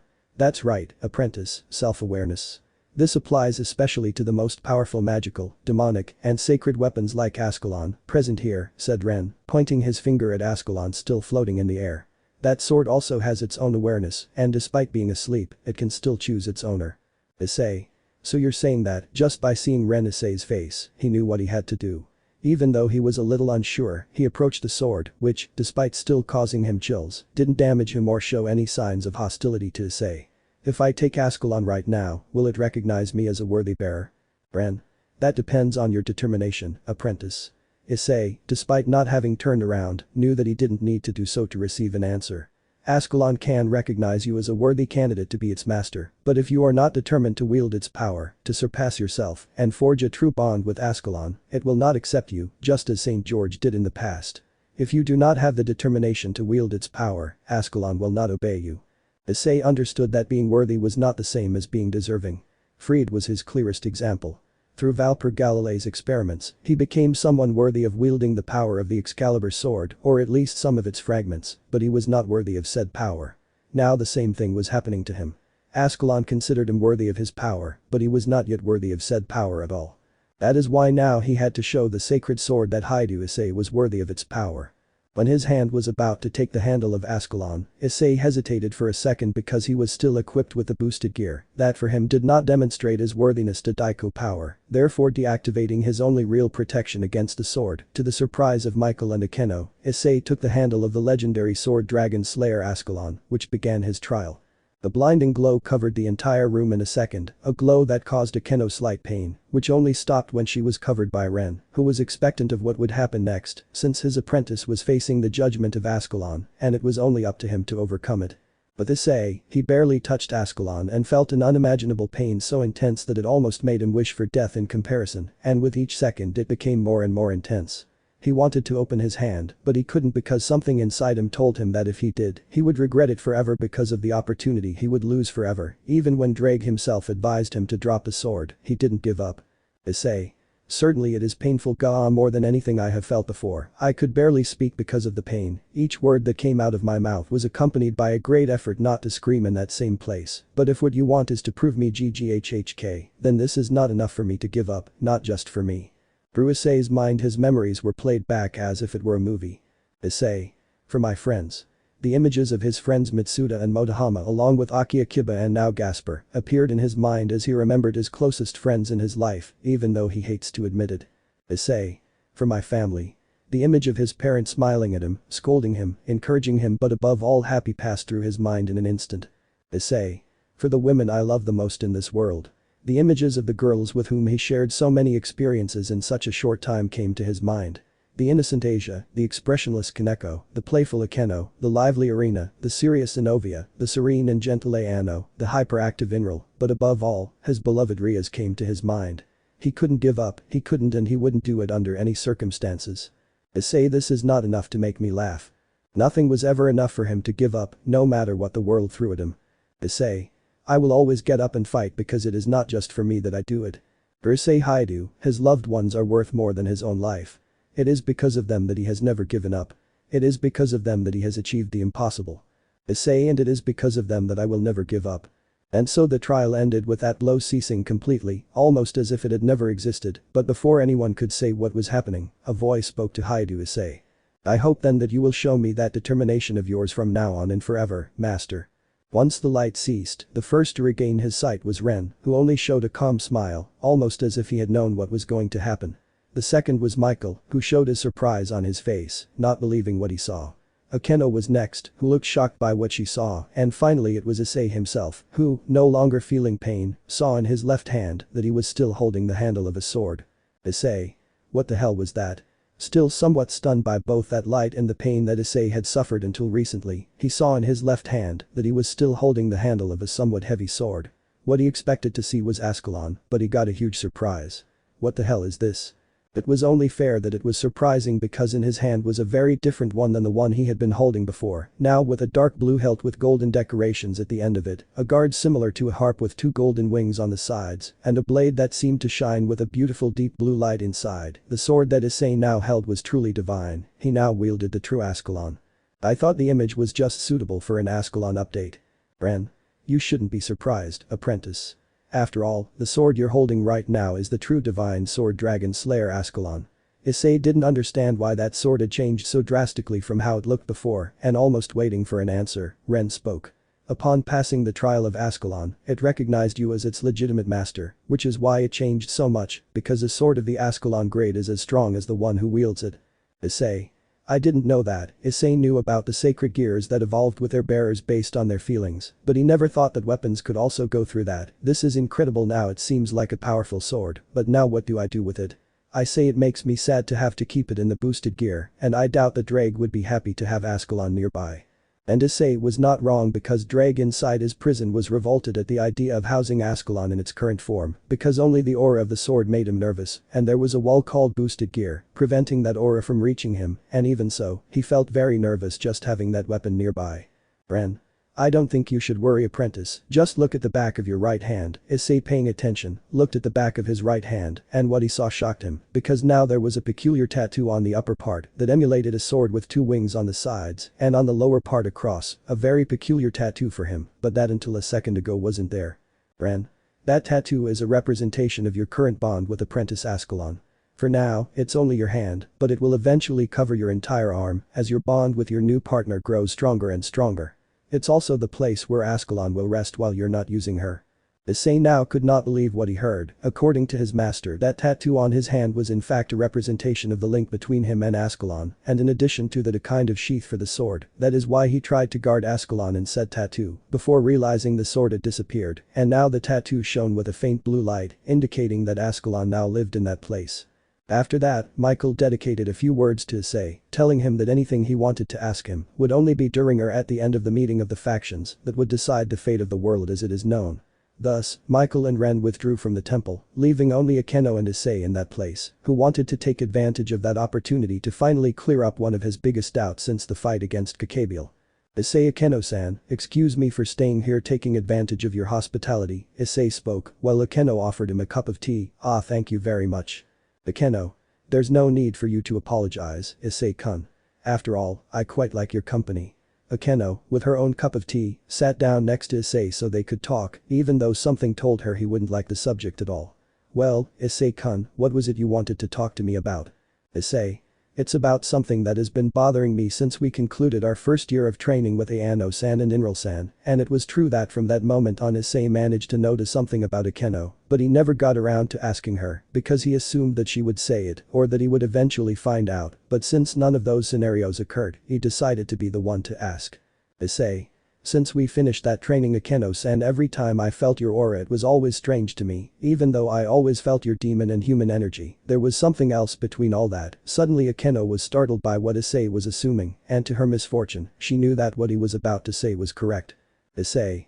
What I felt in your aura was the same sensation that a fallen angel possesses. Akeno could only remain silent, because despite everything she tried to hide her greatest secret, it was discovered by none other than her Kuoh, the only one who never wanted to find out about that side of her, but now she couldn't avoid or evade that subject, because she knew well that Issei wouldn't let her go until she got answers. Issei. I understand that this may be a very sensitive subject for you, Akeno-san, but despite everything I need to know clearly. I will also accept that you decide not to tell me anything as it is a subject too private or painful for you. For a second Akeno was tempted to leave that subject aside, but she knew that by doing so she would only run away again, and she was already tired of escaping. She wanted to stop doing it, and now she had that opportunity, and she would not waste it. Akeno. No, you don't have to worry, Issei-kun, in fact you have every right to know after everything you've done for us, for Rias and for me in particular, you have that right. What she was about to reveal was something from her darkest past, but that held her most beautiful and warm memories, which is why it was so difficult for her to even try to talk about them, but she had to do it if she wanted to leave her past behind. This was her first step. Akeno. This story goes back to before my birth. In the temple of the Himejima family lived a priestess, the daughter of the then head of the family. Her name was Shuri Himejima. She was the most promising of all the future leaders of the family. That is why she was considered the next head of the family. That is until one day something happened that caused the exile of that priestess. Akeno. One day while Shuri was walking through the temple, she found someone injured in the middle of the temple plants. His wounds were almost fatal, but that wasn't what caught the woman's attention, but what was shown on the man's back. Akeno. Wings with feathers as black as the night, a total of 6 pairs of wings. That man was one of Grigori's leaders, even though Shuri knew how dangerous the fallen angels were, especially the cadres. She still decided to help him because her heart did not allow her to abandon someone in need. Issei at this point could get an idea of what was happening, but still decided not to say anything else. Akeno. For exactly 3 months that man was under Shuri's care, despite his stubbornness constantly saying that he had to leave, Shuri did not allow it, not until that man's wounds healed, something that he reluctantly accepted, knowing that the character of the woman who cared for him was very dangerous when she got angry. Akeno. After 3 months of treatment, the man recovered enough to leave that place, but something prevented him, or rather, someone wouldn't let him just leave, and that reason was that in the short time he shared with his nurse, it was enough for the man to stay and feel attracted to the woman, and that wasn't something unilateral, since the woman also felt attracted to the man. Akeno.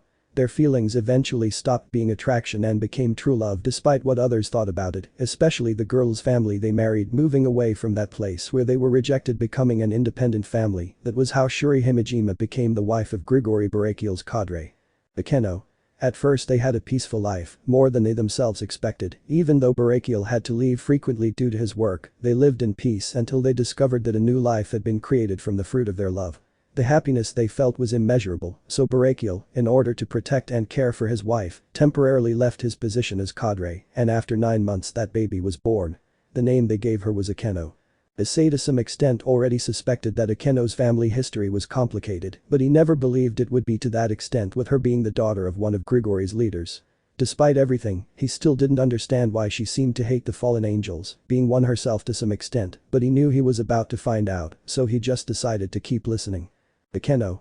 The life I led with my parents at first was peaceful and happy. We didn't have much, but it was more than enough for us because we still had each other. I was truly happy. I loved my mother and my father, and they gave me all their love, but that happiness didn't last long. Akeno.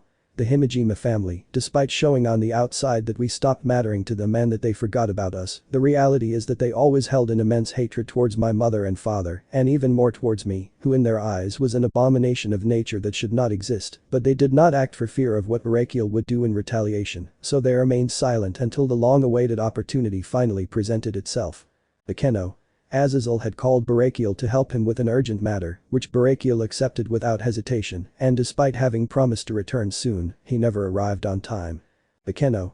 That was the opportunity that the Himejima family had been waiting for, so taking advantage of Barakiel's absence, they sent their greatest assassins to our house at night. They attacked without mercy. My mother may have been the most powerful of their own at first, but the time she spent without training her skills, along with her duties as a mother, took its toll, and now she could barely defend herself from the assassins that the Himejima had sent. Akeno. In the end they cornered my mother and me, and you know what they said, this is for having betrayed us with that traitorous crow, both you and the monster you're holding, and so without hesitating for a single second, they stabbed my mother without any mercy, while she protected me from those murderers, and just when they were about to kill me, he appeared and finished them all off. Akeno. I know I should have thanked him for saving me, but I was a little girl, one who had just lost her mother at the hands of her own family, just because she was the daughter of a fallen angel, that caused that the deepest part of me broken, could only keep me standing for one reason, and that was hate, but it wasn't hate towards myself for being so weak or hate towards the family that took my mother from me, it was hate towards the man who abandoned us both to die. The only thing that gave me strength to keep living was my hate towards my father who abandoned us, mom and me. Akeno. After that and escaping from that place I dedicated myself to traveling from city to city, working as an exorcist, in order to survive while fleeing from the assassins that the Himejima family sent after me. They were the worst months of my life. Akeno. Whenever I wanted to eat or drink something I had to make sure that whatever food I was thinking of putting in my mouth wasn't poisoned. You wouldn't believe how many times I was right and had to throw away food that I could barely afford. Many times I wouldn't get to eat for several days. Akeno. I could never sleep peacefully anywhere for fear that some murderer or stray demon would end my life. I barely closed my eyes, and even when I was able to fall asleep, I only had the same nightmare of my mother being stabbed in front of me to end up waking up in the middle of heartbreaking screams and cries, and in the end having to escape from that place in case I might attract unwanted attention. Akeno. That was my life for several months until finally my childish body gave up. I was exhausted, hungry, tired and desperate. But at that moment, I had accepted my fate, hoping to reunite with my mother in the afterlife. Until the sounds of those murders that were hot on my heels ceased completely, as if they had never been there to begin with. Akeno. When I decided to open my eyes to see what was happening, I found the corpses of those assassins who had been tirelessly chasing me dead around me. They seemed charred by the tone they had, but as soon as I touched one of them, he evaporated into the litter as if he had never existed from the beginning. And when I looked in the direction from which I supposed that power came, I saw it. Akeno. Deep red hair even more than blood itself, sky blue eyes almost like the sky itself, light skin and a light one-piece dress. I thought the girl in front of me was beautiful, but what caught my attention the most were the two wings sticking out of her back, identical to those of bats. She was a demon. Akeno. In front of me was Rias Gremory, the heiress of the Gremory family. That's how she introduced herself. Then she offered me something that has marked my life to this day, a choice I will never regret, not even in death. Serve me from now on. And that's how I put myself at the service of Rias as her queen and her friend. Although that also gave birth to an even greater abomination than what I was before. Akeno. When Rias got her set of evil pieces, she had offered me and Kaneko, who had been placed under her care by her brother, the queen and rook pieces respectively. Kaneko had no problems with her transformation into a demon, but I was a different case. Akeno. In my case, when the queen piece entered me joining my soul, my genes as a fallen half were also activated, and in the end, when the transformation had finished, despite the fact that on my right was the characteristic wing of a demon, it was my left wing that horrified me to the point of trying to tear it off by force, and I would have succeeded if it weren't for Rias and Kaneko who stopped me in time. After that, Akeno stood up from her seat and, taking a breath, proceeded to loosen the shirt of her outfit and lower it to the point where it barely covered her breasts, revealing her back. For Issei, that would have been a very attractive scene if it weren't for the fact that on Akeno's back, her wings were now showing. He recognized her right wing as that of a demon, but it was the left that surprised him, because what he saw was the wing of a fallen angel. Issei could barely articulate a word from what he saw, because although Akeno still had the characteristic wing of a demon on her right side, on the left was the wing of a fallen angel. Issei could not even imagine how painful it must have been for Akeno to live in a demonic society with said wings, only being able to imagine how much discrimination she received, even though she was in the care of Rias and the Gremory family. Akeno. The hatred and disgust I felt for these wings, the proof of the dirty blood that ran through my veins, was immense. Not only did they remind me of the father who had abandoned us at the worst possible moment, but because of these wings, it was only thanks to the Gremory family that protected me from the rest of demonic society that I did not suffer from ridicule. Even so, sometimes the odd servant will murmur something about my wings. Akeno-san, no, I didn't think it was something so painful. I'm sorry for having asked. Now could only feel guilty for having asked something related to the past of his senpai and companion, because upon hearing that story he knew he shouldn't have asked anything. I didn't think it was something so personal in your life, Akeno-san, I'm really sorry. Akeno. Now that you know this, what do you think, Issei-kun? Issei turned to look at Akeno and wondered what she meant with that question, especially because of the tone of her voice that sounded somewhat frightened. After all, it was the Fallen who caused the most damage to both you and Asia-chan. Issei now understood why Akeno seemed so scared, because that was true. The Fallen were specifically Rainer manipulated by Gabriel who killed him. It was his companions who tried to take his life for the second and third time, and they were also the ones who killed Asia for her sacred gear, all because of the ambition of that crazy cadre, who was now paying for each and every one of their sins. Akeno. Not only were they responsible for your death and subsequent suffering, but on top of that they murdered Asia-chan for her sacred gear, and on top of that they tried to destroy your hometown, just for the pretext of restarting once again the war that would have ended with the death of certain millions of innocent people. It is obvious to think that you do not like all of them who fell. Although Issei knew he wanted to answer, Akeno's words made him think about his answer again. It was true that because of the fallen angels, both he and Asia had been killed, and it was also true that one of their leaders tried to ruin the world with another war that would undoubtedly have only ended the lives of millions of innocent people, all because of an idiot who didn't accept the world as it was. Issei genuinely did not have a good image of the fallen angels, but he could not simply judge them for the sins that a few of their own committed. If he were like that, it is most likely that he would also judge all the demons based solely on the stray demons and Riser Phoenix himself. Because of this, he did not judge them like that, and with the fallen angels he also wished to do the same. Issei. It is true that it was the fallen angels who irreparably damaged Asia, and I accept that, and that is why I do not like the fallen angels. Before his words, Akeno could only lower her head sadly, because the man who she believed would not judge her for what she was doing so right now, but before she could conclude anything, Issei spoke again. Issei. But I like Akeno-san. In response to that, the girl who almost lost hope of truly being accepted by someone despite what she was only looked at the boy in front of her in disbelief. What you say may be true, Akeno-san, but because of the crimes of a few, I can't judge an entire race, much less Akeno-san, who hasn't given me reasons to hate her in the slightest. Issei. Akeno-san, it's true that I don't like the Fallen, but you are different from those I've met until now. You didn't manipulate me or stab me or betray me or attack me, you've only helped me. It may be possible that at the beginning, it was to help Rias with her engagement to Riser, but I know that you did it because in the end I matter to you. That's why I don't care what you are or whose daughter you are, I will never reject you. Akeno, despite being stunned, understood what Issei was telling her, and despite her disbelief, she wanted to believe in those words. She longed to be accepted, and now Issei showed that he could do it even knowing about her past, her blood. Issei Hyoudou was willing to accept her, but even with that, she had to make sure that his words were genuine and not an illusion, so she allowed him to continue speaking. Issei. Honestly, Akeno-san, I know I can't say I understand what you went through and I can't share your burden, but I can say that no matter what awaits us in the future, no matter what happens, I will never reject or judge you. For me, it doesn't matter whose daughter you are, because for me there will only be the Akeno-san who is in front of me now and no one else. Those words were the end of her resistance, she knew it. The woman known as Akeno Himejima knew that the man in front of her, that perverted, brave, kind and determined boy, would not reject her. She finally felt what she longed for most. True acceptance, and the man who had accepted her was Issei Hyoudou, the one whom she, at that moment, would swear to love for all eternity. Akeno. Look what you did. Her words barely came out because the emotions she felt were such that even her throat trembled. With those words anyone would fall at your mercy. Well you know, a treacherous tear fell from her right eye, but it wasn't a tear of sadness, she had already had enough of crying from sadness and pain. That was a true and genuine tear of joy. I surrender, you have me at your feet. Issei.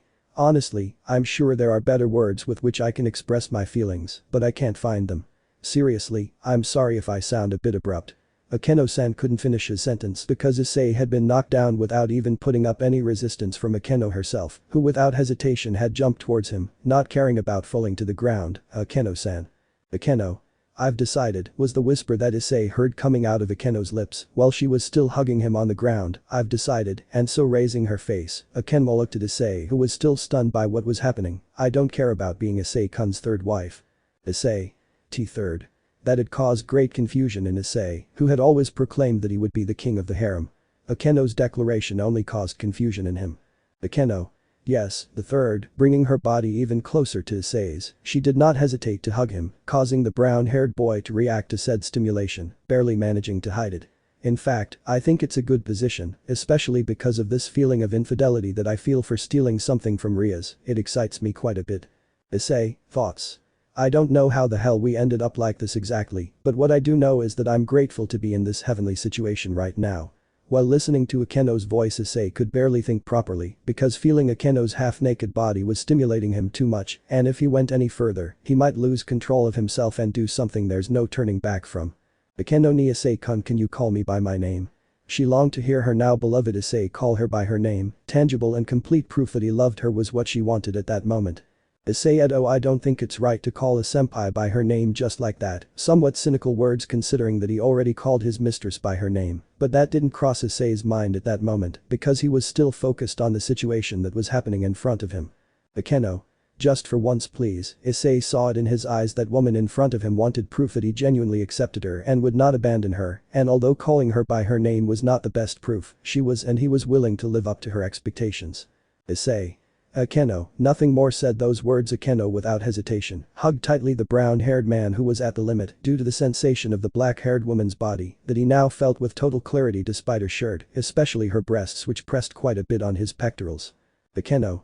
Ni Issei-kun, from now on call me Akeno every time we are alone together. Those words, the tone with which she mentioned them, as well as the face she showed captivated Issei, who despite the enormous lust he still felt in his body, which caused him to only think about the girl in front of him. Shortly after, without adjusting her clothes, Akeno had offered her lap as a pillow to Issei, who did not hesitate to accept said offer, sinking into the feeling of comfort as well as the aroma and the sight that Akeno offered him, a moment that only the two of them shared and that in fact should have been interrupted by a certain jealous deed, and even so it did not happen. The question was why? Outside the room at the same time. Well, to be able to answer this question we must move to the outside of the temple room that was currently occupied by Issei and Akeno, more specifically right next to the door itself, in which a rather peculiar scene was taking place. Ren.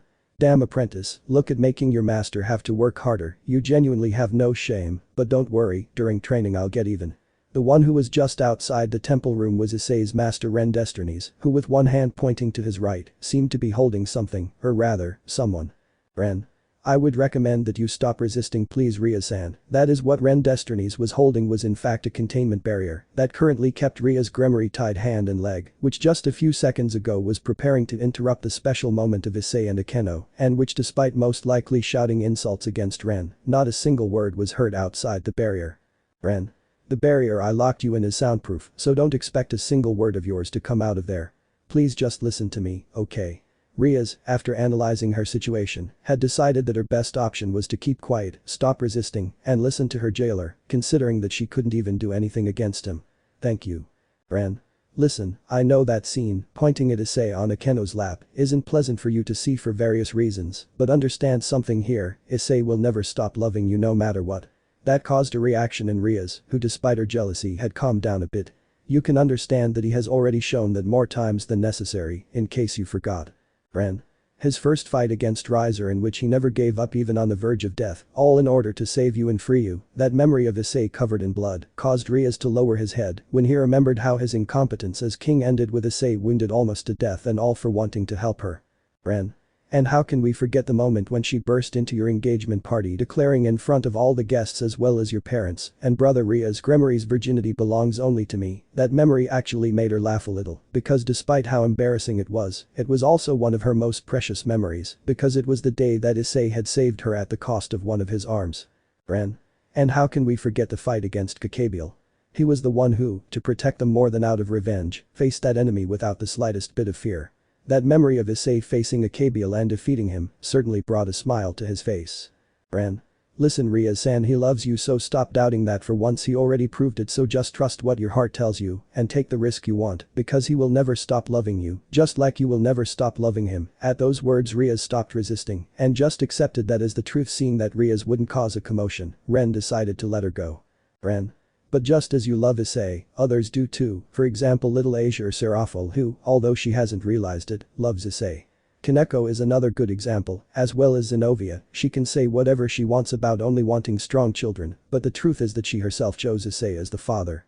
Rias could only agree with that. Asia was so obvious about her feelings that Issei didn't notice it because he himself imposed the duty of being Asia's guardian with Seraphil. For Rias, as soon as she saw the interactions between the two, it became obvious what Seraphil Leviathan herself felt for her pawn. With Kaneko and Zenobia she couldn't say that they loved Issei because of how they behaved, but it was obvious that Kaneko was more open with him than with others, and with Zenobia, it was clear that she wouldn't choose just anyone to be the father of her children, whether he was strong or not. Whoever chose Issei was a sign that she felt something for him, even if it was slight. She could think not only of the four of them, but also of other girls like her friend Sona's servants, as well as Sona herself, or how to forget her pawn's childhood friend Irina Hyoudou, and there were still other examples, but Rias understood why Ren Destinies was mentioning it. Ren.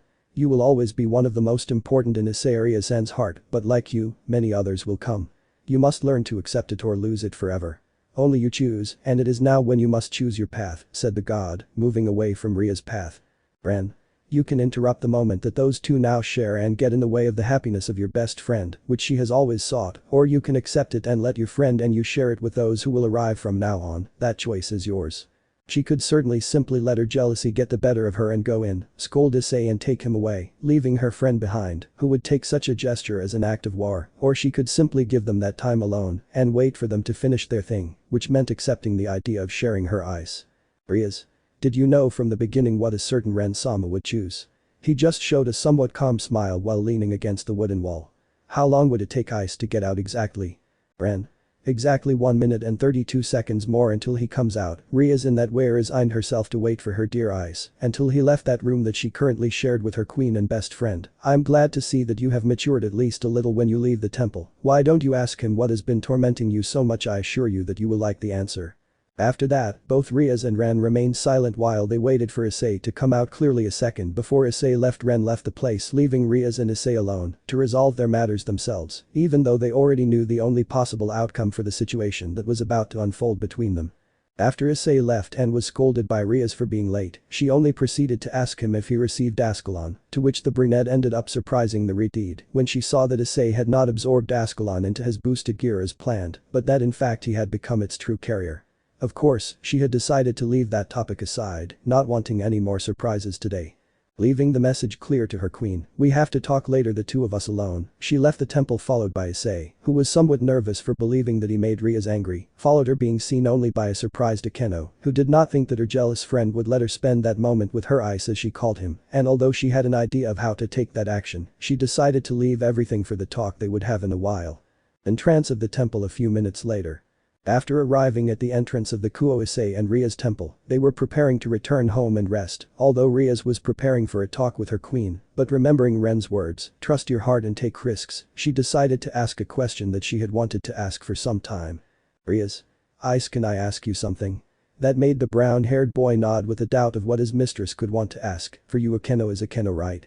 Issei at first didn't understand the question, but after thinking about it for a second he realized the real content of that question. Issei. Well yes, for me Akeno-san will always be Akeno-san no matter what, and that will never change, Issei replied, which caused Rias to understand that for Issei, it doesn't matter what his loved ones would always be themselves in his eyes no matter what. Rias? And me? Issei couldn't understand the meaning of that question, no matter how simple it seemed, but it wasn't. What am I to you, Ice? Now he understood. What Rias wanted to ask was who the woman known as Rias Gremory was to him, and that was the question she was asking him, and to which he wanted an answer. Issei had to think about it for a moment. It was obvious to him who Rias Gremory was in his eyes, but finding the right words was a complicated task. If he had continued to be his self from a few weeks ago, he would have only answered that for him Rias was only his butchu, but that Issei no longer existed, he was someone different, and therefore he would not hesitate to give his answer. Issei. If it had been the me from 2 weeks ago who would have to answer that question, I would have only said that for me Rias is just butchu and nothing more. At first, Rias had hope of receiving the answer she longed for, but she decided to wait until the end, something she didn't regret. Issei. But for me the current Hyoudou Issei Rias Gremory is more than just the brilliant and surprising president of the occult research club that made Rias' expectations increase for a second, because with that he said that he no longer saw her as only his butchu, hearing only the fact that his eyes no longer saw her only like that made his heart beat faster. Issei. Defining what the girl known as Rias Gremory means to me is difficult, but if I had to, I would say that she is the most beautiful woman I have ever met, the most sympathetic and gentle, the coolest and most powerful, but also the most overprotective of her own, to the point of being able to sacrifice her freedom for her servants, for her family. Rias thoughts. I still have slight nightmares about that day she could clearly remember that day. The day she let Riser take the victory in that raiding game that meant her freedom or losing it forever, in order to save her eyes from death. She was really capable of doing that, and in fact she wouldn't hesitate to even risk her own life for him. Issei. For me, Rias is Rias, the same girl who helped me when I needed it most. For a second, she remembered the moment after her Ice was reincarnated as a demon as a fallen angel. She didn't hesitate to try to kill him, and how both she and the rest of her nobility came to his aid. Issei. You were the one who did not hesitate to fulfill one of my greatest and selfish whims when you saved Asia's life.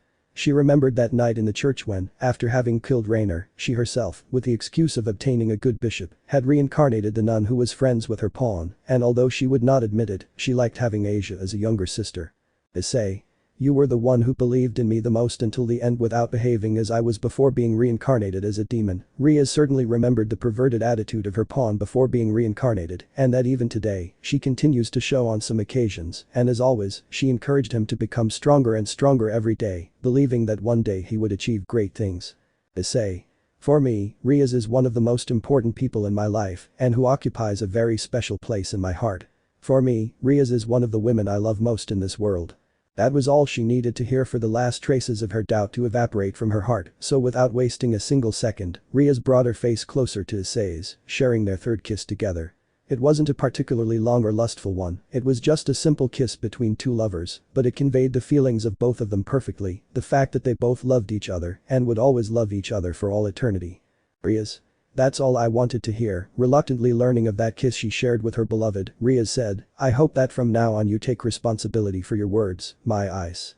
After that, Issei and Rias didn't say another word on their way back while holding their hands in a firm grip, but for them it wasn't an awkward silence, on the contrary, just with each other's company they were at peace and calm. For them, that moment was unique and special, hoping it would last forever. After arriving at the Hyoudou Issei residence, he decided to take a shower, while Rias prepared for her talk with her queen that night, as well as the imminent fight that the two of them would have that same night in case Ice, in which a disgruntled Asia would interrupt, but of course, that's a story for another time. Work and construction of Kuoh 23:40 p.m. At the top of a building under construction in Kuoh, a somewhat peculiar scene could be observed. It was the fact that a certain Eero Crow was sitting on one of the beams of the building, drinking sake while observing the city at night, although of course he was not alone. Azazel. So tomorrow is when the fate of the world will be decided, huh? Azazel commented, still drinking his sake while someone was at his side. I assume you're not very excited about the meeting or if it's worth it. Ali. You know me well enough, Azazel, and you know that I'm not interested in those boring political issues, replied the white-haired man next to Azazel, identified as Hakuryaku Vali, while giving the city a bored look. Azazel. Yes, I know very well that you are only interested in fights against strong guys and nothing else, I already know that." Taking another sip of his sake, Azazel decided to ask Vali something, "And tell me Vali, what do you think of your predestined rival exactly?" "Vali? If we were talking about the one who faced that phoenix demon, I wouldn't feel disappointed in him, but the current Hyoudou Issei is certainly a worthy rival for me, of that I am sure, especially after what Albion told me about him," Vali concluded, remembering a certain conversation he had with his dragon companion regarding the power of his rival. Azazel. It's funny how the world moves forward now that God is gone. Azazel finished speaking just as his sake had completely run out. Without him and the original form, we are now heading to a meeting that will decide the final destiny of the entire world. This would have been inconceivable in the past. Vali. God, huh. Vali thought as he leaned against a construction beam, I wish I had been born in the time when he existed so I could defeat him with my own hands. With all that said, both Azazel and Sekiryuutei laughed at that place, without leaving the slightest trace that they had been present there to begin preparing for the day that would decide everything. It was tomorrow, the day of that meeting that would decide the direction the world, both human and supernatural, would take forever. Peace or war. Now that decision was just around the corner, and the leaders of the three factions were not the only ones waiting anxiously. Well, that was a perfect opportunity to shake the balance of the world forever, straight into chaos, and without a doubt those who desperately longed for it would show up tomorrow. It was the day in which the destiny of the entire world would be decided forever. What will happen tomorrow? Find out in the next chapter of Issei, the most dangerous romance of all. Chapter 11. The meeting begins, the first attack by the Chaos Brigade. Don't miss it. Hello to all my readers, reytheorix here to inform you of a few things and to leave me a small vote, so without further ado, let's move on to the announcements. First, this chapter was supposed to come out several months earlier, but because I had problems with my Wattpad account, I couldn't write anything at all. But now I'm back and I promise you that I plan to make up for these months of absence at all costs.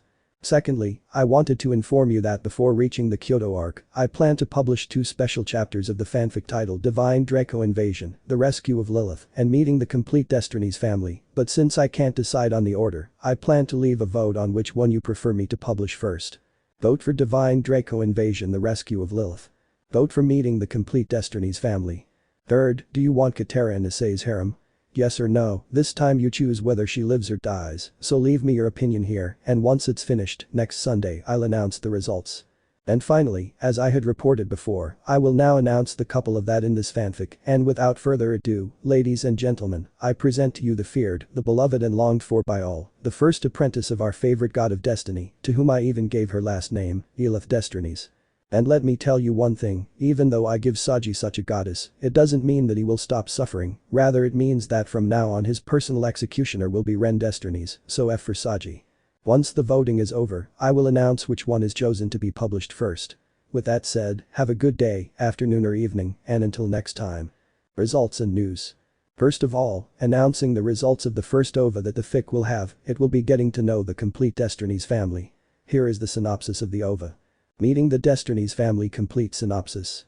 One day like any other at the recently renovated Hyoudou residence, Ren Destinies has received a message that is more than disturbing for him. It seems that his entire family has found out about his vacation and wants to visit him and, in the process, meet his most recent apprentice.